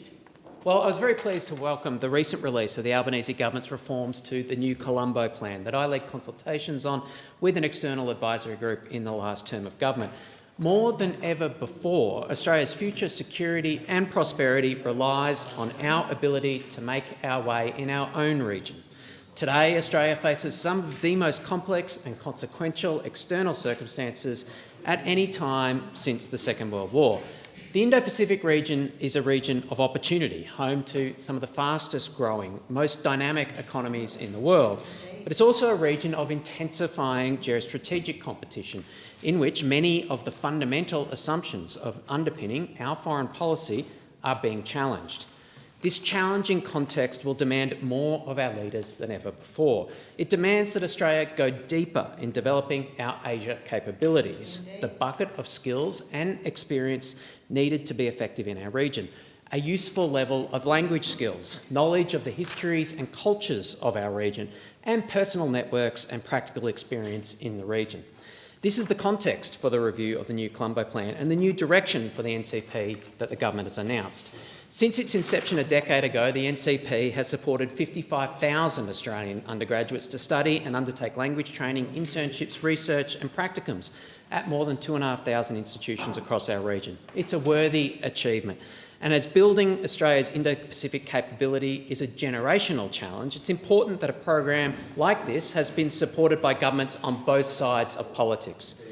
But as it evolved over the last 10 years, the NCP has lost its strategic focus. The vast majority of the average 8,000 NCP participants per year, over 70% in fact, have taken part in short-term mobility placements, generally of only 2 weeks, usually accompanied by an Australian lecturer. Now, despite regular requests, there was no data available to show that short-term courses translated into students staying in the region longer term. Indeed, I recall one particular submission that was cited the success of the program by showing a participant who was inspired by her 2 weeks in India to go on to study in Europe. It's not what the NCP was established to do. The NCP was established to serve the foreign policy objectives of the Australian government. To meet our foreign policy objectives, we need the NCP to support pathways for participants to deepen Indo-Pacific capabilities in the long term. 2-week mobility programs just weren't delivering that. That's why we're shifting the focus of the NCP to enable students to spend more time in the region, to go deeper in developing their capabilities, particularly their language capabilities. In the new tranche of reforms announced by the Foreign Minister, we'll increase the number of NCP scholarships to 500 per year by 2028. We're introducing a new semester stream, leveraging Australian universities' partnership arrangements to support 1 or 2 semester length experiences. We're focusing more on developing language skills with targets for numbers of participants studying priority Asian languages in the NCP. We're extending funding eligibility to Australian universities to allow them to utilise groundbreaking transnational campuses they've established across the region. And we're encouraging institutions to work together to establish consortia to give NCP students access to language study regardless of their university. These reforms occur at the time of a much larger challenge for our nation. They come at a critical time to support our universities to teach Asian languages, Asian studies and adjacent subjects as enrolments in priority languages drop and universities scale down their offerings. Indeed, the decline has been precipitous, Southeast Asian language learning falling by 75% in Australian universities between 2004 and 2022. The NCP reforms announced by the government can only deal with one slice of this national challenge, and these reforms have been designed to support universities to keep offering the languages and Asia Studies courses needed to build these capabilities by allowing universities to retain NCP funding directly. Now, in this context, the University of Sydney announced in August that it would pause University of Technology Sydney announced that it would pause the student intake of hundreds of courses until second semester 26. This includes 33 combined international studies and 33 combined international studies honours courses. The UTS International Studies program with a built-in year abroad at a university in the country of the student's major language is exactly the kind of program the reformed NCP is intended to support in the future. And in this context, I want to personally appeal to UTS to explore how it could work with a reformed NCP offering in the future to retain this program. The question is that the proposed expenditure be agreed to, and I give the call to the member for Latrobe. Thank you, Mr Deputy Speaker. When it comes to the Pacific Islands, the Coalition is very much supporting the government in its initiatives, but in saying that too, we must be very clear.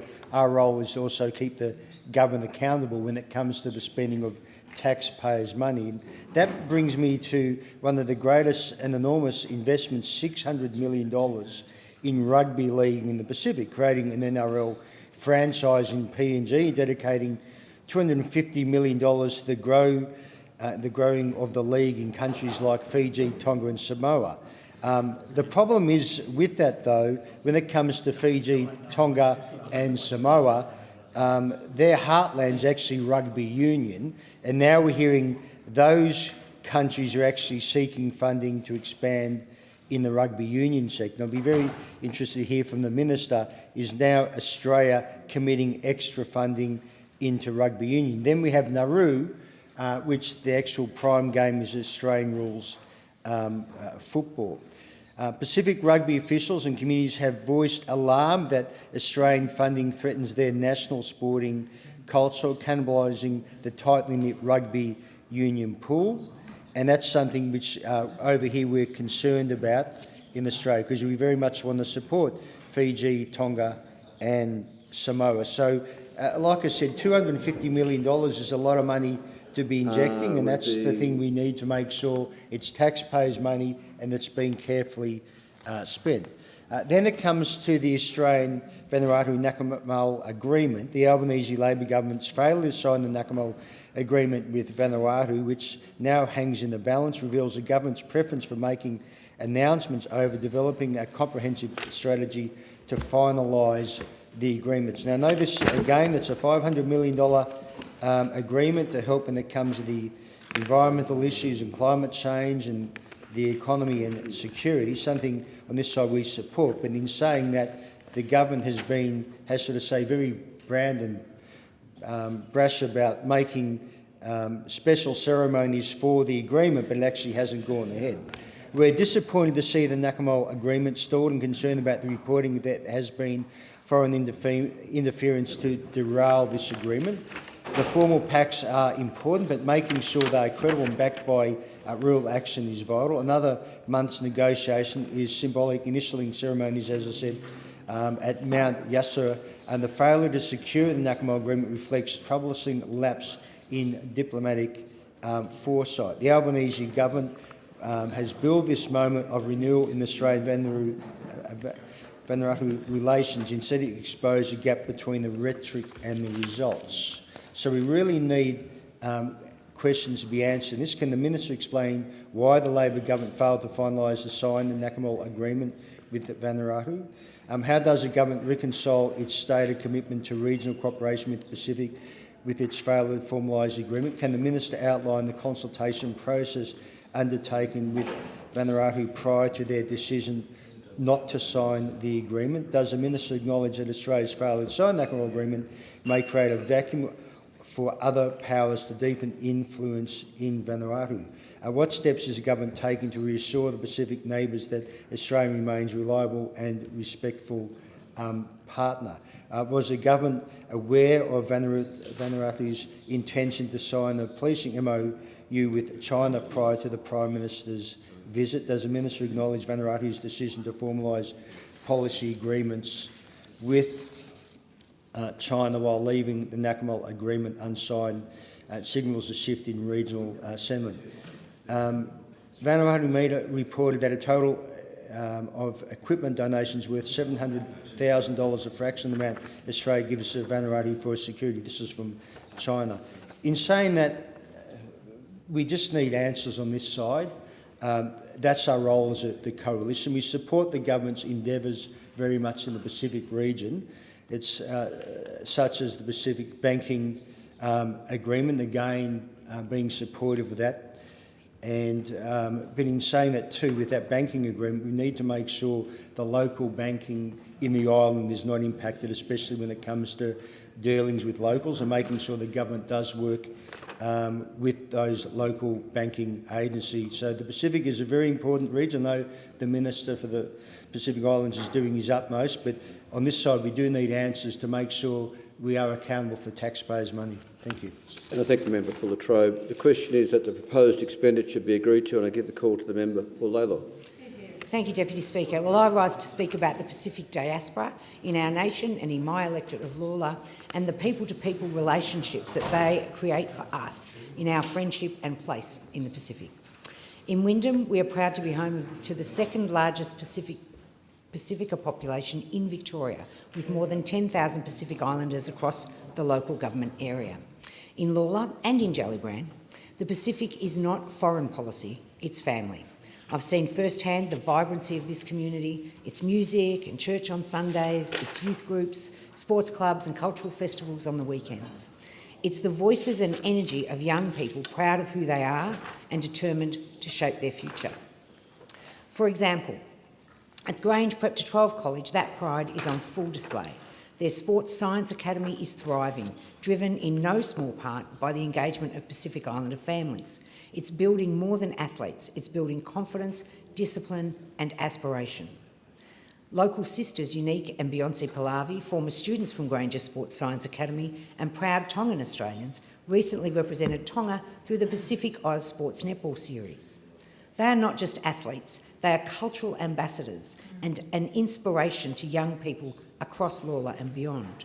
And this is why the Albanese government is investing in Pacific Oz sports, supporting both grassroots and elite participation.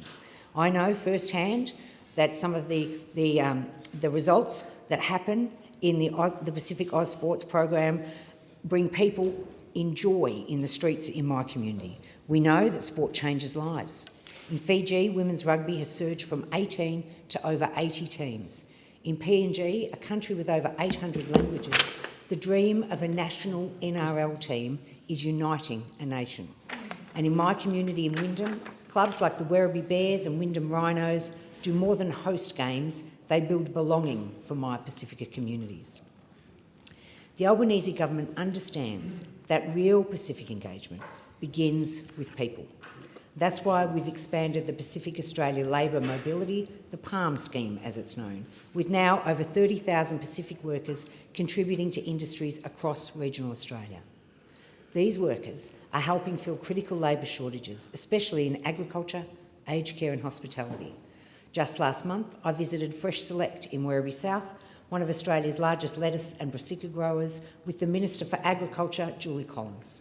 There we met palm workers from Vanuatu. And what I saw wasn't just a workforce, it was a relationship, a deep and personal link between our countries built on trust, contribution and mutual respect. These workers don't just support local businesses, they support families back home.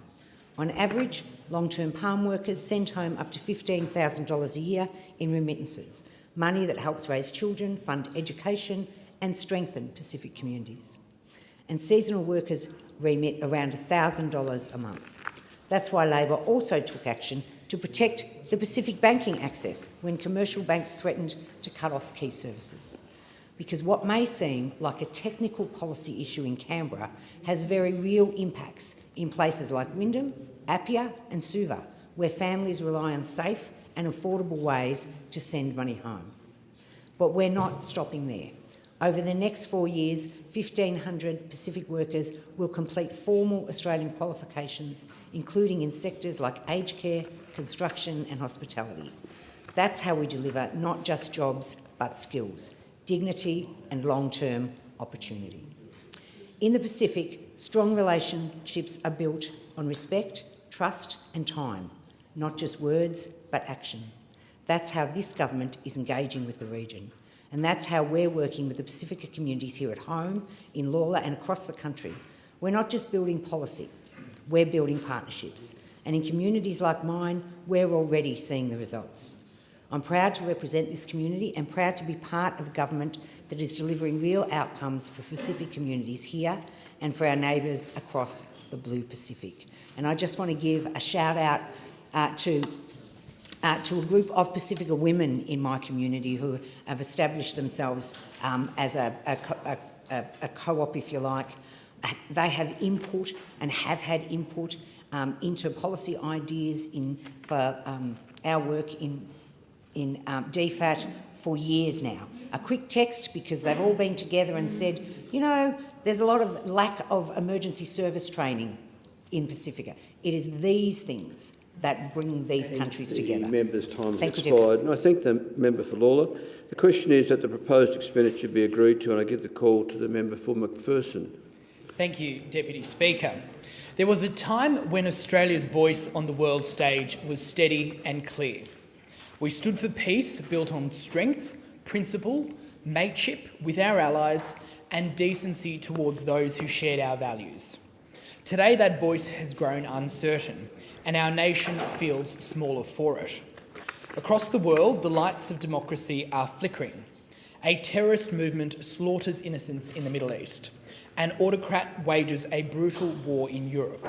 And in the Pacific, our region grows more contested by the day.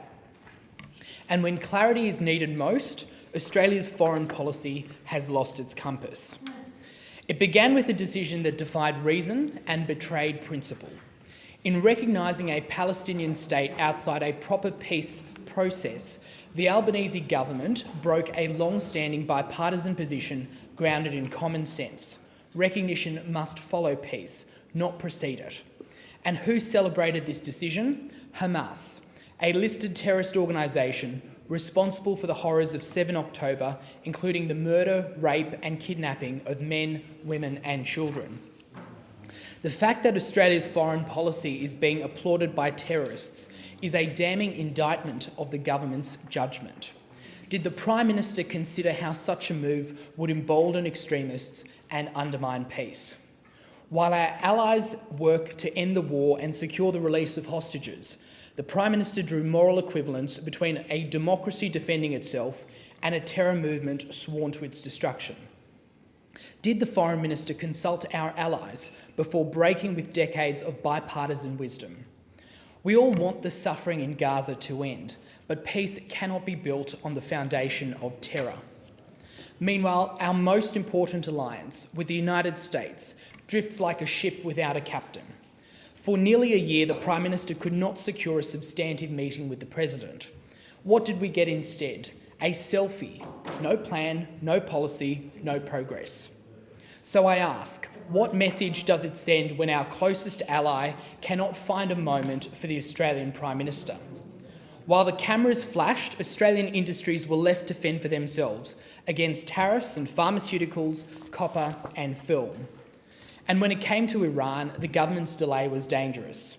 The coalition-led Senate committee warned in early 2023 to list the Islamic Revolutionary Guard Corps as a terrorist organisation. Why did the government ignore that warning, and how many Australians were put at risk in the meantime? Only after threats intensified and anti-Semitic violence spread did they act. They did the right thing, but far too late. In matters of national security, hesitation is not caution, it's weakness.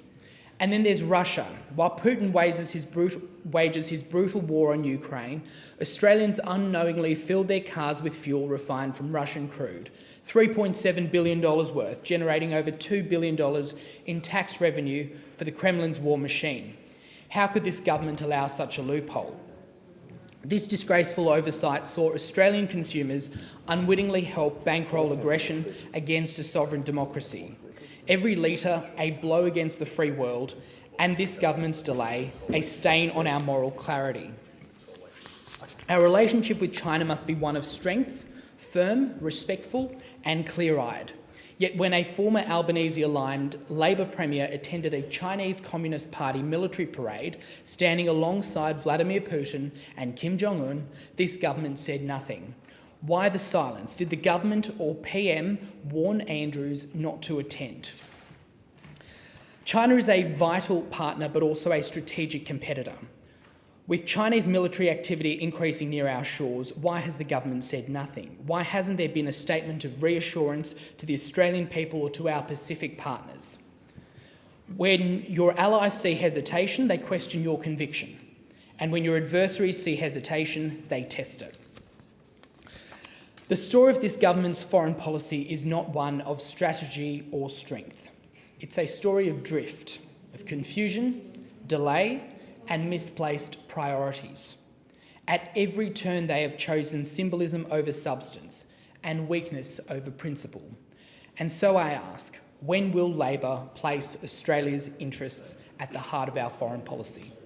And I thank the member for McPherson. The question is that the proposed expenditure be agreed to, and I give the call to the member for Brisbane.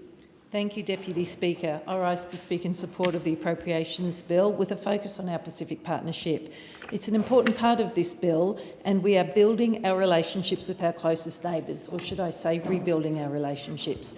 As part of the Pacific family, we are embracing the opportunities to build closer ties across the region, which will bring economic and social benefit to all of us, including in my community in Brisbane. Pacific countries look to Australia as a key partner in the region that support local and regional security, economic development and disaster assistance. Our Pacific family also looks to Australia as a climate leader and wants to collaborate with us to build renewables, batteries and resilient communities for the future.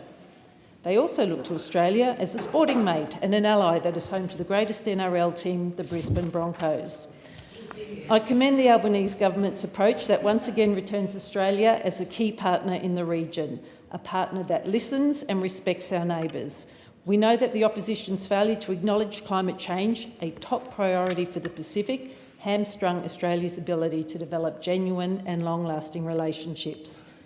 Now, when it comes to climate change and leadership, the Albanese government is taking real action at home to reduce our own emissions. We've got a target of 82% renewables in our grid by 2030, and recently renewable energy surpassed fossil fuel-based energy across the national grid, the main national grid. There are more than 78,000 home batteries that can store solar power, with more in the pipeline, and this is the result of strategic and targeted action to reduce emissions here in Australia. We also recognise our responsibility to support our neighbours to reduce their emissions, and our efforts mean we can be the partner of choice for those who live next door. Australia is delivering a record aid flow to the Pacific, which will help build the renewables, storage batteries and resilient communities across the region. Australia is supporting access to climate finance with a $100 million contribution to the Pacific Resilience Facility. This Pacific-led community resilience financing facility will help provide grants for climate adaptation, disaster preparedness, nature-based solutions and projects which respond to loss and damage. All this helps support a peaceful, stable and resilient region. Australia is also helping countries access more climate financing by embedding local climate finance experts in partnerships with the Climate Finance Access Network. This will benefit partner countries including Fiji, Vanuatu, Samoa, Tuvalu, Solomon Islands and Tonga. We are also supporting the Pacific's transition away from fossil fuels and building clean energy future. The Albanese government is contributing over $350 million in climate infrastructure through the Pacific Climate Infrastructure Financing Partnership. Early projects include the Off-Grid Renewable Energy Partnerships, which has already announced its first two partnerships, one PNG and the other Solomon Islands. This clean energy will help people in remote and rural communities access solar energy and associated lighting. It doesn't only just mean clean energy though, it will create jobs, generate income and help support important healthcare services.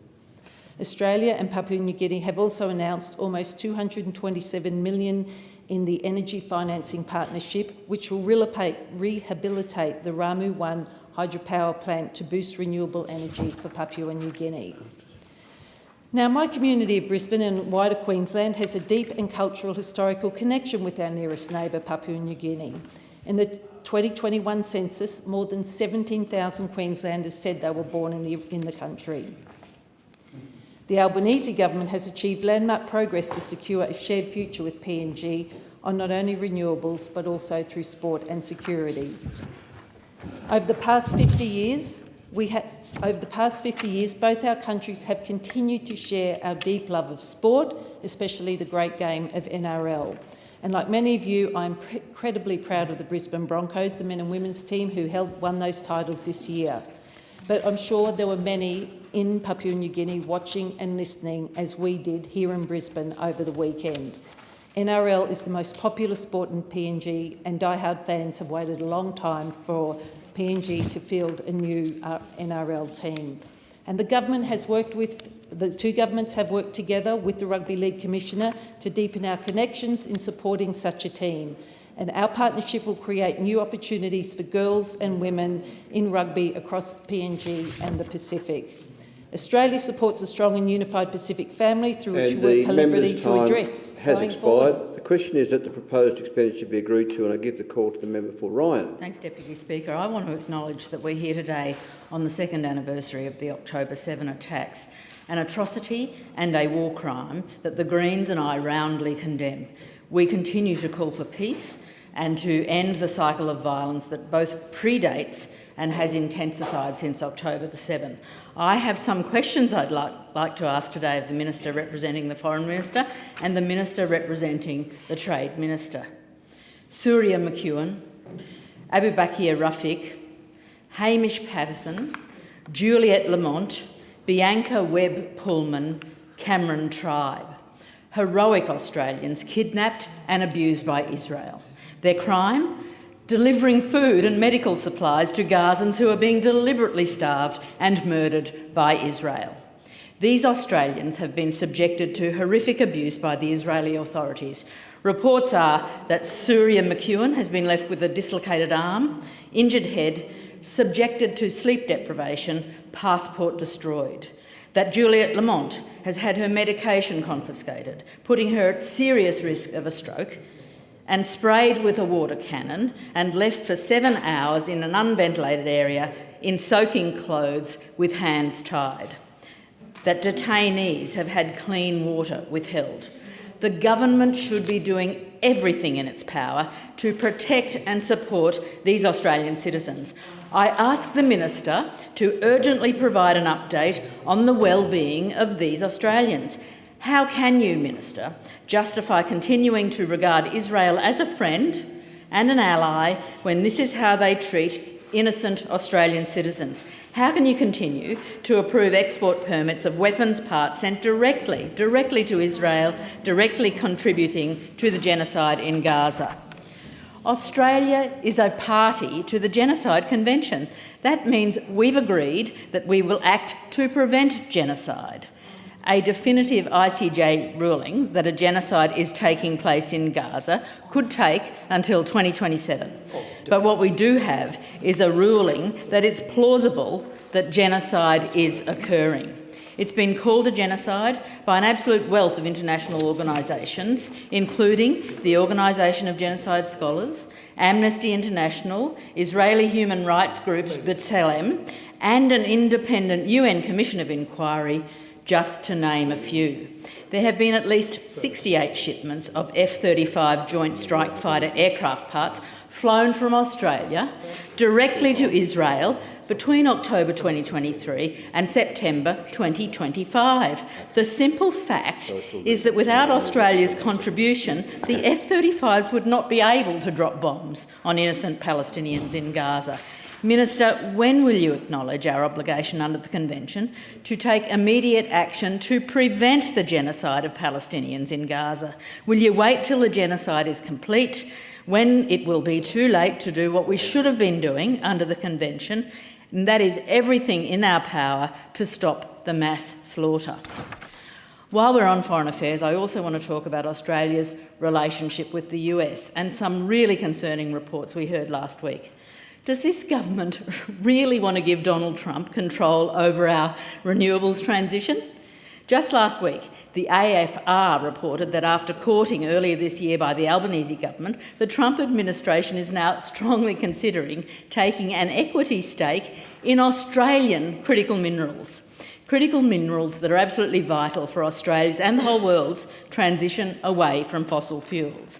Last year, Australia cracked down on Chinese investments in our critical minerals to protect our national interest. So why are we courting the highly volatile US government to take an equity stake in critical minerals, selling our wealth, one of our most valuable assets, to the US government?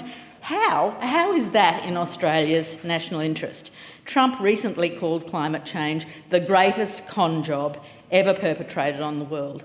Is this really who we want controlling what happens to our rare earth minerals, so critical for the energy transition? He's already cancelling renewables projects all over the US. This is a position fundamentally opposed to the interests of everyday Australians and the planet. The Labor government has already shown they're willing to do pretty much anything the US wants. They're giving them billions in payments for AUKUS, building public housing for US troops and defence contractors, hosting their nuclear-armed subs in Perth. Giving up even more control over our sovereign assets is nothing less than insane. Time has expired. The question is that the proposed expenditure be agreed to, and I give the call to the Minister for International Development. Thank you, Deputy Speaker. This year's budget will strengthen our global influence, contribute to a more equitable and peaceful region, deepen our engagement with partners and build our economic resilience through enhanced trade diversification. Now, I don't need to remind anyone, Deputy Speaker, that we find ourselves navigating a uniquely challenging global environment, a more uncertain and certainly unpredictable world. A world where the rules-based framework, which once provided clarity and order and which has helped to safeguard Australia's security and prosperity, is now under unprecedented challenge or increasingly ignored.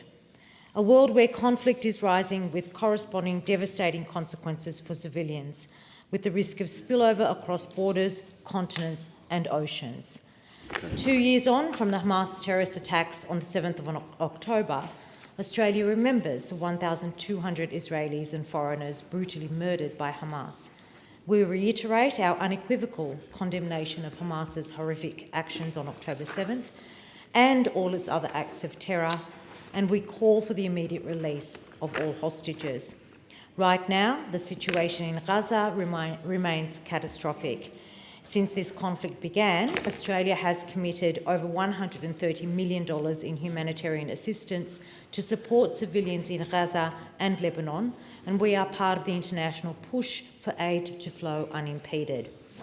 We urge all parties to make every effort to bring this terrible conflict to an immediate end, and we welcome President Trump's plan to bring peace to Gaza. Deputy Speaker, the Albanese Labor government recognises that in these uncertain and unpredictable challenging times, we must do our part to shape the future we want, and this budget ensures that we can. Our government is rebuilding Australia's international credibility after a decade of budget cuts to our development program under the previous government. Our government is strengthening Australia's relationship with partners in our region after a decade of dismissive attitudes under the previous government. Our government is restoring our diplomatic capability by investing in our people, our systems and infrastructure, because our nation's front line is our diplomacy. Deputy Speaker, this budget has made deliberate and disciplined choices to focus our efforts on what matters most to Australia's future, our region, the Indo-Pacific. In an increasingly contested global environment, our development program is an integral part of our nation's statecraft. At a time where other donors are tightening their budgets, the Labor government here will not abandon our responsibility to shape the peaceful, stable and prosperous region we want. This is why the budget delivers a record $5.97 billion in official development assistance this year. We have repositioned our development program to where Australia's national interests are most at stake and where we have the greatest impact, in the Pacific and Southeast Asia. And we now dedicate 75 cents of every Australian development dollar to our region, the highest share in 4 decades. And while we're working to keep Australia more secure as the world becomes more uncertain and unstable, our support for Australians overseas is also increasingly critical.